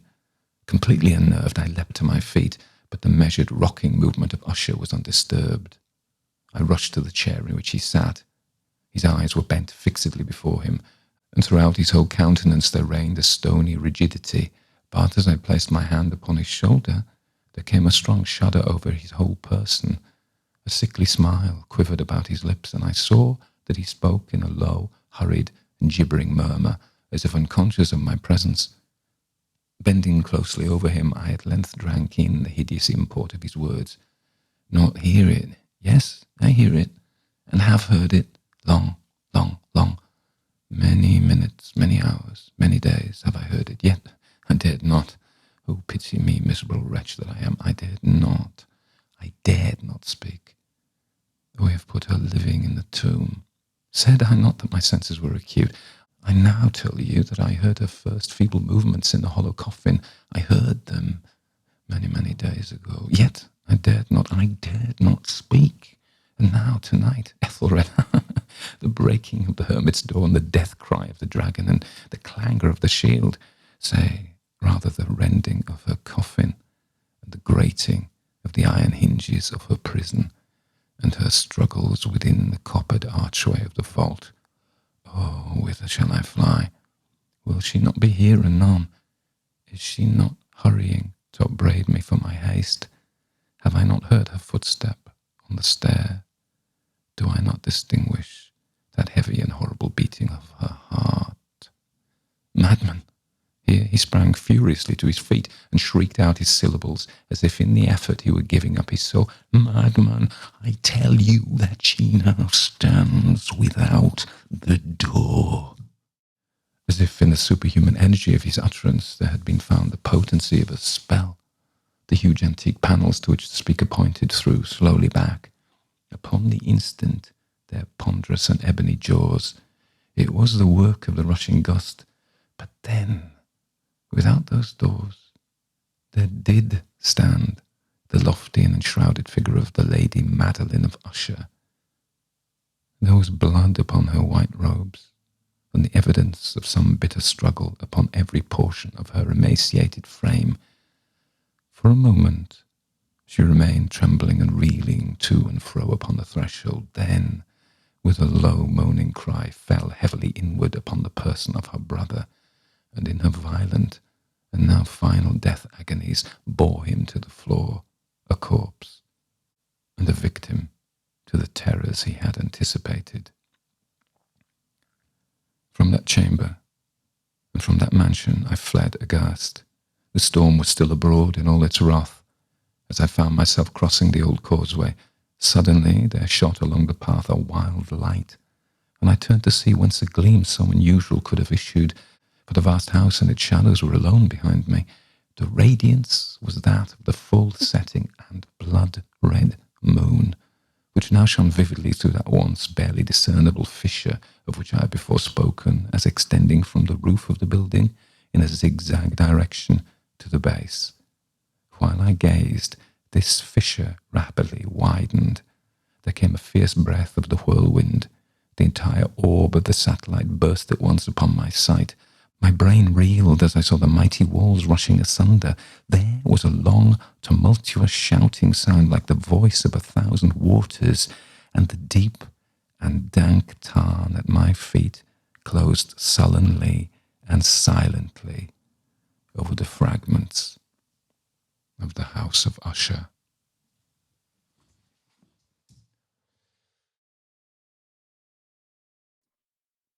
The Open Window by Saki. In this masterful tale, a nervous man arrives for a formal call, bearing a letter of introduction. Greeted by the niece of his intended hostess, he finds himself drawn into an unsettling conversation.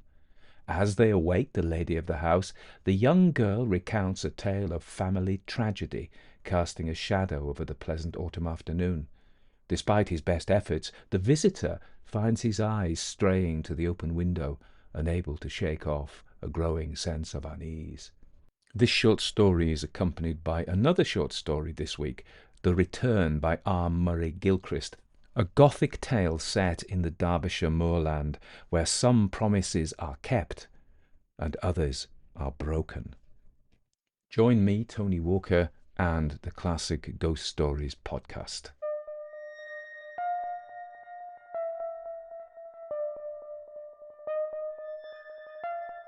Everybody dies, don't they? Everybody come back. The Open Window by Saki. I don't normally say this, but the noise you can hear in the background, well, it's the heavy rain. It's forecast to continue all day and possibly all night and possibly all tomorrow, so I simply don't have any other time to do this. I hope you will enjoy it nevertheless. So, The Open Window by Saki. "My aunt will be down presently, Mr. Nurrell," said a very self-possessed young lady of 15. "In the meantime, you must try and put up with me." Frampton Nuttall endeavoured to say the correct something which should duly flatter the niece of the moment, without unduly discounting the aunt that was to come. Privately, he doubted more than ever whether these formal visits on a succession of total strangers would do much towards helping the nerve cure which he was supposed to be undergoing. "I know how it will be," his sister had said when he was preparing to migrate to this rural retreat.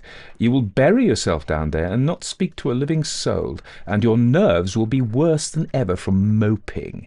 I shall just give you letters of introduction to all the people I know there. Some of them, as far as I can remember, are quite nice." Frampton wondered whether Mrs. Sappleton, the lady to whom he was presenting one of the letters of introduction, came into the nice division. "Do you know many of the people round here?" asked the niece, when she judged that they had had sufficient silent communion. "Hardly a soul," said Frampton. "My sister was staying here at the rectory, some 4 years ago, and she gave me letters of introduction to some of the people here." He made the last statement in a tone of distinct regret. "Then you know practically nothing about my aunt," pursued the self-possessed young lady. "Only her name and address," admitted the caller. He was wondering whether Mrs. Sappleton was in the married or widowed state. An undefinable something about the room seemed to suggest masculine habitation. "Her great tragedy happened just 3 years ago," said the child. "That would be since your sister's time." "Her tragedy?" asked Frampton. Somehow, in this restful country spot, tragedy seemed out of place. "You may wonder why we keep that window wide open on an October afternoon," said the niece, indicating a large French window that opened onto a lawn. "It's quite warm for the time of year," said Frampton, "but has that window got anything to do with the tragedy? Out through that window, 3 years ago to a day, her husband and her 2 young brothers went off for their day's shooting. They never came back." In crossing the moor to their favourite snipe shooting ground, they were all three engulfed in a treacherous piece of bog. It had been that dreadful wet summer, you know, and places that were safe in other years gave way suddenly without warning. Their bodies were never recovered. That was the dreadful part of it. Here the child's voice lost its self-possessed note and became falteringly human. Poor aunt always thinks that they'll come back some day, they and the little brown spaniel that was lost with them, and walk in at that window, just as they used to do. That is why the window's kept open every evening till it's quite dusk. Poor dear aunt, she's often told me how they went out, her husband with his white waterproof coat over his arm, and Ronnie, her youngest brother, singing, "Bertie, why do you bound?" as he always did to tease her, because she said it got on her nerves. Do you know, sometimes, on still, quiet evenings like this, I almost get a creepy feeling that they'll all walk through that window. She broke off with a little shudder. It was a relief to Frampton when the aunt bustled into the room with a whirl of apologies for being late in making her appearance. "I hope Vera's been amusing you," she said. "She's been very interesting," said Frampton. "I hope you don't mind the open window," said Mrs. Stapleton briskly. "My husband and brothers will be home directly from shooting, and they always come in this way. They've been out for snipe in the marshes today, so they'll make a fine mess over my poor carpets. So like you menfolk, isn't it?" She rattled on cheerfully about the shooting and the scarcity of birds and the prospects for duck in the winter. To Frampton, it was all purely horrible. He made a desperate but only partially successful effort to turn the talk onto a less ghastly topic. He was conscious that his hostess was giving him only a fragment of her attention, and her eyes were constantly straying past him to the open window and the lawn beyond. It was certainly an unfortunate coincidence that he should have paid his visits on this tragic anniversary. "The doctors agree in ordering me complete rest, an absence of mental excitement and avoidance of anything in the nature of violent physical exercise," announced Frampton, who laboured under the tolerably widespread delusion that total strangers and chance acquaintances are hungry for the least detail of one's ailments and infirmities, their cause and cure. "On the matter of diet they are not so much in agreement," he continued. "No?" said Mrs. Stapleton in a voice which only replaced a yawn at the last moment. Then she suddenly brightened into alert attention, but not to what Frampton was saying. "Here they are at last," she cried, "just in time for tea. And don't they look as if they were muddy up to the eyes?" Frampton shivered slightly and turned towards the niece with a look intended to convey sympathetic comprehension. The child was staring out through the open window with dazed horror in her eyes. In a chill shock of nameless fear, Frampton swung round in his seat and looked in the same direction. In the deepening twilight, 3 figures were walking across the lawn towards the window. They all carried guns under their arms, and one of them was additionally burdened with a white coat hung over his shoulders. A tired brown spaniel kept close at their heels. Noiselessly, they neared the house, and then a hoarse young voice chanted out of the dusk, "I said, Bertie, why do you bound?" Frampton grabbed wildly at his stick and hat. The hall door, the gravel drive, and the front gate were dimly noted stages in his headlong retreat. A cyclist coming along the road had to run into the hedge to avoid imminent collision. "Here we are, my dear," said the bearer of the white mackintosh, coming in through the window. "Fairly muddy, but most of it's dry. Who was that who bolted out as we came up?" "A most extraordinary man, a Mr. Nuttall," said Mrs. Stapleton. "Could only talk about his illness and dashed off without a word of goodbye or apology when you arrived. One would think he'd seen a ghost." "I expect it was the spaniel," said the niece calmly. "He told me he had a horror of dogs, and had to spend a night in a newly dug grave with the creature snarling and grinning and foaming just above him. Enough to make anyone lose their nerve." Romance at short notice was her speciality. Well, that had been requested by a listener, and I've wanted to do it for quite a long time, but it is very short, and I don't want you to feel cheated, so I'm going to do another short one. not by Saki, but by R. Murray Gilchrist. This is called The Return. You'll hear that it's still raining. The Return by R. Murray Gilchrist. 5 minutes ago I drew the curtain aside and let the mellow sunset light contend with the glare from the girandoles. Below lay the orchard of Vernon Garth, rich in heavily flowered fruit trees. Yonder a medlar, here a pear, next a quince. As my eyes, unaccustomed to the day, blinked rapidly, the recollection came of a scene 45 years past, and once more, beneath the oldest tree, stood the girl I loved, mischievously plucking yarrow, and, despite its evil omen, twining the snowy clusters in her black hair. Again her coquettish words rang in my ears. "Make me thy lady, make me the richest woman in England, and I promise thee, Brian, we shall be the happiest of God's creatures." And I remember how the mad thirst for gold filled me, how I trusted in her fidelity, and, without reasoning or even telling her that I would conquer fortune for her sake, I kissed her sadly and passed into the world. Then followed a complete silence until the Star of Europe, the greatest diamond discovered in modern times, lay in my hand, a rough, unpolished stone, not unlike the lumps of spar I had often seen lying on the sandy lanes of my native county. This should be Rose's own, and all the others that clanked so melodiously in their leather bulse should go towards fulfilling her ambition. Rich and happy I should be soon, and should I not marry an untitled gentlewoman, sweet in her prime? The 20 years' interval of work and sleep was like a fading dream, for I was going home. The knowledge thrilled me so that my nerves were strung tight as iron ropes, and I laughed like a young boy, and it was all because my home was to be in Rose Pascal's arms. I crossed the sea and posted straight for Halkerton village. The old hostelry was crowded. Jane Hopgarth, whom I remembered a ruddy-faced child, stood on the box-edged terrace, curtsying in matronly fashion to the departing mail-coach. A change in the signboard drew my eye. The white lilies had been painted over with a mitre, and the name changed from the Paschal Arms to the Lord Bishop. Angrily aghast at this disloyalty, I cross-questioned the ostlers who hurried to and fro, but failing to obtain any coherent reply, I was fain to content myself with a mental denunciation of the times. At last I saw bow-legged Jeffreys, now bent double with age, sunning himself at his favourite place, the side of the horse-trough. As of old, he was chewing a straw. No sign of recognition came over his face as he gazed at me, and I was shocked because I wished to impart some of my gladness to a fellow creature.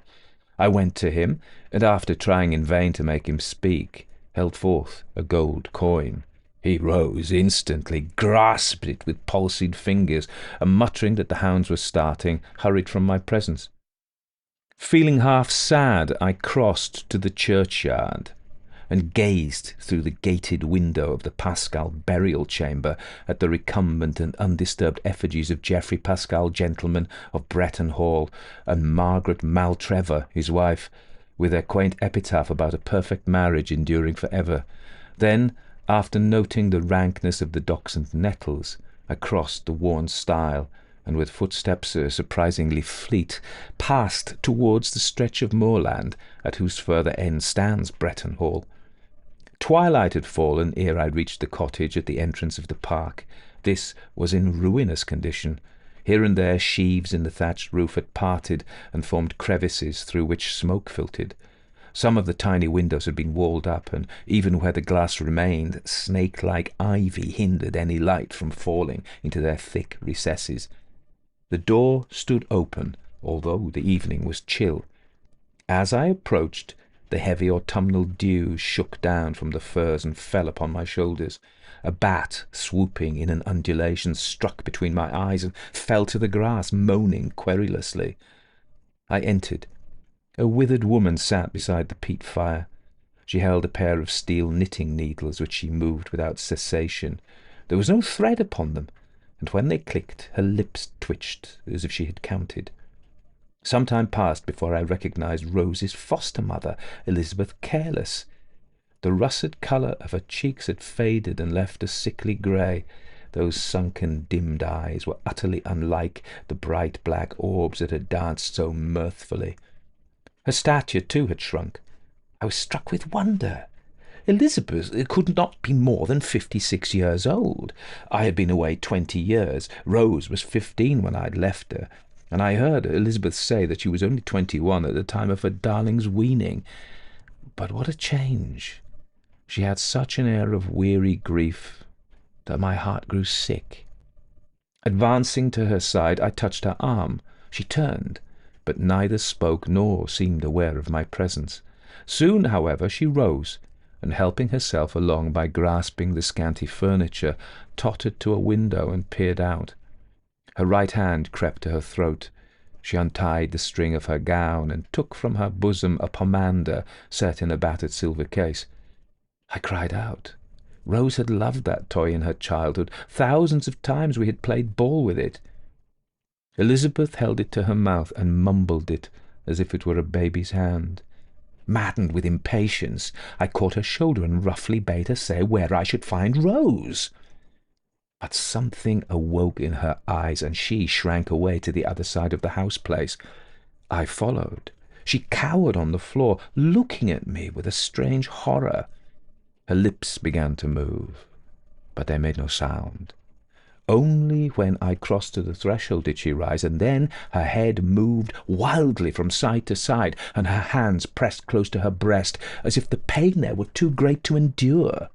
I ran from the place, not daring to look back. In a few minutes I reached the balustraded wall of the hall garden. The vegetation there was wonderfully luxuriant. As of old, the great blue and white Canterbury bells grew thickly, and those curious flowers to which tradition has given the name of Marie's heart still spread their creamy tendrils and blood-coloured bloom on every hand. But Pascal's dribble, the tiny spring whose water pulsed so fiercely as it emerged from the earth, had long since burst its bounds, and converted the winter garden into a swamp, where a miniature forest of Queen of the Meadow filled the air with melancholy sweetness. The house looked as if no careful hand had touched it for years. The elements had played havoc with its oriels, and many of the latticed frames hung on single hinges. The curtain of the blue parlour hung outside, draggled and faded and half hidden by a thick growth of bindweed. With an almost savage force I raised my arm high above my head and brought down my fist upon the central panel of the door. There was no need for such violence, for the decayed fastenings made no resistance, and some of the rotten boards fell to the ground. As I entered the hall, and saw the ancient furniture, once so fondly kept, now mildewed and crumbling to dust, quick sobs burst from my throat. Rose's spinet stood beside the door of the withdrawing-room. How many carols had we sung to its music!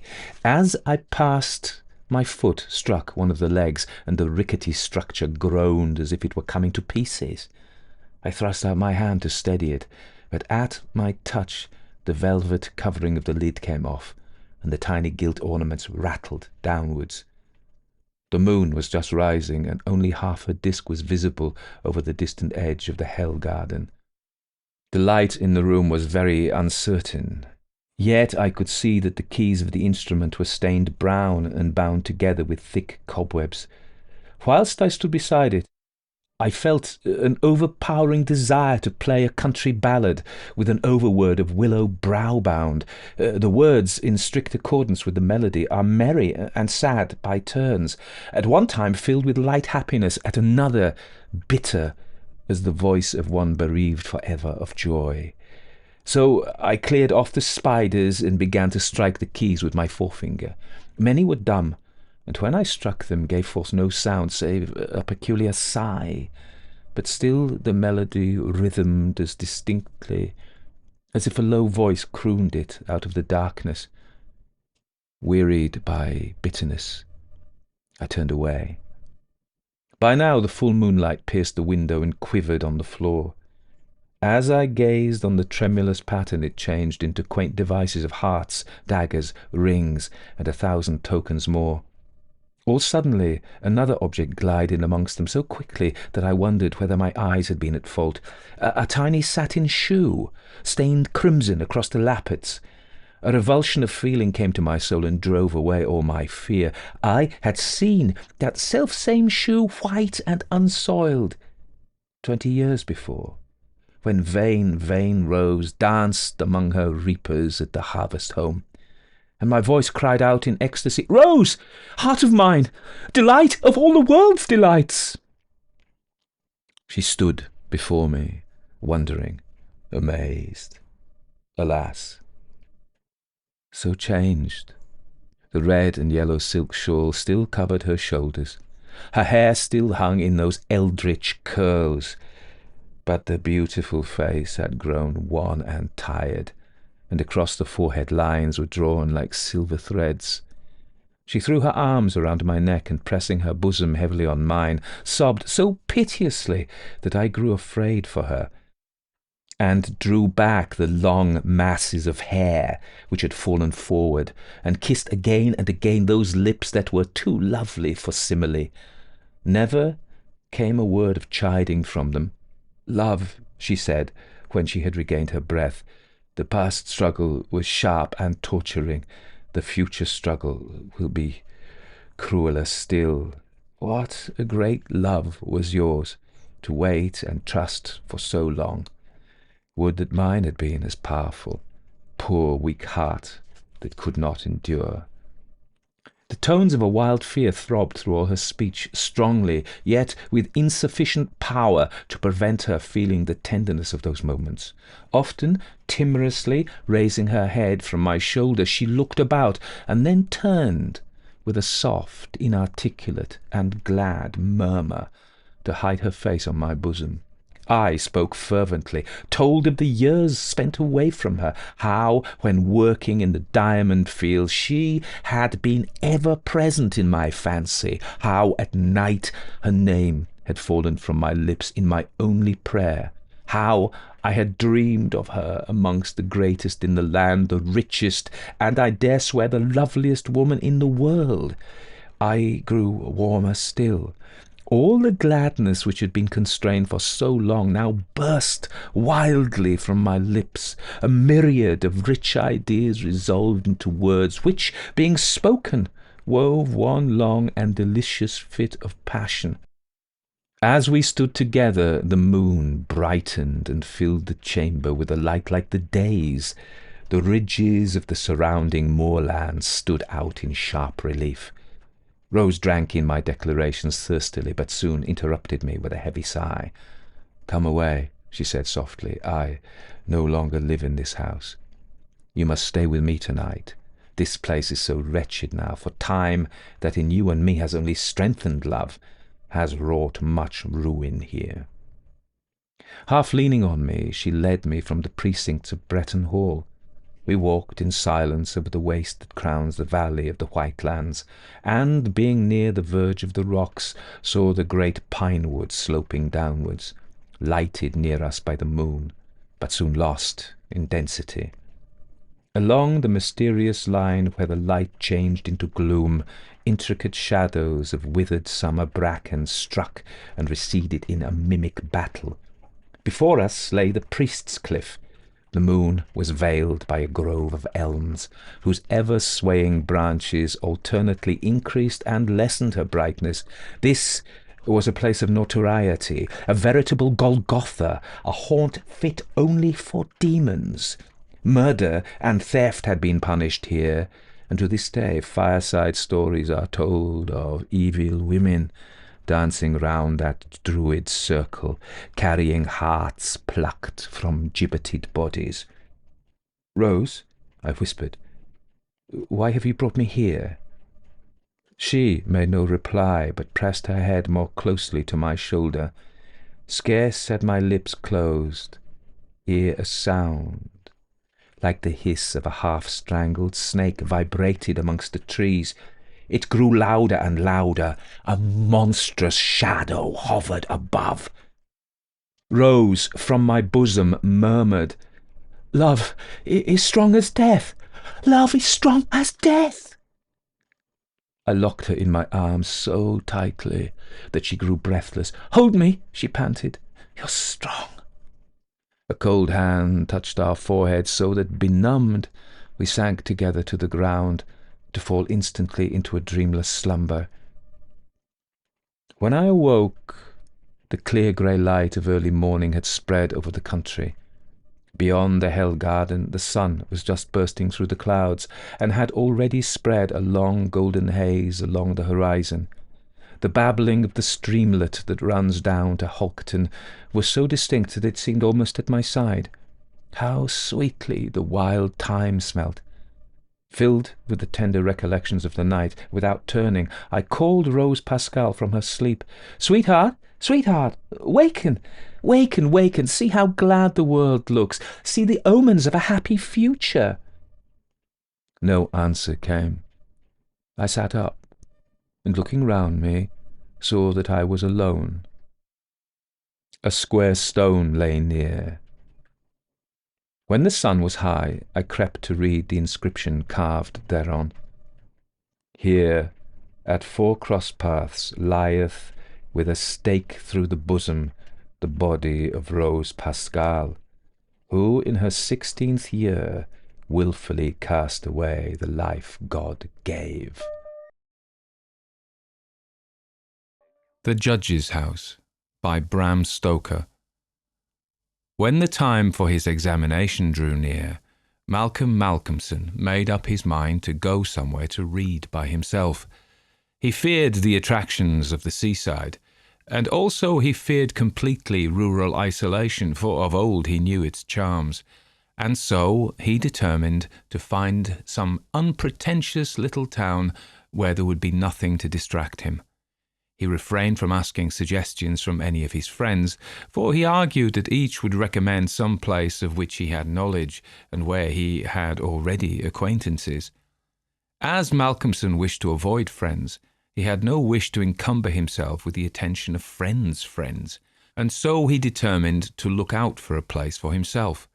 He packed a portmanteau with some clothes and all the books he required, and then took ticket for the first name on the local timetable, which he did not know.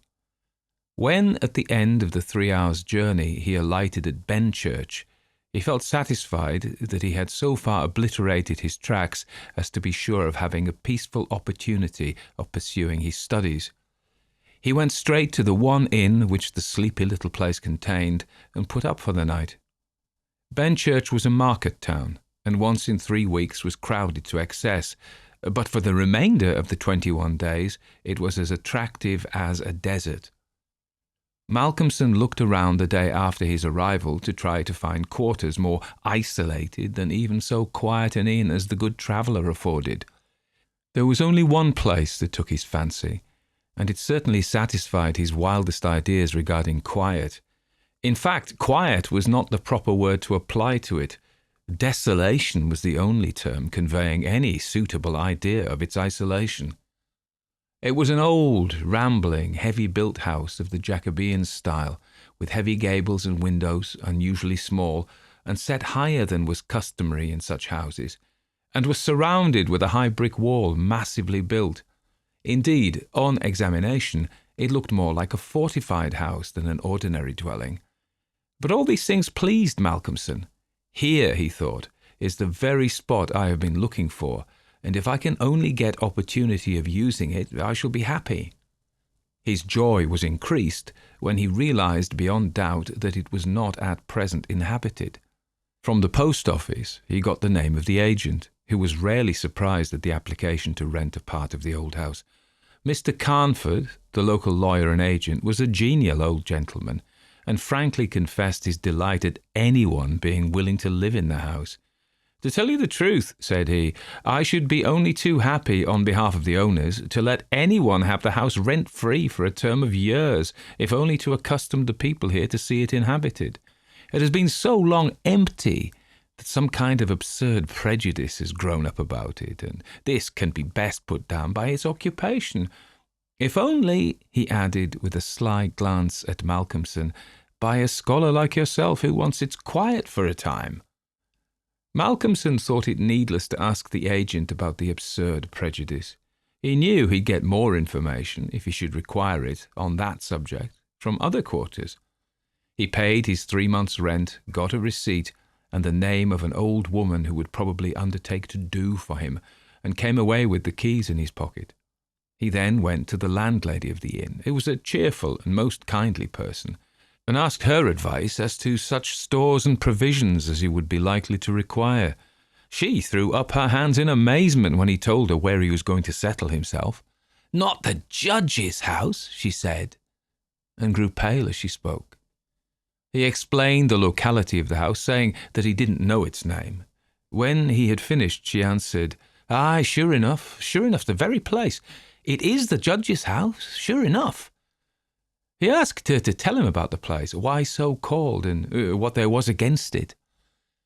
She told him that it was so called locally because it had been, many years before, how long she couldn't say, as she was herself from another part of the country, but she thought it must have been 100 years or more, the abode of a judge who was held in great terror on account of his harsh sentences and his hostility to prisoners at assizes. As to what there was against the house itself, she couldn't tell. She had often asked, but no one could inform her. But there was a general feeling that there was something. And for her own part, she wouldn't take all the money in Drinkwater's bank and stay in the house an hour by herself. Then she apologised to Malcolmson for her disturbing talk. "It's too bad of me, sir, and you, and a young gentleman too, if you'll pardon me saying it, going to live there all alone. If you were my boy, and you'll excuse me for saying it, you wouldn't sleep there a night, not if I had to go there myself and pull the big alarm bell that's on the roof." The good creature was so manifestly in earnest, and was so kindly in her intentions, that Malcolmson, although amused, was touched. He told her kindly how much he appreciated her interest in him, and added, "But my dear Mrs. Witham, indeed you need not be concerned about me. A man who is reading for the mathematical tripos has too much to think of to be disturbed by any of these mysterious somethings, and his work is of too exact and prosaic a kind to allow of his having any corner in his mind for mysteries of any kind. Harmonical progressions, permutations and combinations, and elliptic functions have sufficient mysteries for me." Mrs. Witham kindly undertook to see after his commissions, and he went himself to look for the old woman who'd been recommended to him. When he returned to the judge's house with her, after an interval of a couple of hours, he found Mrs. Witham herself waiting with several men and boys carrying parcels, and an upholsterer's man with a bed in a cart, for he said, though tables and chairs might be all very well, a bed that hadn't been aired for mayhap 50 years was not proper for young bones to lie on. She was evidently curious to see the inside of the house, and though manifestly so afraid of the somethings, that at the slightest sound she clutched on to Malcolmson, whom she never left for a moment, went over the whole place. After his examination of the house, Malcolmson decided to take up his abode in the great dining room, which was big enough to serve for all his requirements, and Mrs. Witham, with the aid of the charwoman, Mrs. Dempster, proceeded to arrange matters. When the hampers were brought in and unpacked, Malcolmson saw that with much kind forethought she had sent from her own kitchen sufficient provisions to last for a few days. Before going, she expressed all sorts of kind wishes, and at the door turned and said, "And perhaps, as the room is big and draughty, it might be well to have one of those big screens put round your bed at night. Though, truth to tell, I would die myself if I were to be so shut in with all kinds of things that put their heads round the sides or over the top and look on me." The image which she had called up was too much for her nerves, and she fled incontinently. Mrs. Dempster sniffed in a superior manner as the landlady disappeared, and remarked that for her own part she wasn't afraid of all the bogies in the kingdom. "I'll tell you what it is, sir," she said. "Bogies is all kinds and sorts of things, except bogies. Rats and mice and beetles and creaky doors and loose slates and broken panes and stiff drawer handles that stay out when you pull them and then fall down in the middle of the night. Look at the wainscot of the room. It's old, hundreds of years old.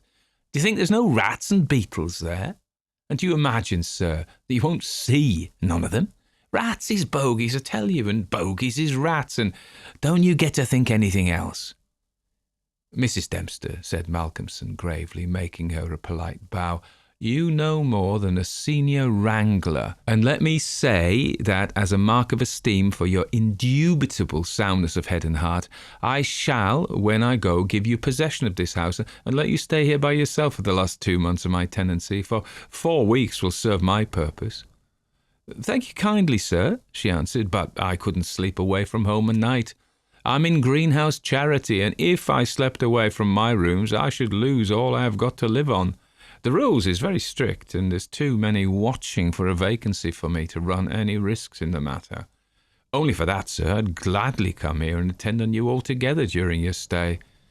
My good woman, said Malcolmson hastily, I have come here on purpose to obtain solitude, and believe me that I am grateful to the late Greenhow for having so organised his admirable charity, whatever it is, that I am perforce denied the opportunity of suffering from such a form of temptation. St. Anthony himself could not be more rigid on the point. The old woman laughed harshly. Ah, you young gentleman, she said, you don't fear for naught, and belike you'll get all the solitude you want here. She set to work with her cleaning, and by nightfall, when Malcolmson returned from his walk, he always had one of his books to study as he walked, he found the room swept and tidied, a fire burning in the old hearth, the lamp lit, and the table spread for supper with Mrs. Witham's excellent fare. This is comfort indeed, he said, as he rubbed his hands. When he had finished his supper and lifted the tray to the other end of the great oak dining table, he got out his books again, fresh wood on the fire, trimmed his lamp, and set himself down to a spell of real hard work. He went on without pause till about 11 o'clock, when he knocked off for a bit to fix his fire and lamp and to make himself a cup of tea. He'd always been a tea drinker, and during his college life had sat late at work and taken tea late. The rest was a great luxury to him, and he enjoyed it with a sense of delicious, voluptuous ease. The renewed fire leaped and sparkled and threw quaint shadows through the great old room, and as he sipped his hot tea, he revelled in the sense of isolation from his kind. Then it was that he began to notice, for the first time, what a noise the rats were making. Surely, he thought, they cannot have been at it all the time I was reading. Had they been, I must have noticed it. Presently, when the noise increased, he satisfied himself that it really was new. It was evident that at first the rats had been frightened at the presence of a stranger, and the light of the fire and the lamp, but that as the time went on they had grown bolder, and were now disporting themselves as was their wont. How busy they were! And hark to the strange noises. Up and down behind the old wainscot, over the ceiling and under the floor they raced, and gnawed, and scratched. Malcolmson smiled to himself as he recalled to mind the saying of Mrs. Dempster, "Bogies is rats, and rats is bogies." The tea began to have its effect of intellectual and nervous stimulus. He saw with joy another long spell of work to be done before the night was past, and in the sense of security which it gave him, he allowed himself the luxury of a good look around the room. He took his lamp in one hand and went all around, wondering that so quaint and beautiful an old house had been so long neglected. The carving of the oak on the panels of the wainscot was fine, and on and round the doors and windows it was beautiful and of rare merit. There were some old pictures on the walls, but they were coated so thick with dust and dirt that he could not distinguish any detail of them, though he held his lamp as high as he could over his head. Here and there, as he went round, he saw some crack or hole blocked for a moment by the face of a rat, with its bright eyes glittering in the light, but in an instant it was gone, and a squeak and a scamper followed. The thing that most struck him, however, was the rope of the great alarm bell on the roof, which hung down in a corner of the room on the right-hand side of the fireplace. He pulled up, close to the hearth, a great high-backed carved oak chair, and sat down to his last cup of tea. When this was done, he made up the fire and went back to his work, sitting at the corner of the table, having the fire to his left. For a little while the rats disturbed him somewhat with their perpetual scampering, but he got accustomed to the noise, as one does to the ticking of a clock or to the roar of moving water, and he became so immersed in his work that everything in the world, except the problem which he was trying to solve, passed away from him. He suddenly looked up, his problem still unsolved, and there was in the air that sense of the hour before the dawn which is so dread to doubtful life. The noise of the rats had ceased. Indeed, it seemed to him that it must have ceased but lately, and that it was a certain cessation which had disturbed him. The fire had fallen low, but still it threw out a deep red glow. As he looked, he started, in spite of his sang-froid. There, on the great high-backed carved oak chair, by the right side of the fireplace, sat an enormous rat, steadily glaring at him with baleful eyes. He made a motion to it as though to hunt it away, but it did not stir. Then he made the motion of throwing something. Still it did not stir, but showed its great white teeth angrily, and its cruel eyes shone in the lamplight with an added vindictiveness. Malcolmson felt amazed, and seizing the poker from the hearth, ran at it to kill it. Before, however, he could strike it, the rat, with a squeak that sounded like the concentration of hate, jumped upon the floor, and running up the rope of the alarm bell, disappeared in the darkness beyond the range of the green-shaded lamp. Instantly, strange to say, the noisy scampering of the rats in the wainscot began again. By this time, Malcolmson's mind was quite off the problem, and as a shrill cock-crow outside told him of the approach of morning, he went to bed and to sleep. He slept so sound that he was not even waked by Mrs. Dempster coming in to make up his room. It was only when she had tidied up the place and got his breakfast ready and tapped on the screen which closed in his bed that he woke. He was a little tired still after his night's hard work, but a strong cup of tea soon freshened him up, and taking his book, he went out for his morning walk, bringing with him a few sandwiches lest he should not care to return till dinner-time. He found a quiet walk between high elms some way outside the town, and here he spent the greater part of the day studying his Laplace. On his return, he looked in to see Mrs. Witham and to thank her for her kindness. When she saw him coming through the diamond-paned bay window of her sanctum, she came out to meet him and asked him in. She looked at him searchingly and shook her head as she said it. "You must not overdo it, sir. You are paler this morning than you should be. 2 late hours and 2 hard work on the brain isn't good for any man. But tell me, sir, how did you pass the night? Well, I hope. But my heart, sir, I was glad when Mrs. Dempster told me this morning that you were all right and sleeping sound when she went in." "Oh, I was all right," he answered smilingly. "The some things didn't worry me as yet. Only the rats, and they had a circus, I tell you, all over the place. There was one wicked-looking old devil that sat up on my own chair by the fire and wouldn't go till I took the poker to him, and then he ran up the rope of the alarm bell and got to somewhere up the wall or the ceiling. I couldn't see where, it was so dark." "Mercy on us," said Mrs. Witham. "An old devil and sitting on the chair by the fireside. Take care, sir, take care. There's many a true word spoken in jest." "How do you mean? 'Pon my word, I don't understand." "An old devil. The old devil, perhaps. There, sir, you needn't laugh." For Malcolmson had broken into a hearty peal. "You young folks thinks it easy to laugh at things that makes older ones shudder.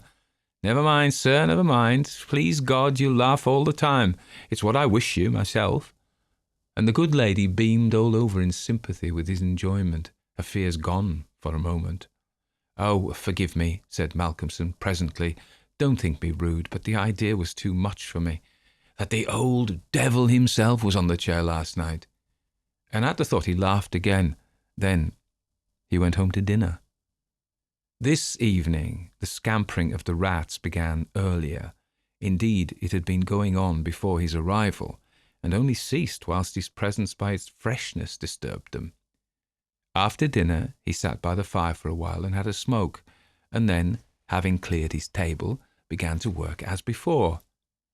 Tonight the rats disturbed him more than they had done on the previous night.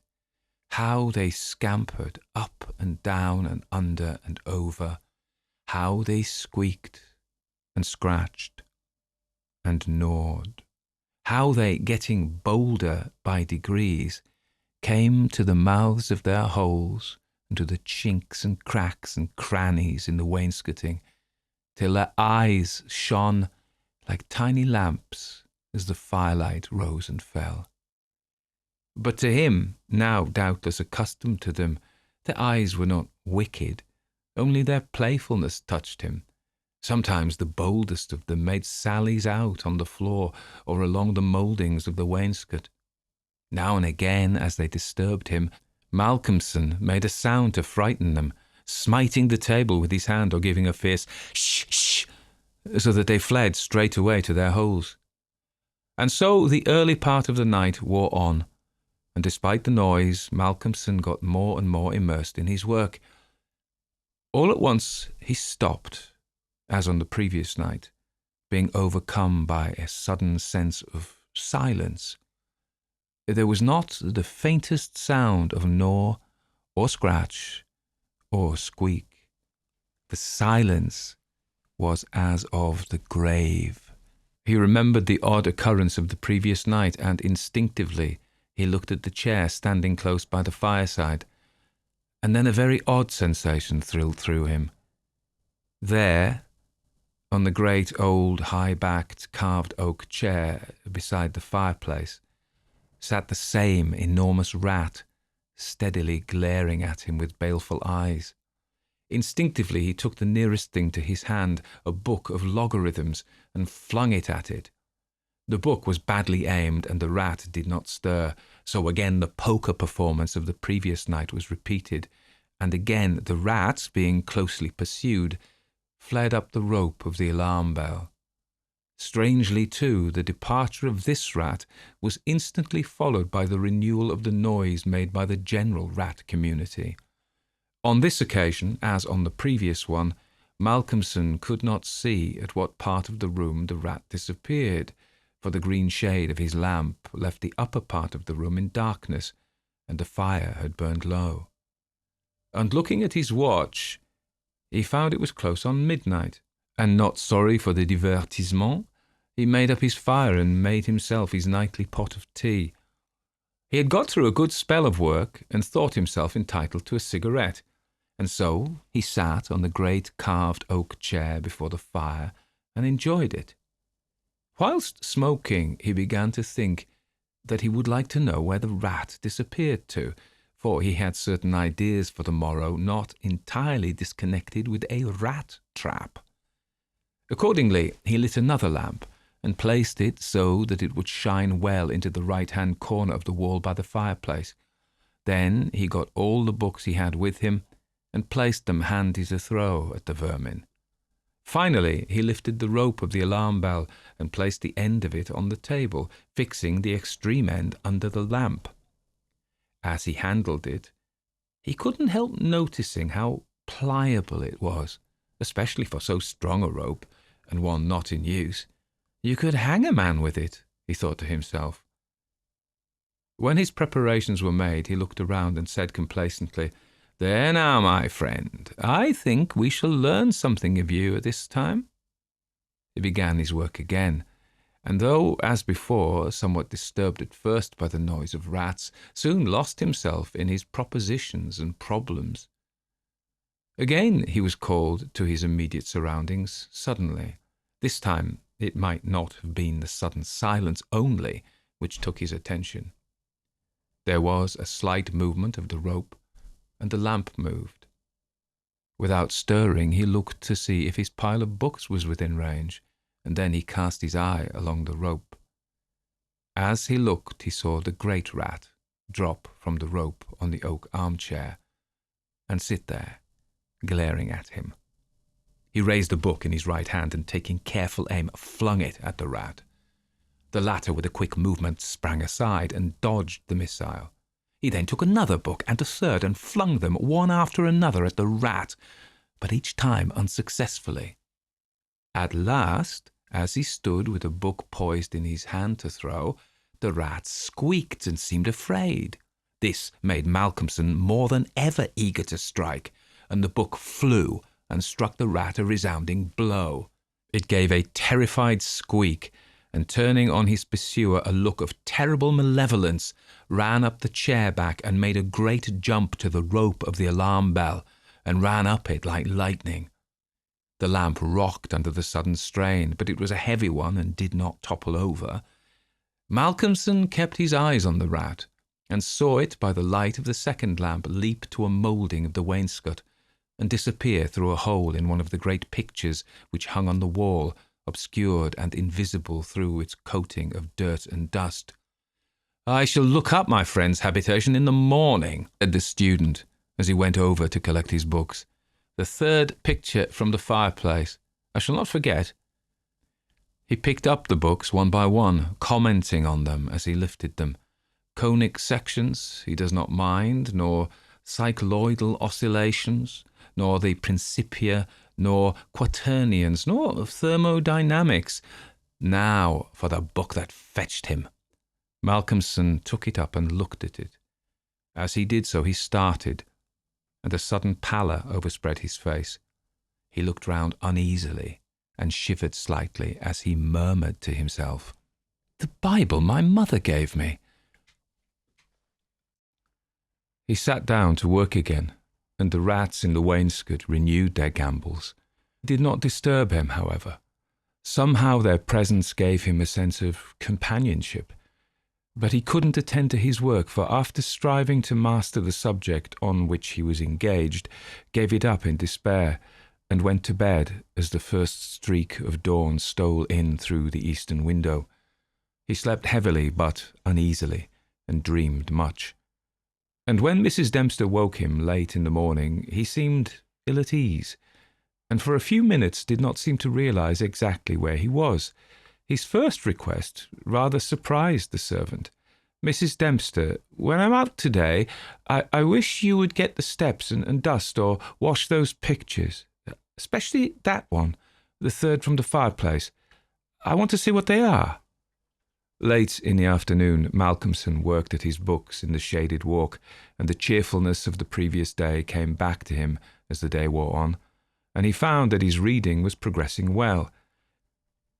He had worked out to a satisfactory conclusion all the problems which had as yet baffled him, and it was in a state of jubilation that he paid a visit to Mrs. Witham at the Good Traveller. Found a stranger in the cosy sitting-room with the landlady, who was introduced to him as Dr. Thornhill. She was not quite at ease, and this, combined with the doctor's plunging at once into a series of questions, made Malcolmson come to the conclusion that his presence was not an accident. So without preliminary he said, "Dr. Thornhill, I shall with pleasure answer you any question you may choose to ask me, if you will answer me one question first." The doctor seemed surprised, but he smiled and answered at once, "Done. What is it?" "Did Mrs. Witham ask you to come here and see me and advise me?" Dr. Thornhill for a moment was taken aback, and Mrs. Witham got fiery red and turned away. But the doctor was a frank and ready man, and he answered at once and openly, "She did, but she didn't intend you to know it. I suppose it was my clumsy haste that made you suspect. She told me that she didn't like the idea of your being in that house, all by yourself, and that she thought you took too much strong tea. Fact, she wants me to advise you, if possible, to give up the tea and the very late hours. I was a keen student in my time, so I suppose I may take the liberty of a college man, and without offence, advise you not quite as a stranger." Malcolmson, with a bright smile, held out his hand. "Shake, as they say in America," he said. "I must thank you for your kindness, and Mrs. Witham too, and your kindness deserves a return on my part. I promise to take no more strong tea, no tea at all till you tell me, and I shall go to bed tonight at 1 o'clock at latest. Will that do?" "Capital," said the doctor. "Now tell us all that you noticed in the old house." And so Malcolmson then and there told in minute detail all that had happened in the last 2 nights. He was interrupted every now and then by some exclamation from Mrs. Witham, till finally, when he told of the episode of the Bible, the landlady's pent-up emotions found vent in a shriek, and it was not till a stiff glass of brandy and water had been administered that she grew composed again. Dr. Thornhill listened with a face of growing gravity, and when the narrative was complete and Mrs. Witham had been restored, he asked, "The rat always went up the rope of the alarm bell?" "Always." "I suppose you know," said the doctor, after a pause, "what the rope is?" "No." "It is," said the doctor slowly, "the very rope which the hangman used for all the victims of the judge's judicial rancour." Here he was interrupted by another scream from Mrs. Witham, and steps had to be taken for her recovery. Malcolmson, having looked at his watch and found that it was close to his dinner hour, had gone home before her complete recovery. When Mrs. Witham was herself again, she almost assailed the doctor with angry questions as to what he meant by putting such horrible ideas into the poor young man's mind. "He has quite enough there already to upset him," she added. Dr. Thornhill replied, "My dear madam, I had a distinct purpose in it. I wanted to draw his attention to the bell rope and to fix it there. It may be that he is in a highly overwrought state and has been studying too much, although I am bound to say that he seems as sound and healthy a young man, mentally and bodily, as I ever saw. But then, the rats, and that suggestion of the devil." The doctor shook his head and went on. "I would have offered to go and stay the first night with him, but that I felt sure it would have been a cause of offence. He may get in the night some strange fright or hallucination, and if he does, I want him to pull that rope. All alone as he is, it will give us warning, and we may reach him in time to be of service. I shall be sitting up pretty late tonight, and shall keep my ears open. Do not be alarmed if Benchurch gets a surprise before morning." "Oh, doctor, what do you mean? What do you mean?" "I mean this, that possibly, nay, more probably, we shall hear the great alarm bell from the judge's house tonight." And the doctor made about as effective an exit as could be thought of. When Malcolmson arrived home, he found that it was a little after his usual time, and Mrs. Dempster had gone away. The rules of greenhouse charity were not to be neglected. He was glad to see that the place was bright and tidy, with a cheerful fire and a well-trimmed lamp. The evening was colder than might have been expected in April, and a heavy wind was blowing with such rapidly increasing strength that there was every promise of a storm during the night. For a few minutes after his entrance, the noise of the rats ceased, but so soon as they became accustomed to his presence, they began again. He was glad to hear them, for he felt once more the feeling of companionship in their noise, and his mind ran back to the strange fact that they only ceased to manifest themselves when the other, the great rat with the baleful eyes, came upon the scene. The reading lamp only was lit, and its green shade kept the ceiling and the upper part of the room in darkness, so that the cheerful light from the hearth, spreading over the floor and shining on the white cloth laid over the end of the table, was warm and cheery. Malcolmson sat down to his dinner with a good appetite and a buoyant spirit. After his dinner and a cigarette, he sat steadily down to work, determined not to let anything disturb him, for he remembered his promise to the doctor and made up his mind to make the best of the time at his disposal.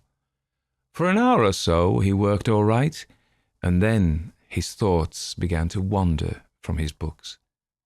The actual circumstances around him, the calls on his physical attention, and his nervous susceptibility were not to be denied. By this time, the wind had become a gale, and the gale a storm. The old house, solid though it was, seemed to shake to its foundations, and the storm roared and raged through its many chimneys and its queer old gables, producing strange, unearthly sounds in the empty rooms and corridors. Even the great alarm bell on the roof must have felt the force of the wind, for the rope rose and fell slightly, as though the bell were moved a little from time to time, and the limber rope fell on the oak floor with a hard and hollow sound. As Malcolmson listened to it, he bethought himself of the doctor's words. It is the rope which the hangman used for the victims of the judge's judicial rancour. And he went over to the corner of the fireplace and took it in his hand to look at it. There seemed a sort of deadly interest in it, and as he stood there, he lost himself for a moment in speculation as to who these victims were, and the grim wish of the judge to have such a ghastly relic ever under his eyes. As he stood there, the swaying of the bell on the roof still lifted the rope now and again, but presently there came a new sensation, a sort of tremor in the rope, as though something was moving along it. Looking up instinctively, Malcolmson saw the great rat coming slowly down towards him, glaring at him steadily. He dropped the rope, started back with a muttered curse, and the rat, turning, ran up the rope again and disappeared, and at the same instant Malcolmson became conscious that the noise of the rats, which had ceased for a while, began again. Set him thinking, and it occurred to him that he had not investigated the lair of the rat, or looked at the pictures as he had intended. He lit the other lamp without the shade, and holding it up, went and stood opposite the third picture from the fireplace on the right-hand side, where he had seen the rat disappear on the previous night. At the first glance he started back so suddenly that he almost dropped the lamp, and a deadly pallor overspread his face. His knees shook, and heavy drops of sweat came on his forehead, and he trembled like an aspen. But he was young and plucky, and pulled himself together, and after the pause of a few seconds stepped forward again, raised the lamp, and examined the picture which had been dusted and washed, and now stood out clearly. It was of a judge, dressed in his robes of scarlet and ermine. His face was strong and merciless, evil, crafty and vindictive, with a sensual mouth, hooked nose of ruddy colour, and shaped like the beak of a bird of prey. The rest of the face was of a cadaverous colour. The eyes were of peculiar brilliance, and with a terribly malignant expression. As he looked at them, Malcolmson grew cold, for he saw there the very counterpart of the eyes of the great rat. The lamp almost fell from his hand. He saw the rat with its baleful eyes peering out through the hole in the corner of the picture, and noted the sudden cessation of the noise of the other rats. However, he pulled himself together and went on with his examination of the picture. The judge was seated in a great high-backed carved oak chair on the right-hand side of a great stone fireplace, where in the corner a rope hung down from the ceiling, its end lying coiled on the floor. With a feeling of something like horror, Malcolmson recognized the scene of the room as it stood, and gazed around him in an awestruck manner, as though he expected to find some strange presence behind him. Then he looked over to the corner of the fireplace, and with a loud cry he let the lamp fall from his hand. There, in the judge's armchair, with the rope hanging behind, sat the rat with the judge's baleful eyes, now intensified and with a fiendish leer, Save for the howling of the storm without, there was silence. The fallen lamp recalled Malcolmson to himself. Fortunately, it was of metal, and so the oil was not spilt. However, the practical need of attending to it settled at once his nervous apprehensions. When he had turned it out, he wiped his brow and thought for a moment. "This will not do," he said to himself. "If I go on like this, I shall become a crazy fool. This must stop. I promised the doctor I would not take tea. Faith, he was pretty right. My nerves must have been getting into a queer state. Funny I didn't notice it. I never felt better in my life. However, it's all right now, and I shall not be such a fool again." Then he mixed himself a good stiff glass of brandy and water and resolutely sat down to his work. It was nearly an hour when he looked up from his book, disturbed by the sudden stillness. Without, the wind howled and roared louder than ever, and the rain drove in sheets against the windows, beating like hail on the glass. But within, there was no sound whatever, save the echo of the wind as it roared in the great chimney, and now and then a hiss as a few raindrops found their way down the chimney in a lull of the storm. The fire had fallen low and had ceased to flame, though it threw out a red glow. Malcolmson listened attentively, and presently heard a thin squeaking noise, very faint. It came from the corner of the room where the rope hung down, and he thought it was the creaking of the rope on the floor as the swaying of the bell raised and lowered it. Looking up, however, he saw in the dim light the great rat clinging to the rope and gnawing it. The rope was already nearly gnawed through. He could see the lighter colour where the strands were laid bare. As he looked, the job was completed, and the severed end of the rope fell, clattering on the oaken floor, whilst for an instant the great rat remained like a knob or tassel at the end of the rope, which now began to sway to and fro. Malcolmson felt for a moment another pang of terror as he thought that now the possibility of calling the outer world to his assistance was cut off. But an intense anger took its place, and seizing the book he was reading, he hurled it at the rat.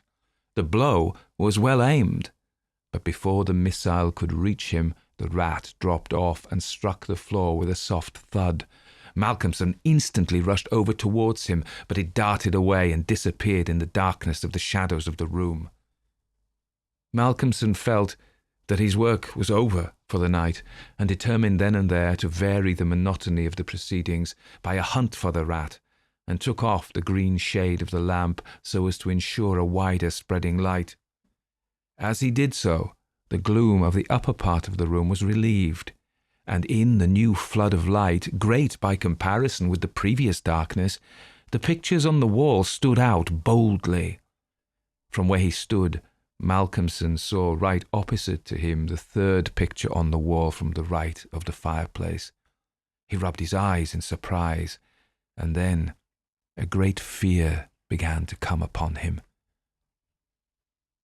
In the centre of the picture was a great irregular patch of brown canvas, as fresh as when it was stretched on the frame. The background was as before, with chair and chimney corner and rope, but the figure of the judge had disappeared. Malcolmson, almost in a chill of horror, turned slowly round, and then he began to shake and tremble like a man in a palsy. His strength seemed to have left him, and he was incapable of action or movement, hardly even of thought. He could only see and hear. There, on the great high-backed, carved oak chair, sat the judge in his robes of scarlet and ermine, with his baleful eyes glaring vindictively, smile of triumph on the resolute, cruel mouth as he lifted with his hands a black cap. Malcolmson felt as if the blood was running from his heart, as one does in moments of prolonged suspense. There was a singing in his ears. Without, he could hear the roar and howl of the tempest, and through it, swept on the storm, came the striking of midnight by the great chimes in the marketplace. He stood for a space of time that seemed to him endless, still as a statue, and with wide-open, horror-struck eyes, breathless. As the clock struck, so the smile of triumph on the judge's face intensified, and at the last stroke of midnight, he placed the black cap on his head. Slowly and deliberately, the judge rose from his chair and picked up the piece of rope of the alarm bell which lay on the floor, drew it through his hands, as if he enjoyed its touch, and then deliberately began to knot one end of it, fashioning it into a noose. This he tightened and tested with his foot, pulling hard at it till he was satisfied, and then making a running noose of it, which he held in his hand. Then he began to move along the table on the opposite side to Malcolmson, keeping his eyes on him until he had passed him, when, with a quick movement, he stood in front of the door. Malcolmson then began to feel that he was trapped, and tried to think of what he should do. There was some fascination in the judge's eyes which he never took off him, and he had perforce to look. He saw the judge approach, still keeping between him and the door, and raise the noose and throw it towards him as if to entangle him. With a great effort he made a quick movement to one side and saw the rope fall beside him, and heard it strike the oaken floor. Again the judge raised the noose and tried to ensnare him, ever keeping his baleful eyes fixed on him, and each time, by a mighty effort, the student just managed to evade it.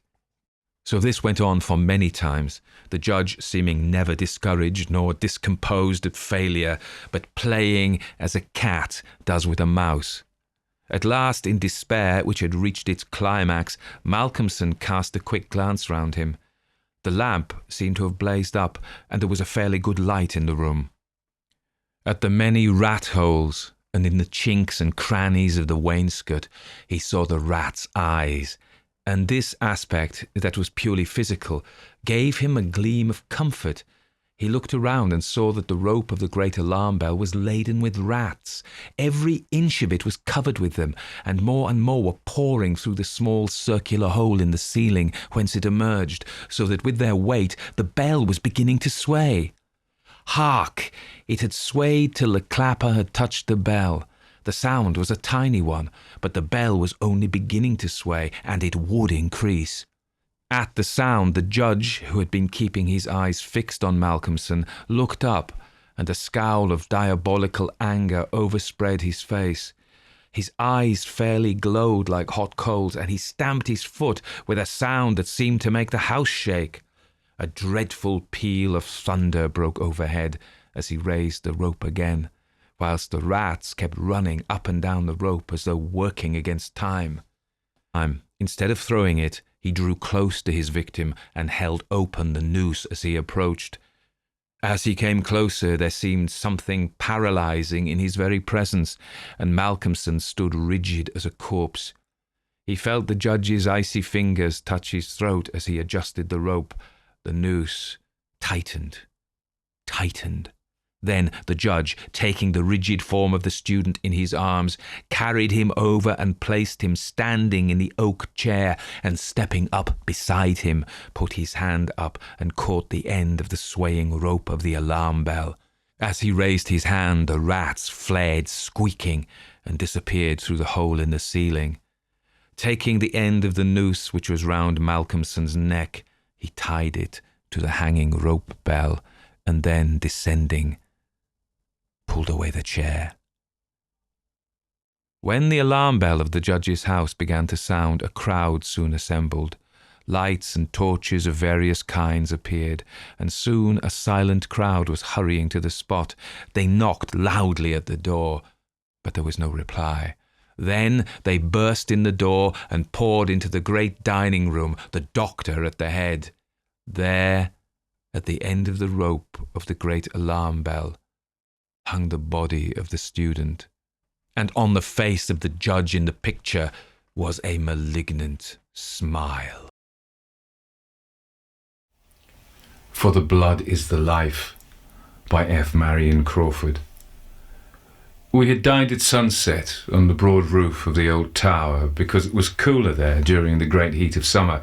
Besides, the little kitchen was built at one corner of the great square platform, which made it more convenient than if the dishes had to be carried down the steep stone steps, broken in places and everywhere worn with age. The tower was one of those built all down the west coast of Calabria by the Emperor Charles V, early in the 16th century, to keep off the Barbary pirates when the unbelievers were allied with Francis I against the Emperor and the Church. They have gone to ruin. A few still stand intact, and mine is one of the largest. How it came into my possession 10 years ago, and why I spent a part of each year in it, are matters which do not concern this tale.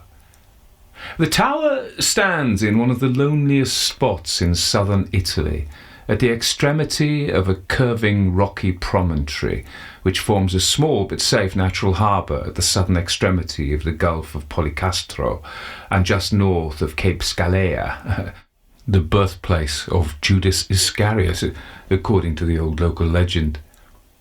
The tower stands alone on this hooked spur of the rock, and there is not a house to be seen within 3 miles of it. When I go there, I take a couple of sailors, one of whom is a fair cook, and when I am away, it is in charge of a gnome-like little being who was once a miner and who attached himself to me long ago. My friend, who sometimes visits me in my summer solitude, is an artist by profession, a Scandinavian by birth, and a cosmopolitan by force of circumstances. We had dined at sunset. The sunset glow had reddened and faded again, and the evening purple steeped the vast chain of the mountains that embrace the deep gulf to eastward and rear themselves higher and higher towards the south. It was hot, and we sat at the landward corner of the platform, waiting for the night breeze to come down from the lower hills. The colour sank out of the air. There was a little interval of deep grey twilight, and a lamp sent a yellow streak from the open door of the kitchen where the men were getting their supper. Then the moon rose suddenly above the crest of the promontory, flooding the platform and lighting up every little spur of rock and knoll of grass below us down to the edge of the motionless water. My friend lighted his pipe and sat looking at a spot on the hillside. I knew that he was looking at it, and for a long time past I had wondered whether he would ever see anything there that would fix his attention. I knew that spot well. It was clear that he was interested at last, though it was a long time before he spoke.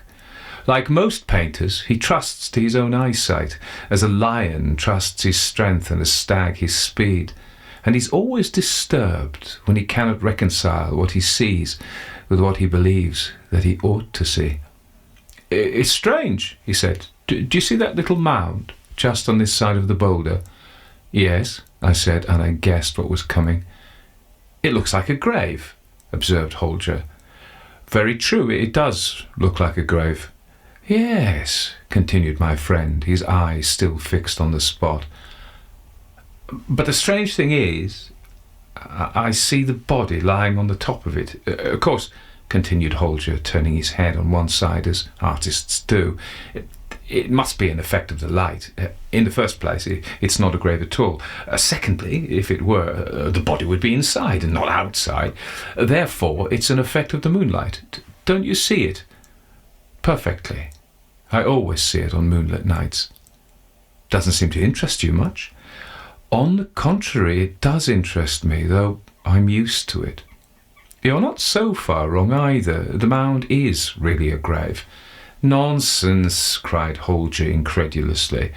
"I suppose you'll tell me that what I see lying on it is really a corpse." "No," I answered, "it's not. I know, because I have taken the trouble to go down and see." "Then what is it?" asked Holger. "It's nothing." You mean that it's an effect of the light, I suppose?" "Perhaps it is, but the inexplicable part of the matter is that it makes no difference whether the moon is rising or setting, or waxing or waning. if there's any moonlight at all, from east or west or overhead. So long as it shines on the grave, you can see the outline of the body on top. Holger stirred up his pipe with the point of his knife and then used his finger for a stopper. When the tobacco burned well, he rose from his chair. "If you don't mind," he said, "I'll go down and take a look at it." He left me, crossed the roof and disappeared down the dark steps. I didn't move, but sat looking down until he came out of the tower below. I heard him humming an old Danish song as he crossed the open space in the bright moonlight, going straight to the mysterious mound. When he was 10 paces from it, Holger stopped short, made 2 steps forward and then 3 or 4 backward, and then stopped again. I know what that meant. He had reached the spot where the thing ceased to be visible, where, as he would say, the effect of light changed. Then he went on till he reached the mound and stood upon it. I could see the thing still, but it was no longer lying down. It was on its knees now, winding its white arms round Holger's body and looking up into his face. A cool breeze stirred in my hair at that moment as the night wind began to come down from the hills, but it felt like a breath from another world. The thing seemed to be trying to climb to its feet, helping itself up by Holger's body, while he stood upright, quite unconscious of it, and apparently looking toward the tower, which is very picturesque when the moonlight falls upon it on that side. "Come along," I shouted. "Don't stay there all night." It seemed to me that he moved reluctantly as he stepped from the mound, or else with difficulty. That was it. The thing's arms were still round his waist, but its feet could not leave the grave. As he came slowly forward, it was drawn and lengthened like a wreath of mist, thin and white, till I saw distinctly that Holger shook himself as a man does who feels a chill. At the same instant, a little wail of pain came to me on the breeze. It might have been the cry of the small owl that lives amongst the rocks, and the misty presence floated swiftly back from Holger's advancing figure and lay once more at its length upon the mound. Again I felt the cool breeze in my hair, and this time an icy thrill of dread ran down my spine. I remembered very well that I had once gone down there alone in the moonlight, that presently being near I had seen nothing, that, like Holger, I had gone and had stood upon the mound. And I remembered how, when I came back, sure that there was nothing there, I had felt the sudden conviction that there was something after all, if I would only look back. A temptation I had resisted as unworthy of a man of sense, until, to get rid of it, I had shaken myself, just as Holger did. And now I knew that those white misty arms had been round me too. I knew it in a flash, and I shuddered as I remembered that I had heard the night owl then too. But it had not been the night owl. It was the cry of the thing. I refilled my pipe and poured out a cup of strong southern wine. In less than a minute, Holger was seated beside me again. "Of course there's nothing there," he said, "but it's creepy all the same. Do you know, when I was coming back, I was so sure that there was something behind me that I wanted to turn round and look. It was an effort not to." He laughed a little, knocked the ashes out of his pipe and poured himself out some wine. For a while neither of us spoke, and the moon rose higher, and we both looked at the thing that lay on the mound. You might make a story about that," said Holger, after a long time. "There is one," I answered. "If you're not sleepy, I'll tell it to you." "Go ahead," said Holger, who likes stories. Well, old Addario was dying up there in the village beyond the hill. You remember him, I have no doubt. They say that he made his money by selling sham jewellery in South America and escaped with his gains when he was found out. Like all those fellows, if they bring anything back with them, he at once set work to enlarge his house. And as there are no masons here, he sent all the way to Paola for 2 workmen. They were a rough-looking pair of scoundrels, a Neapolitan who'd lost one eye, and a Sicilian with an old scar 1/2 inch deep across his left cheek. I often saw them, for on Sundays they used to come down here and fish off the rocks. When Alario caught the fever that killed him, the masons were still at work. As he'd agreed that part of their pay should be their board and lodging, he made them sleep in the house. His wife was dead, and he had an only son called Angelo, who was a much better sort than himself. Angelo was to marry the daughter of the richest man in the village, and, strange to say, though the marriage was arranged by their parents, the young people were said to be in love with one another. For that matter, the whole village was in love with Angelo, and amongst the rest a wild, good-looking creature called Christina, who was more like a gypsy than any girl I ever saw about here. She had very red lips and very black eyes. She was built like a greyhound and had the tongue of the devil. But Angelo didn't care a straw for her.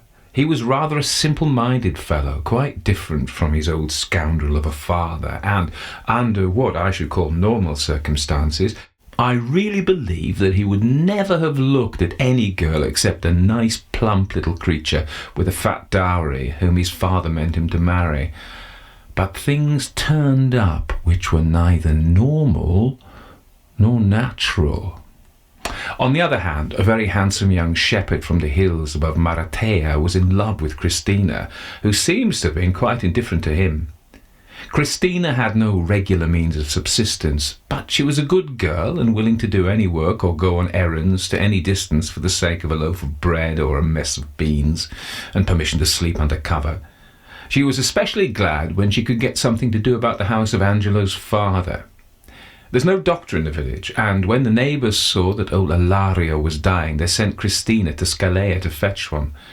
That was late in the afternoon, and if they'd waited so long, it was because the dying miser refused to allow any such extravagance while he was able to speak. But while Christina was gone, matters grew rapidly worse. The priest was brought to the bedside, and when he had done what he could, he gave it as his opinion to the bystanders that the old man was dead, and left the house. You know these people. They have a physical horror of death. Until the priest spoke, the room had been full of people. The words were hardly out of his mouth before it was empty. It was night now. They hurried down the dark steps and out into the street. Angelo, as I've said, was away. Christina had not come back. The simple woman-servant who'd nursed the sick man fled with the rest, and the body was left alone in the flickering light of the earthen oil lamp. 5 minutes later, 2 men looked in cautiously and crept forward toward the bed. They were the one-eyed Neapolitan mason and his Sicilian companion. They knew what they wanted. In a moment they had dragged from under the bed a small but heavy iron-bound box, and long before anyone thought of coming back to the dead man, they had left the house and the village under cover of darkness.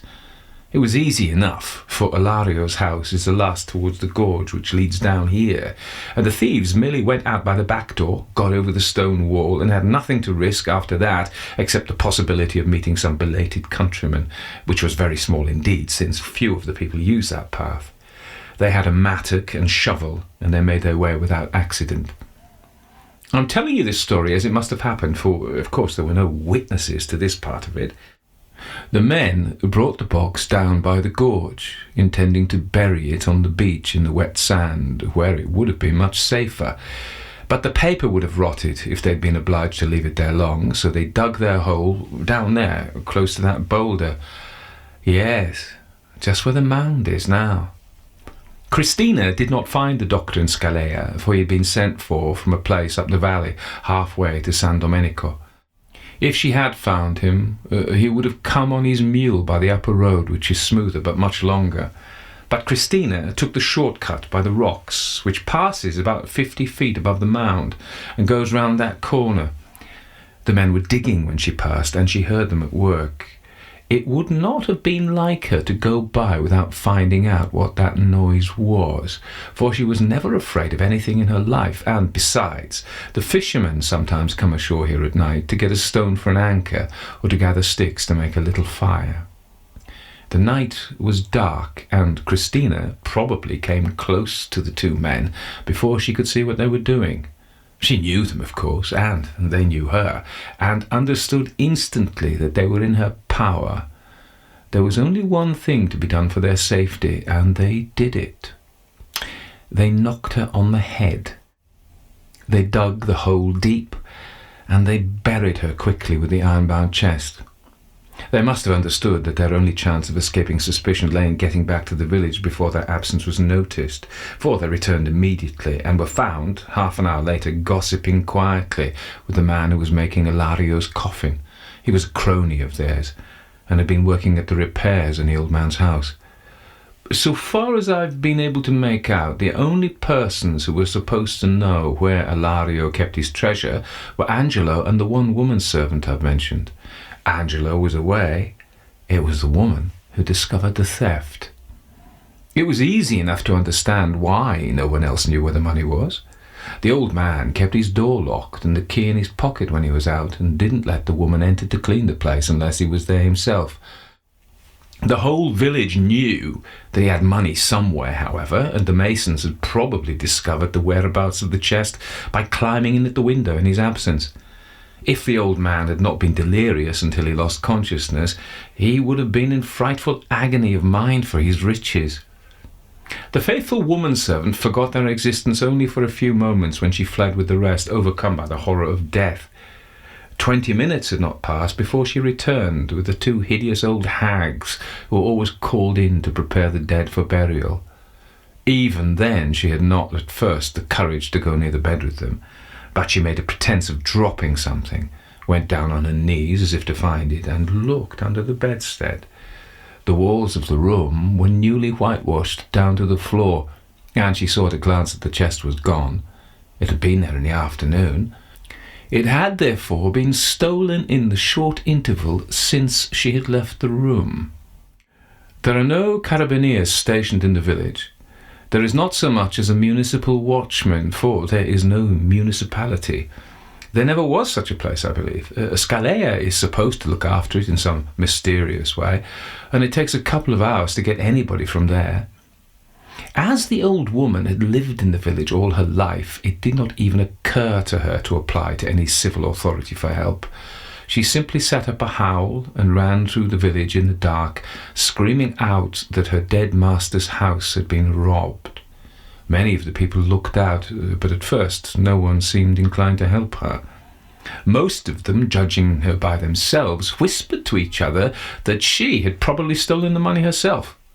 The first man to move was the father of the girl whom Angelo was to marry, having collected his household, all of whom felt a personal interest in the wealth which was to have come into the family. He declared it to be his opinion that the chest had been stolen by the two journeyman masons who lodged in the house. He headed a search for them, which naturally began in Ilario's house and ended in the carpenter's workshop, where the thieves were found discussing a measure of wine with the carpenter over the half-finished coffin, by the light of one earthen lamp filled with oil and tallow. The search party at once accused the delinquents of the crime, and threatened to lock them up in the cellar till the carabineers could be fetched from Scalea. The two men looked at each other for one moment, and then, without the slightest hesitation, they put out the single light, seized the unfinished coffin between them, and using it as a sort of battering ram, dashed upon their assailants in the dark. In a few moments they were beyond pursuit. That's the end of the first part of the story. The treasure had disappeared, and as no trace of it could be found, the people supposed that the thieves had succeeded in carrying it off. The old man was buried, and when Angelo came back at last, he had to borrow money to pay for the miserable funeral, and had some difficulty in doing so. He hardly needed to be told that in losing his inheritance he had lost his bride. In this part of the world, marriages are made on strictly business principles, and if the promised cash is not forthcoming on the appointed day, the bride or the bridegroom, whose parents have failed to produce it, may as well take themselves off, for there will be no wedding.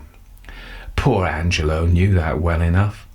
His father had been possessed of hardly any land, and now that the hard cash which he had brought from South America was gone, there was nothing left but debts for the building materials that were to have been used for enlarging and improving the old house. Angelo was beggared, and the nice plump little creature who was to have been his turned up her nose at him in the most approved fashion. As for Christina, It was several days before she was missed, for no one remembered that she had been sent to Scalea for the doctor, who had never come. She often disappeared in the same way for days together when she could find a little work here and there at the distant farms among the hills. But when she did not come back at all, people began to wonder, and at last made up their minds that she had connived with the masons and had escaped with them. I paused and emptied my glass. "That sort of thing couldn't happen anywhere else," observed Holger, filling his everlasting pipe again. "It's wonderful what a natural charm there is about murder and sudden death in a romantic country like this. Deeds that would be simply brutal and disgusting anywhere else become dramatic and mysterious because this is Italy, and we are living in a genuine tower of Charles V built against Barbary pirates." "There's something in that," I admitted. "Holger is the most romantic man in the world inside of himself, but he always thinks it necessary to explain why he feels anything." "I suppose they found the poor girl's body with the box," he said presently.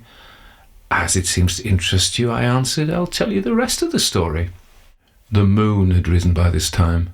The outline of the thing on the mound was clearer to our eyes than before. I began again. The village very soon settled down to its small, dull life. No one missed old Ilario, who had been away so much on his voyages to South America that he had never been a familiar figure in his native place. Angelo lived in the half-finished house, and because he had no money to pay the old woman servant, she wouldn't stay with him.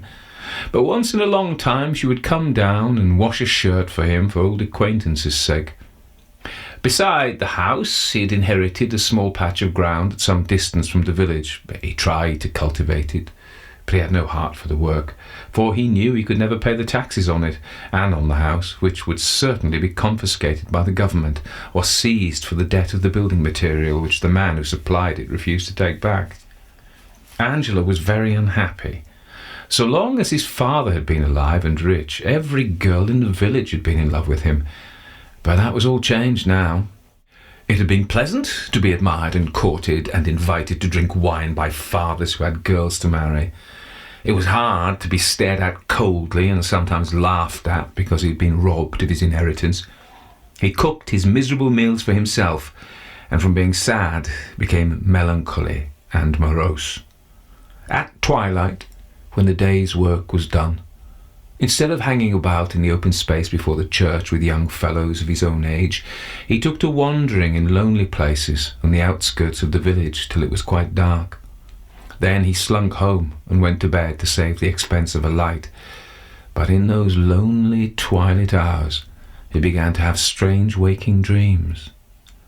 He was not always alone, for often, when he sat on the stump of a tree, where the narrow path turns down the gorge, he was sure that a woman came up noiselessly over the rough stones, as if her feet were bare, and she stood under a clump of chestnut trees, only 6 yards down the path, and beckoned to him without speaking. Though she was in the shadow, he knew that her lips were red, and that when they parted a little and smiled at him, she showed 2 small, sharp teeth. He knew this at first rather than saw it, and he knew that it was Christina and that she was dead. Yet he was not afraid. He only wondered whether it was a dream, for he thought that if he had been awake, he should have been frightened. Besides, the dead woman had red lips, and that could only happen in a dream. Whenever he went near the gorge after sunset, she was already there, waiting for him, or else she very soon appeared, and he began to be sure of her blood-red mouth.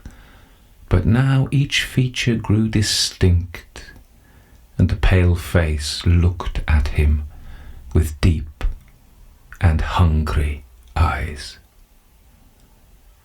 It was the eyes that grew dim. Little by little, he came to know that some day the dream would not end when he turned away to go home, but would lead him down the gorge out of which the vision rose. She was nearer now when she beckoned him. Her cheeks were not livid like those of the dead, but pale with starvation, with the furious and unappeased physical hunger of her eyes that devoured him. They feasted on his soul and cast a spell over him, and at last they were close to his own and held him. He couldn't tell whether her breath was hot as fire or cold as ice. He couldn't tell whether her red lips burned his or froze them, or whether her 5 fingers on her wrists seared scorching scars or bit his flesh like frost. He could not tell whether he was asleep or awake, whether she was alive or dead. But he knew that she loved him, she alone of all creatures, earthly or unearthly, and her spell had power over him. When the moon rose high that night, the shadow of that thing was not alone down there upon the mound. Angelo awoke in the cool dawn, drenched with dew and chilled through flesh and bone and blood. He opened his eyes to the faint grey light and saw the stars were still shining overhead. He was very weak, and his heart was beating so slowly that he was almost like a man fainting. Slowly he turned his head on the mound as on a pillow, but the other face was not there. Fear seized him suddenly, a fear unspeakable and unknown. He sprang to his feet and fled up the gorge, and he never looked behind him until he reached the door of the house on the outskirts of the village. Drearily he went to his work that day, and wearily the hours dragged themselves after the sun, till at last it touched the sea and sank, and the great sharp hills above Maratea turned purple against the dove-coloured eastern sky. Angelo shouldered his heavy hoe and left the field. He felt less tired now than in the morning when he had begun to work, but he promised himself that he would go home without lingering by the gorge, and eat the best supper he could get himself, and sleep all night in his bed like a Christian man. Not again would he be tempted down the narrow way by a shadow with red lips and icy breath. Not again would he dream that dream of terror and delight. He was near the village now. It was half an hour since the sun had set, and the cracked church bell sent little discordant echoes across the rocks and ravines to tell all good people that the day was done.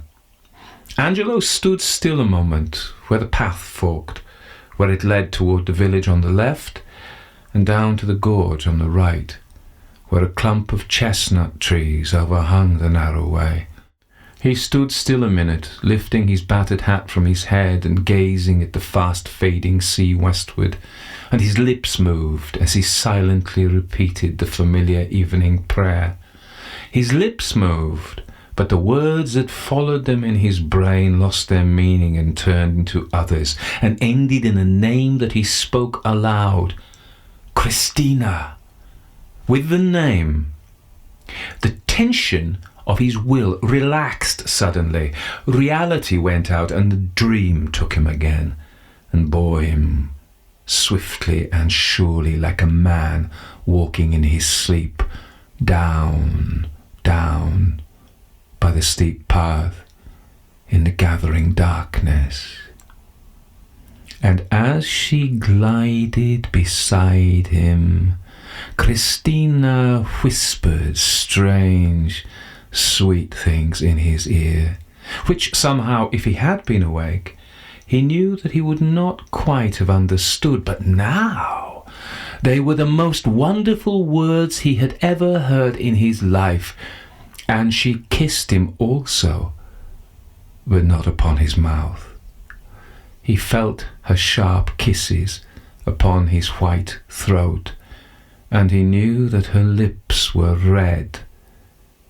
So the the wild dream sped on through twilight and darkness and moonrise and all the glory of the summer's night.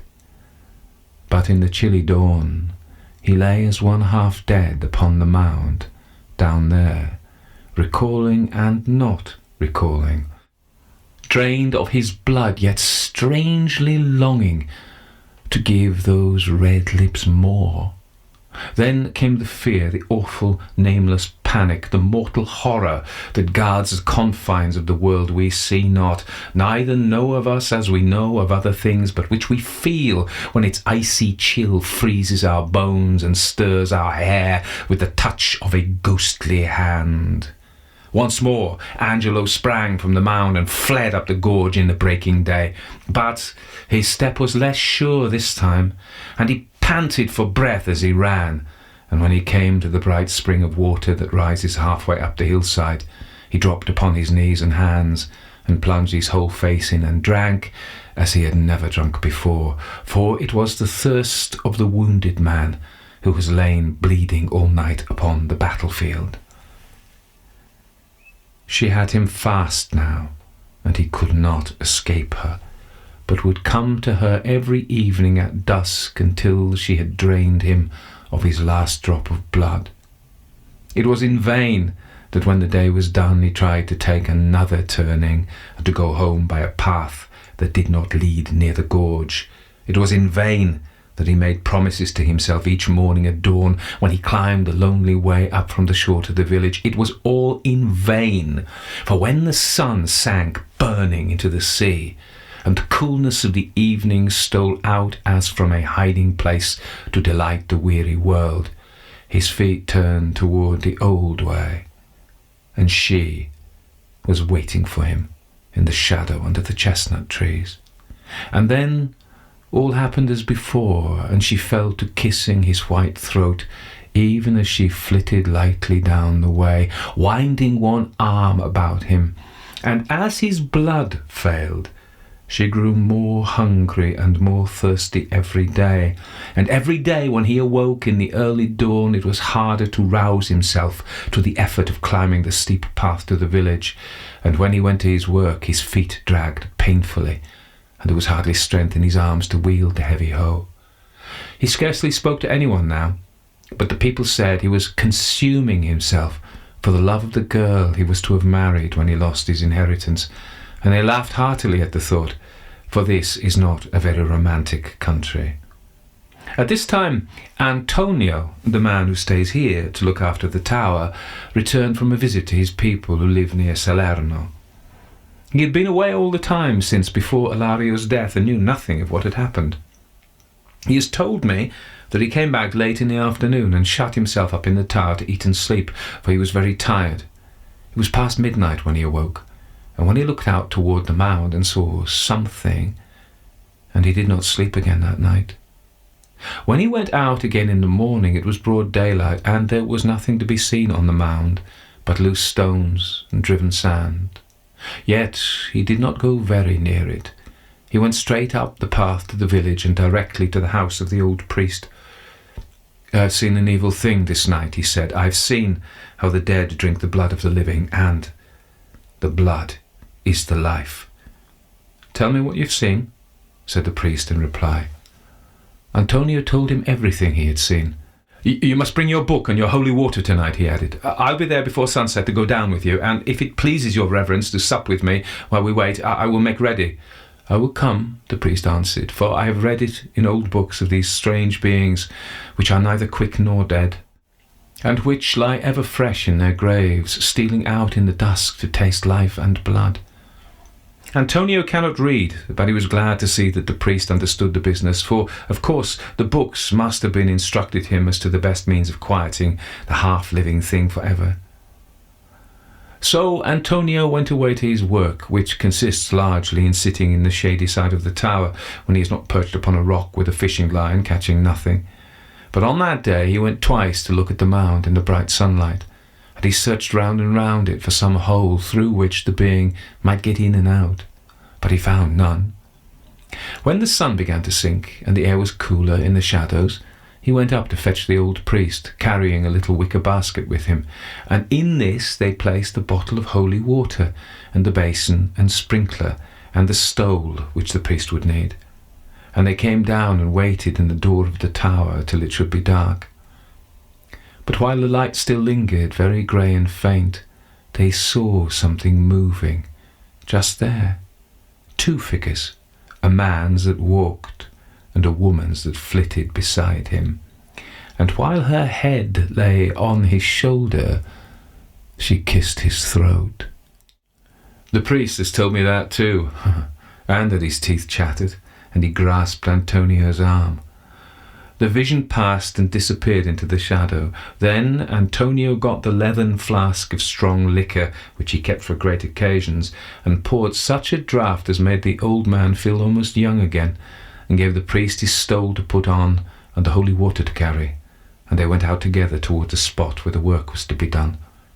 Antonio says that in spite of the rum, his own knees shook together, and the priest stumbled over his Latin. For when they were yet a few yards from the mound, the flickering light of the lantern fell upon Angelo's white face, unconscious as if in sleep, and on his upturned throat, over which a very thin red line of blood trickled down into his collar, and the flickering light of the lantern played upon another face that looked up from the feast, upon 2 deep, dead eyes that saw in spite of death, upon parted lips redder than life itself, upon 2 gleaming teeth on which glistened a rosy drop. Then the priest, good old man, shut his eyes tight and showered holy water before him, and his cracked voice rose almost to a scream. And then Antonio, who is no coward after all, raised his pick in one hand and a lantern in the other, as he sprang forward, not knowing what the end should be. And then he swears that he heard a woman's cry, and the thing was gone, and Angelo lay alone on the mound, unconscious, with the red line on his throat and the beads of deathly sweat upon his cold forehead. They lifted him, half dead as he was, and laid him on the ground close by. Then Antonio went to work, and the priest helped him, though he was old and couldn't do much, and they dug deep, and at last Antonio, standing in the grave, stooped down with his lantern to see what he might see. His hair used to be dark brown with grizzled streaks about the temples. In less than a month from that day, he was as grey as a badger. He was a miner when he was young, and most of these fellows have seen ugly sights now and then when accidents have happened. But he had never seen what he saw that night. That thing, which is neither alive nor dead. That thing that will abide neither above ground nor in the grave. Antonio had brought something with him which the priest had not noticed, a sharp stake shaped from a piece of tough old driftwood. He had it with him now, and he had his heavy pick, and he had taken the lantern down into the grave. I don't think any power on earth could make him speak of what happened then, and the old priest was too frightened to look in. He says he heard Antonio breathing like a wild beast and moving as if he were fighting with something almost as strong as himself, and he heard an evil sound also, with blows, as of something violently driven through flesh and bone. And then the most awful sound of all, a woman's shriek, the unearthly scream of a woman neither dead nor alive, but buried deep for many days. And he, the poor old priest, could only rock himself as he knelt there in the sand, crying aloud his prayers and exorcisms to drown these dreadful sounds. Then suddenly a small iron-bound chest was thrown up and rolled over against the old man's knee, and in a moment more Antonio was beside him, his face as white as tallow in the flickering light of the lantern, shovelling the sand and pebbles into the grave with furious haste, and looking over the edge till the pit was half full. And the priest said that there was much fresh blood on Antonio's hands and on his clothes. I'd come to the end of my story. Holger finished his wine and leaned back in his chair. So Angelo got his own again, he said. Did he marry the prim and plump young person to whom he'd been betrothed? No, he'd been badly frightened. He went to South America and has not been heard of since. And our poor thing's body is still there, I suppose, said Holger. Is it quite dead, I wonder? I wonder too, but whether it be dead or alive, I should hardly care to see it even in broad daylight. Antonio is as grey as a badger, and he has never been quite the same man since that night.